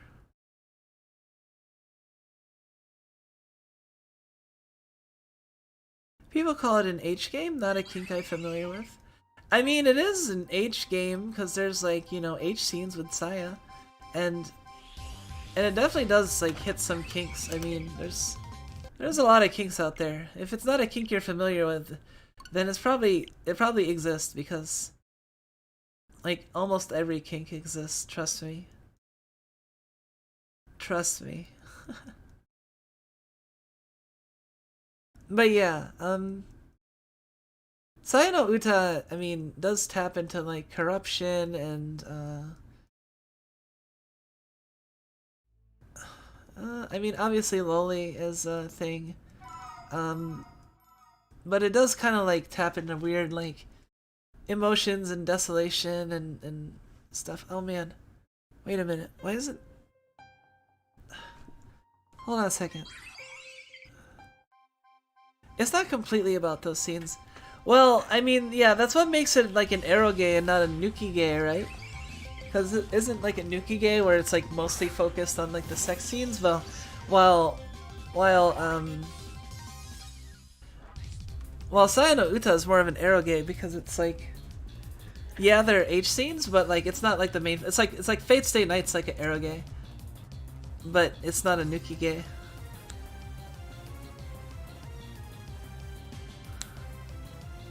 I'm trying to think of a good example of a nukige, but I don't want to like out my power level quite yet. And also because I don't really remember them. That's not really my thing. Like, Misha's more of the VN person than I am, so. Never really heard anyone really bring it up since it came out forever ago. I mean, I'm familiar with it. Yeah, it's more like I guess hardcore than softcore though. It's not really like.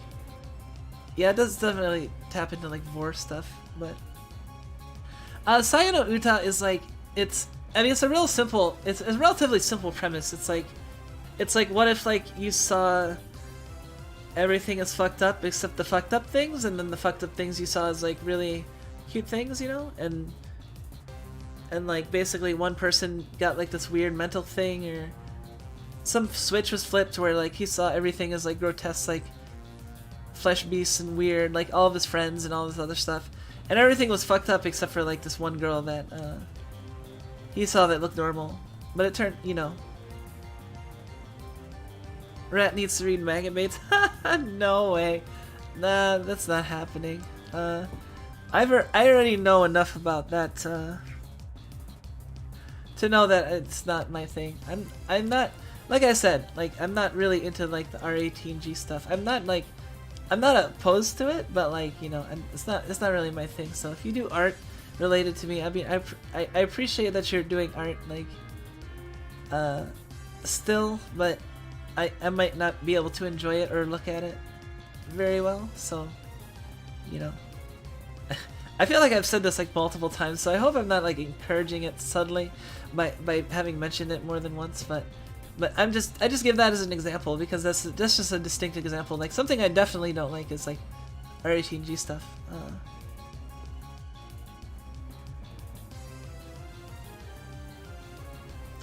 I bought it on sale on Steam a while back before I realized it was the cut version. Oh, can you like mod it to be uncut though? There's no way to do that? That's pretty sucky then. Shit, did we hit the button for this one? Where's my controller? Oh, I was plugging in my...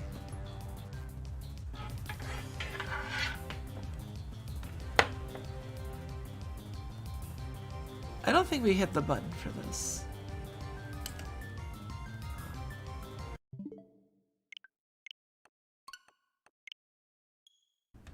Does the Lake Trio have its own like distinct theme relative to everyone else? Like I like the Lake Trio's battle theme. I don't know if it's a generic legendary one for that's used for others though, or if it's just the Lake Trio. Don't they usually have a free uncensored patch somewhere? That would be nice if they did. I just hope that they didn't like clamp down on it because it has lowly stuff in it. And I don't like that. I am part of the Fubuki camp of appreciation. I think you had to pay for it? Oh, okay. It's not on Steam.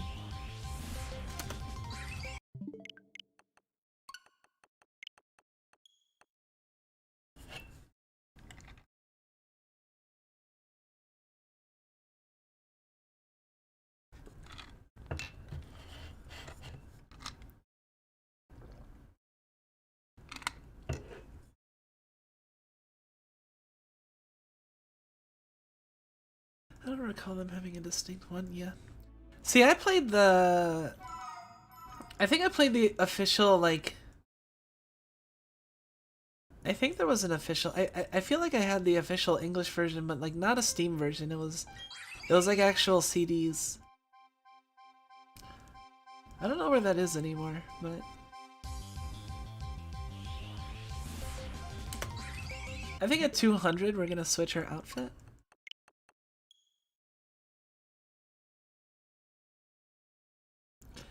Matsuri Dakimakura is apparently illegal unless she covers up. I guess if you're not boing boing, you never grow up. Apparently, Matsuri Daki is apparently illegal. Illegal where? Like, I mean, I guess in places where they clamp down on that, but that's really shitty.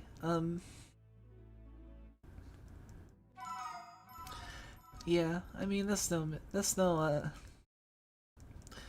secret that I don't like that. People clamping down on that sort of stuff.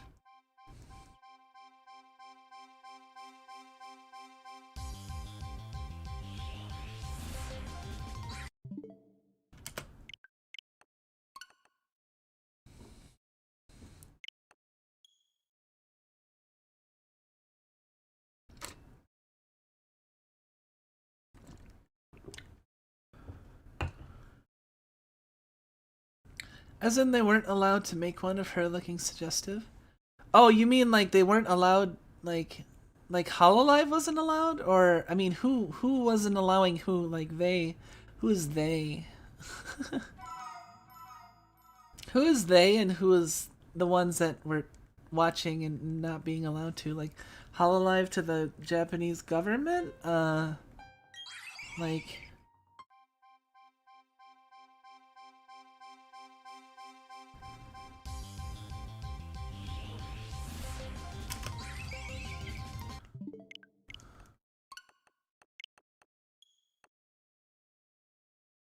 I would assume the manufacturers. I mean, how is that any different from all the kinds of lowly stuff that's been produced from Japan already? Like that doesn't make sense. Like, being the manufacturers. I mean, there are definitely manufacturers out there that will manufacture lowly content, like.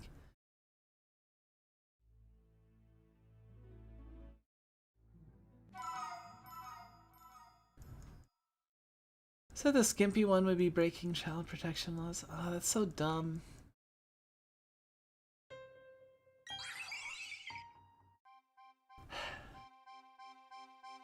Sorry, we should change the subject, because that just only depresses me.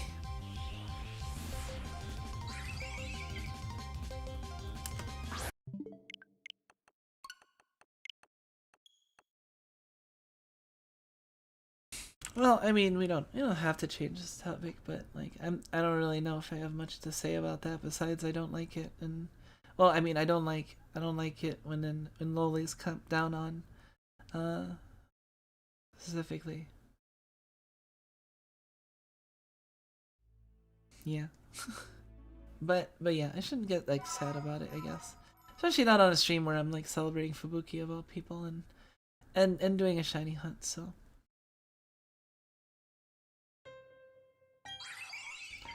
Claiming to be 16 all this time, finally bitter.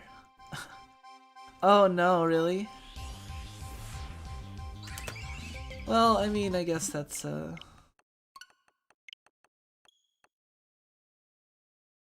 See, I don't I'm not really like I'm not really the type that places much significant on like the, in terms of people who have that sort of kink, like lolicon and stuff. Like, I don't place that much significant on like the actual, like, I don't know. I don't think like it. Like, basically what I'm saying is like, 5,000-year-old loli vampire doesn't bother me. Is what I'm saying. Like, it doesn't really make a strong difference either way. It's more since it's an aesthetic appreciation. It's like, even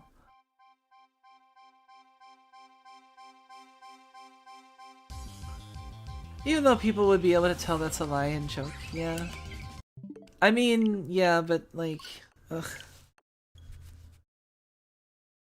There might be no getting away with that besides, I guess, I don't know. That does suck. I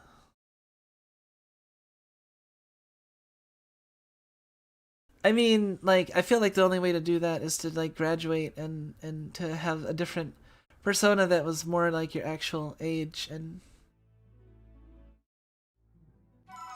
not lie that you're like really young as a VTuber, unless like you're like, I don't know, like I guess Luna's like a year old or something like ridiculous, that's obviously like fictional.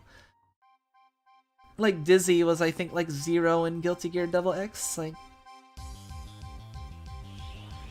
since she was like just created or something. Like, those sorts of exceptions are like whatever, but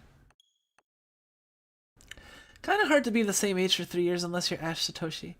Man, Pokemon is so weird. Like, I look at like the modern anime art, and it looks like kind of bad, and like, I don't know, Ash looks weird. Like, he hasn't grown up, but he's like, he looks different, and it's just, I don't know. I'm used to like, OG Ash Ketchum, with the OG hat, and maybe like the first two like changes after that, but not much after that, so I'm used to that. Android 21 from Fighters ES3, yeah, see stuff like that is like whatever. Luna's one at the oldest by lore.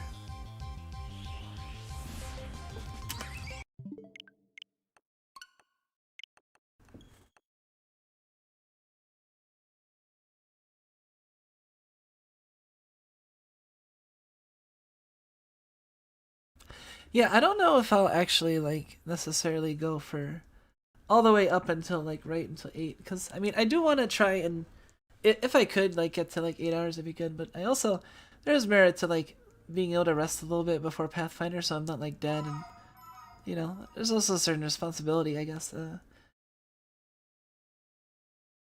that I have some energy, that I don't just like burn myself out completely. But so I don't know, I might end like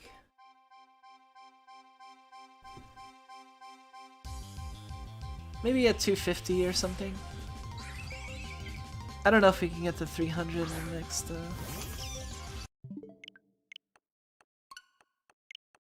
Gogeta, Vegito are only a few hours old. Fubu will be cheering us on in this discussion from her prison cell. I mean, yeah, I'm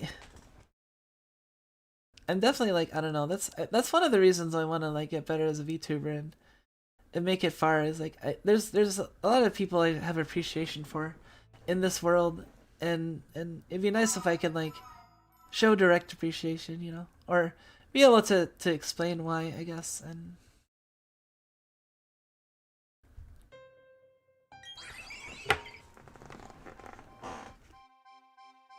that's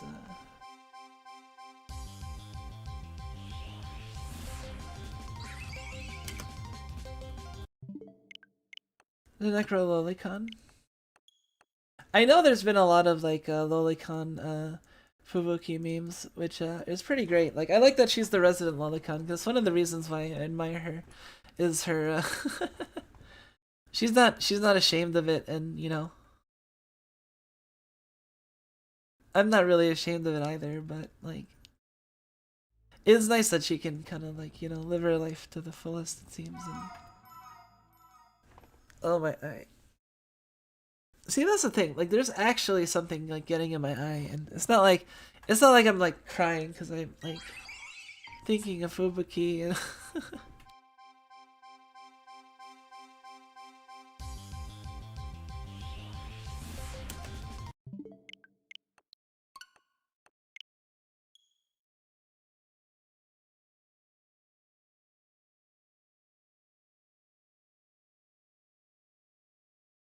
we're at 85 or 185. So I don't know.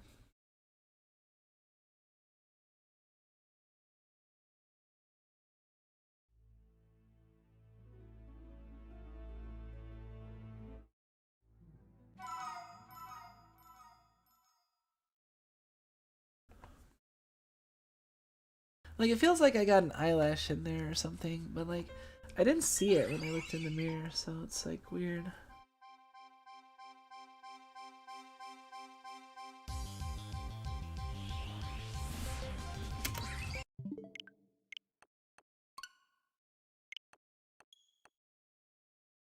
Fubuki was playing Call of Cthulhu and said Necrololicon instead of Necronomicon. Then said in English, "It's okay, we are Lolicon friends." That's awesome.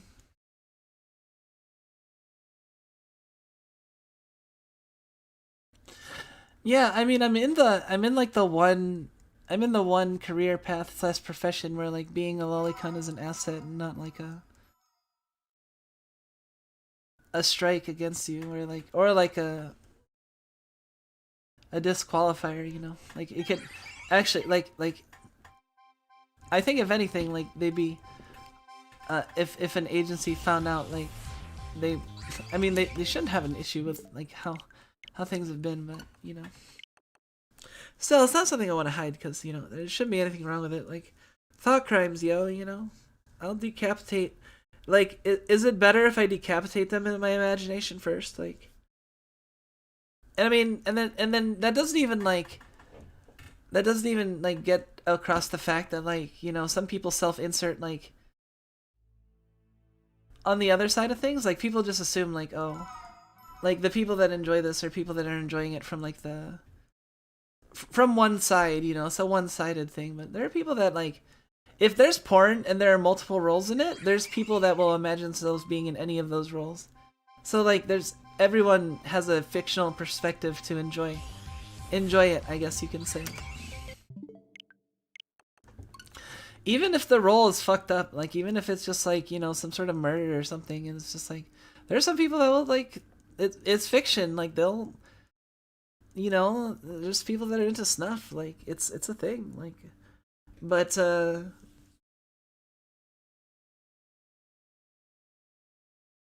being a lolly in the Enka scene much suck. Allergies sometimes make me feel like something's in my eye. I don't really have much allergies, like I never really did the allergy thing much, like more or less have not had to deal with allergies my whole life, which I know is like something a lot of people get really mad at. I did hear that like hookworms can help.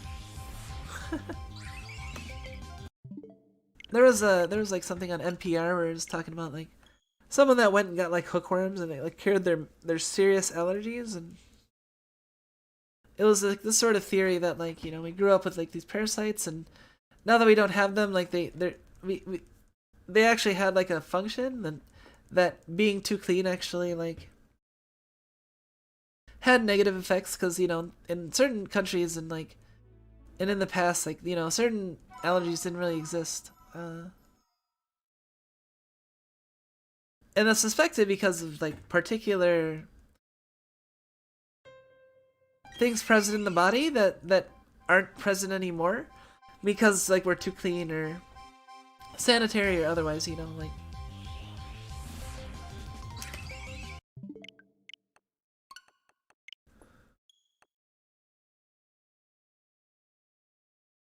$190. Yeah, what I think I'm gonna do is our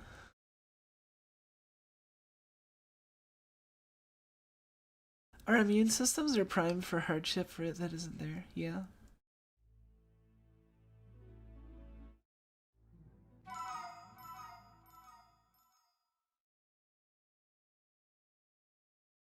Immune systems are primed for hardship that isn't there. A long time ago, certain modern medicine so efficient leads the body without any real threats to attack. Yeah.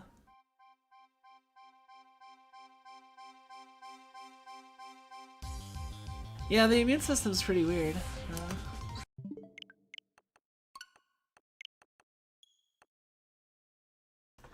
Let's see, when we get to...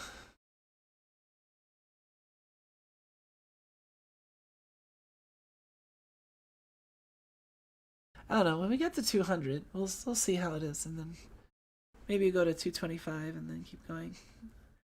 It's decent to like jump. In Frank and Fran, there's a really cool story about autoimmune disorder.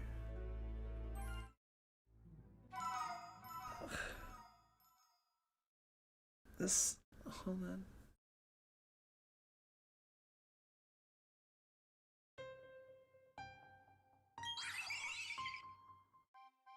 Sorry, my eye is still bothering me, like... I don't know, maybe I should, like... 192?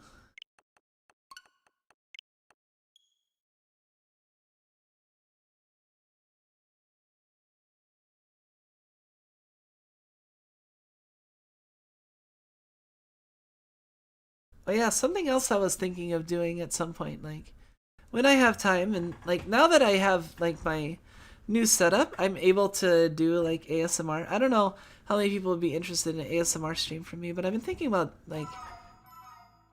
trying to do, like, a legit, like, good ASMR stream. The problem is, like...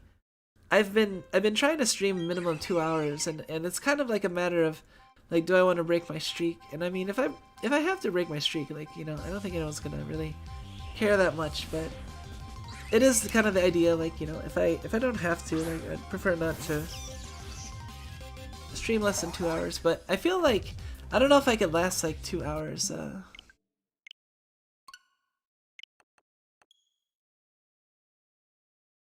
American deer tick can make you allergic to red meat. Yeah, that's why I'm scared of the I'm scared of like the wildlife, and or I'm scared of like, I don't know. That's generally why I stay indoors and I don't go into nature and stuff. I don't want things to bite me and then make me allergic to like some of my favorite things. I I really like red meat, so.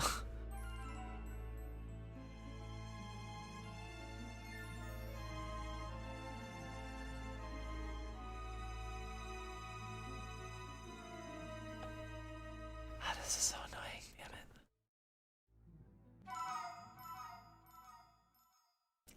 Alright, now I'm a chuny. I can't open my eye.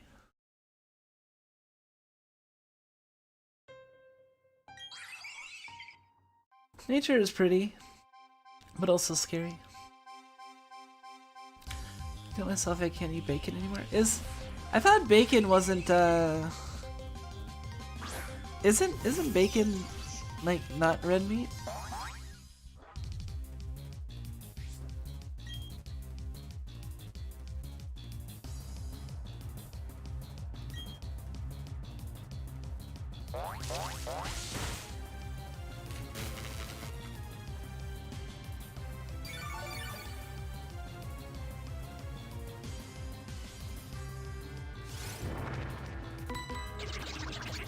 Wait, I thought I almost got it, but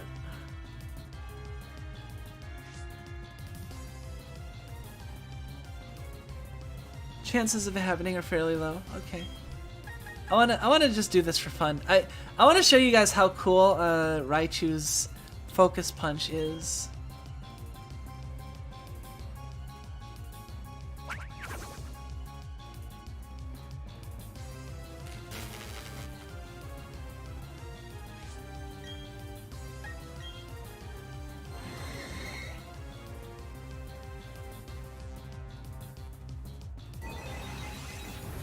I like that they still use the same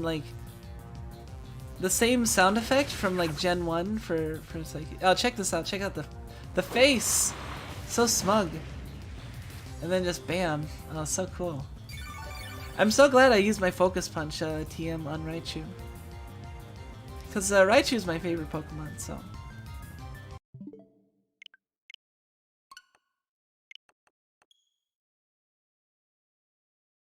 I don't remember if I clicked it or not for that one, but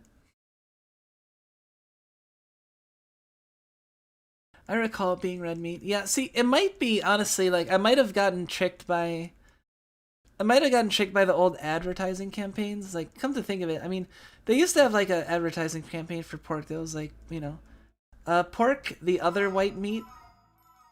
But I guess that was an advertising thing, because it's probably not white meat.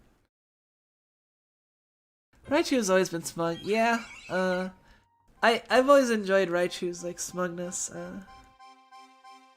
I guess my sassiness can kind of be from a similar place. I also think that like Raichu, like honestly, like one of my favorite early episodes back in the day was the Raichu like Lieutenant Surge. Yeah, we're gonna get to 200, then I think I'm gonna go and see if I can't like wash out my eye, and see if I can't get whatever it is out, because I didn't actually wash my eyes, so I'm gonna like seriously wash it out.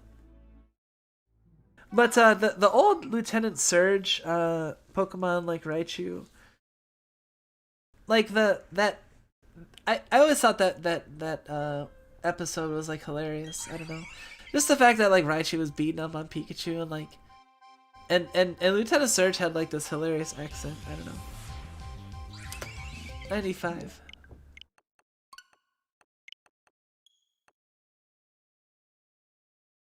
He be talking about like the another body slam.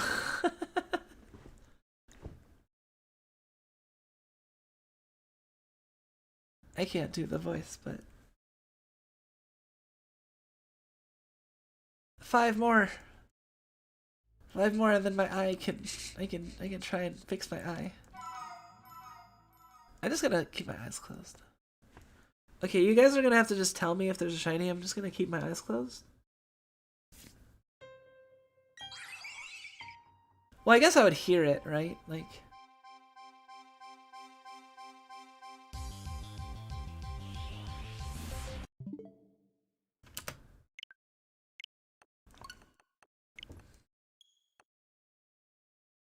Yeah, see, it was kind of funny because like I liked Raichu a lot, and I think in like Pokemon Yellow I like jammed a Thunderstone into Pikachu's face like pretty quickly.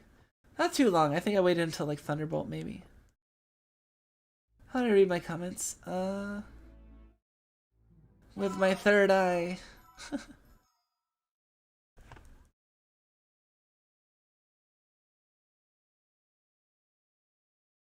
They don't let Pikachu evolve and unite, really? That's crap.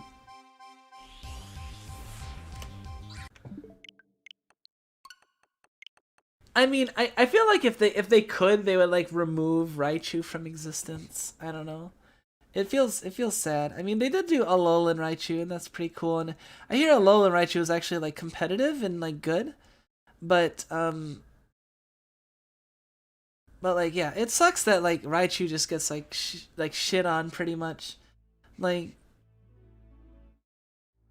apparently to hunt shiny Azelf, they must be cursed with discomfort. Yeah.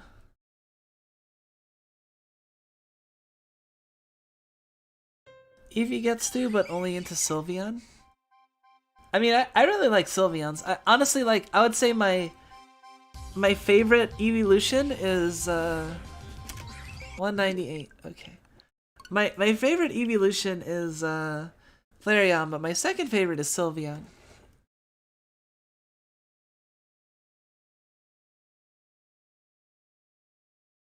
Hold on, maybe if I do the opposite, if I leave my eyes open.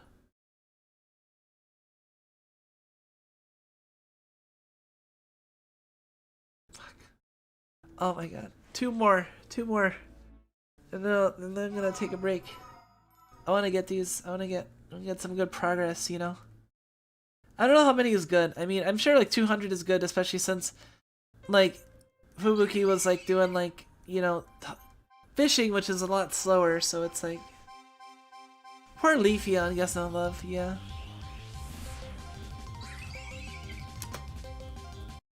I always liked how Raichu's tail was like a HV cable? Really? I don't actually know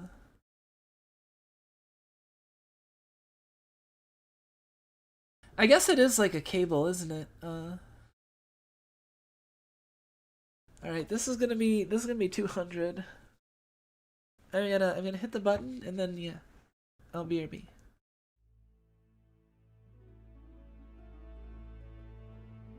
Oh, high voltage cable, yeah.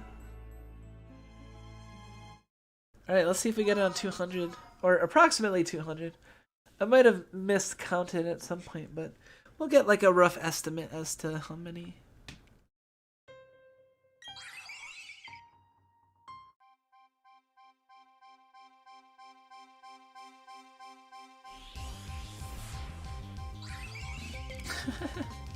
Oh, you know. Yeah, that's 200. Okay.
Alright, I'm back, and I think I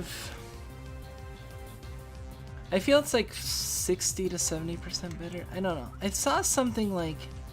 I didn't see I didn't see a, whatchamacallit, any sort of like hair, but it did look like there was some sort of like dust or something that was like on my eye itself, like that, like rubbing it in the particular spot, like with my eyelid closed, like did seem to help, like, so it might be it.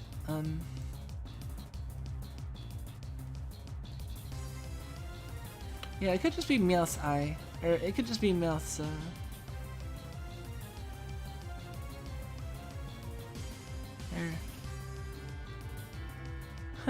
I really need to fill in the white.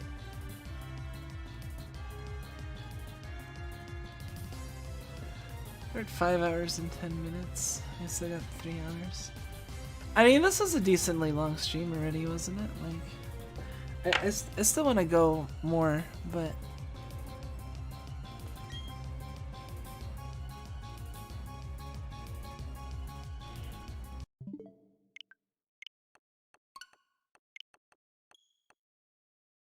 it should be fine for now. If it starts bothering me too much again, then I'll probably just end the stream. Like, I want to go on a little bit longer, because although I realize like 5 hours is a really decent time for the first stream, so yeah.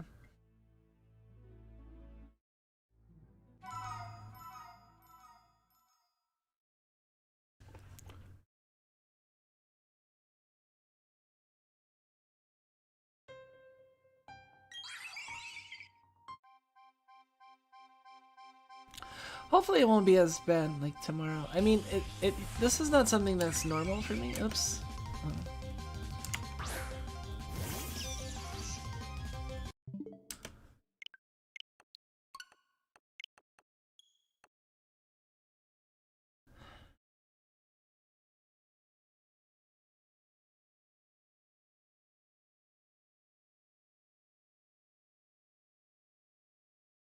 I don't think this has really happened before either. Like, something on stream. Like, I'm thinking it's like something caught my eye for like an extended period of time. So I don't know.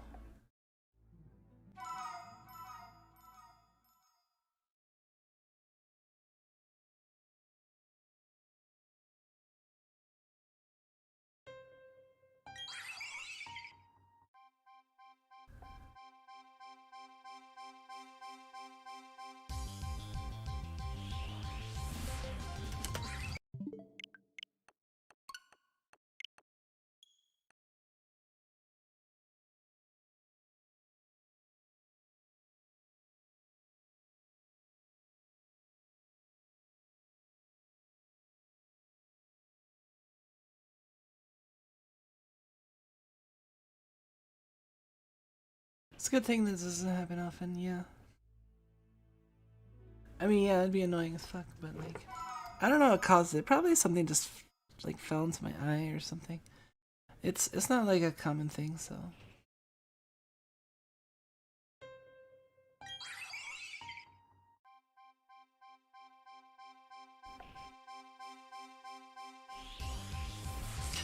Alina.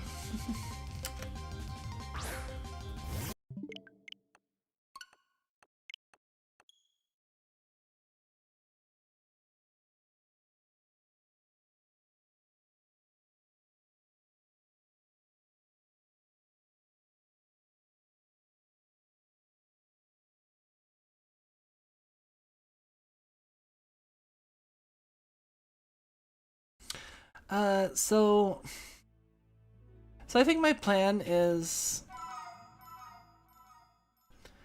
tomorrow I'm going to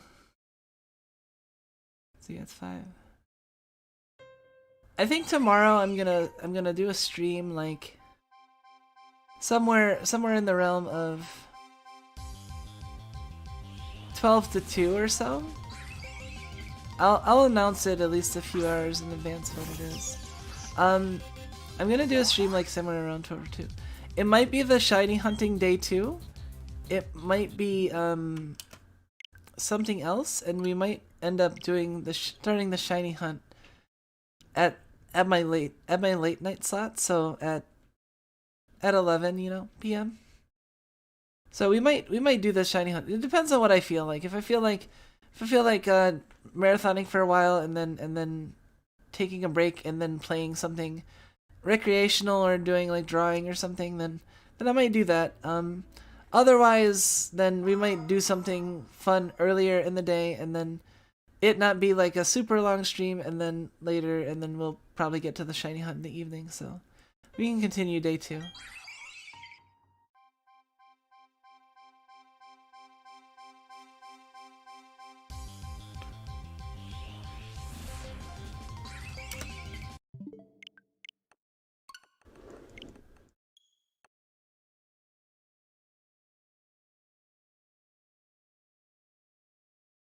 Yeah, what I'm probably gonna do is after this, I'm gonna go and buy eye drops, I think.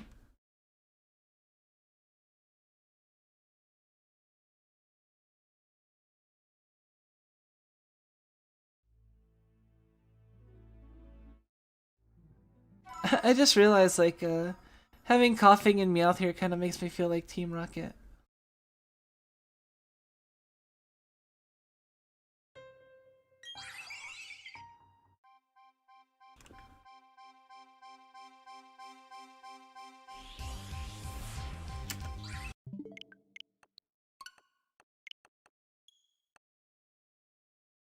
Alright, that was 206.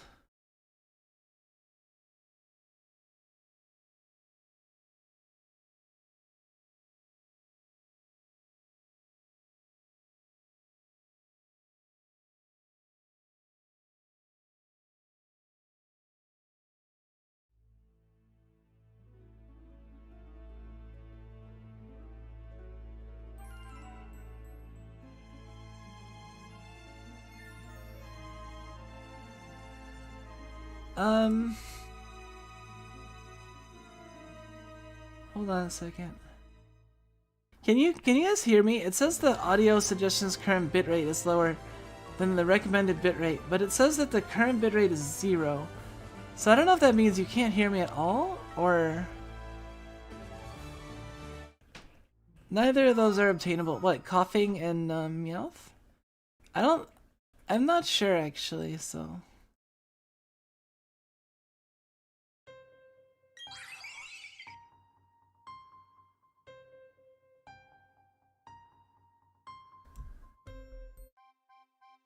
You can hear just fine? Okay, so it might just be like a weird glitch. Okay, everything's fine. It might have been just because I checked it, I don't know.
Yeah, I'm probably gonna end in a few actually, because I think I'm gonna go get eye drops if I can.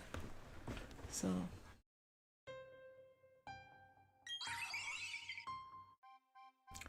hopefully I don't deal with this problem next time. But yeah, so that's the plan. I'll probably like, let's see, we'll find a nice round number to stop at. We're at 209 right now, so we'll do 210. Yeah, I'll post like the stream stuff for tomorrow, like sometime later today or tonight. Plus you can have eye drops for later. Yeah, that's the thing. Yeah, I've been meaning to get eye drops. Like I've been meaning to get eye drops for a while. I just keep forgetting whenever I go to the store. It's been like months at this point. So I really need to finally go get them, and I guess this is a good enough reason as any. So this will be our last one. Let's see. Let's see if we're done. Are you on a shiny hunt?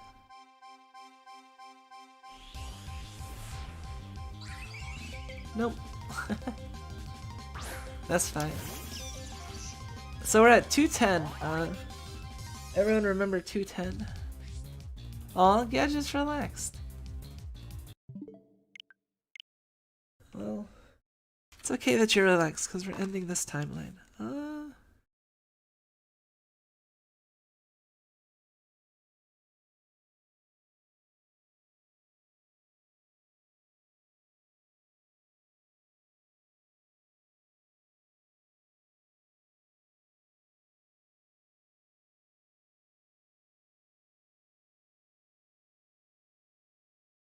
Let's see. Let's go over here.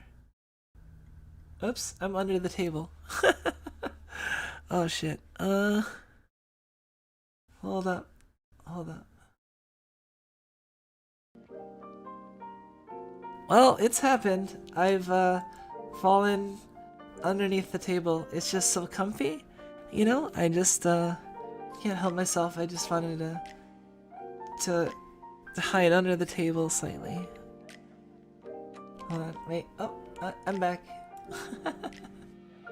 Yeah, so that was the first day of shiny hunting. Not, I wish I didn't have eye troubles, but hey, you know what, we did get a good amount done. It's still like, you know, endurance, definitely. I mean, this is one day of possibly many, possibly very many, who knows. So we're gonna be going until we can. So thank you for joining me. I will, yeah, expect the stream around 12 or 2. I'll post when it actually is. If you check like my YouTube, like you should be able to see the stream waiting rooms like by tomorrow, so you'll be able to figure out the exact time I scheduled. And yeah, that should be it. So yeah, thank you all for coming. I do appreciate it. And thank you to all the new people. It was nice having a nice variety in chat. Some days it can be very wrench focused, because we do have 3 wrenches. They do talk very often, so it is nice having more people and more new people, more new faces, names, that sort of thing. And I hope to see many of you back, all of you back. But you know, and yeah, thank you, and I hope to have more nice and chill streams. We'll have some fun. You know, this might be for the long haul, and you know, we'll see how amusing this road trip can be together, you know. Anyway, good night everybody. Take care.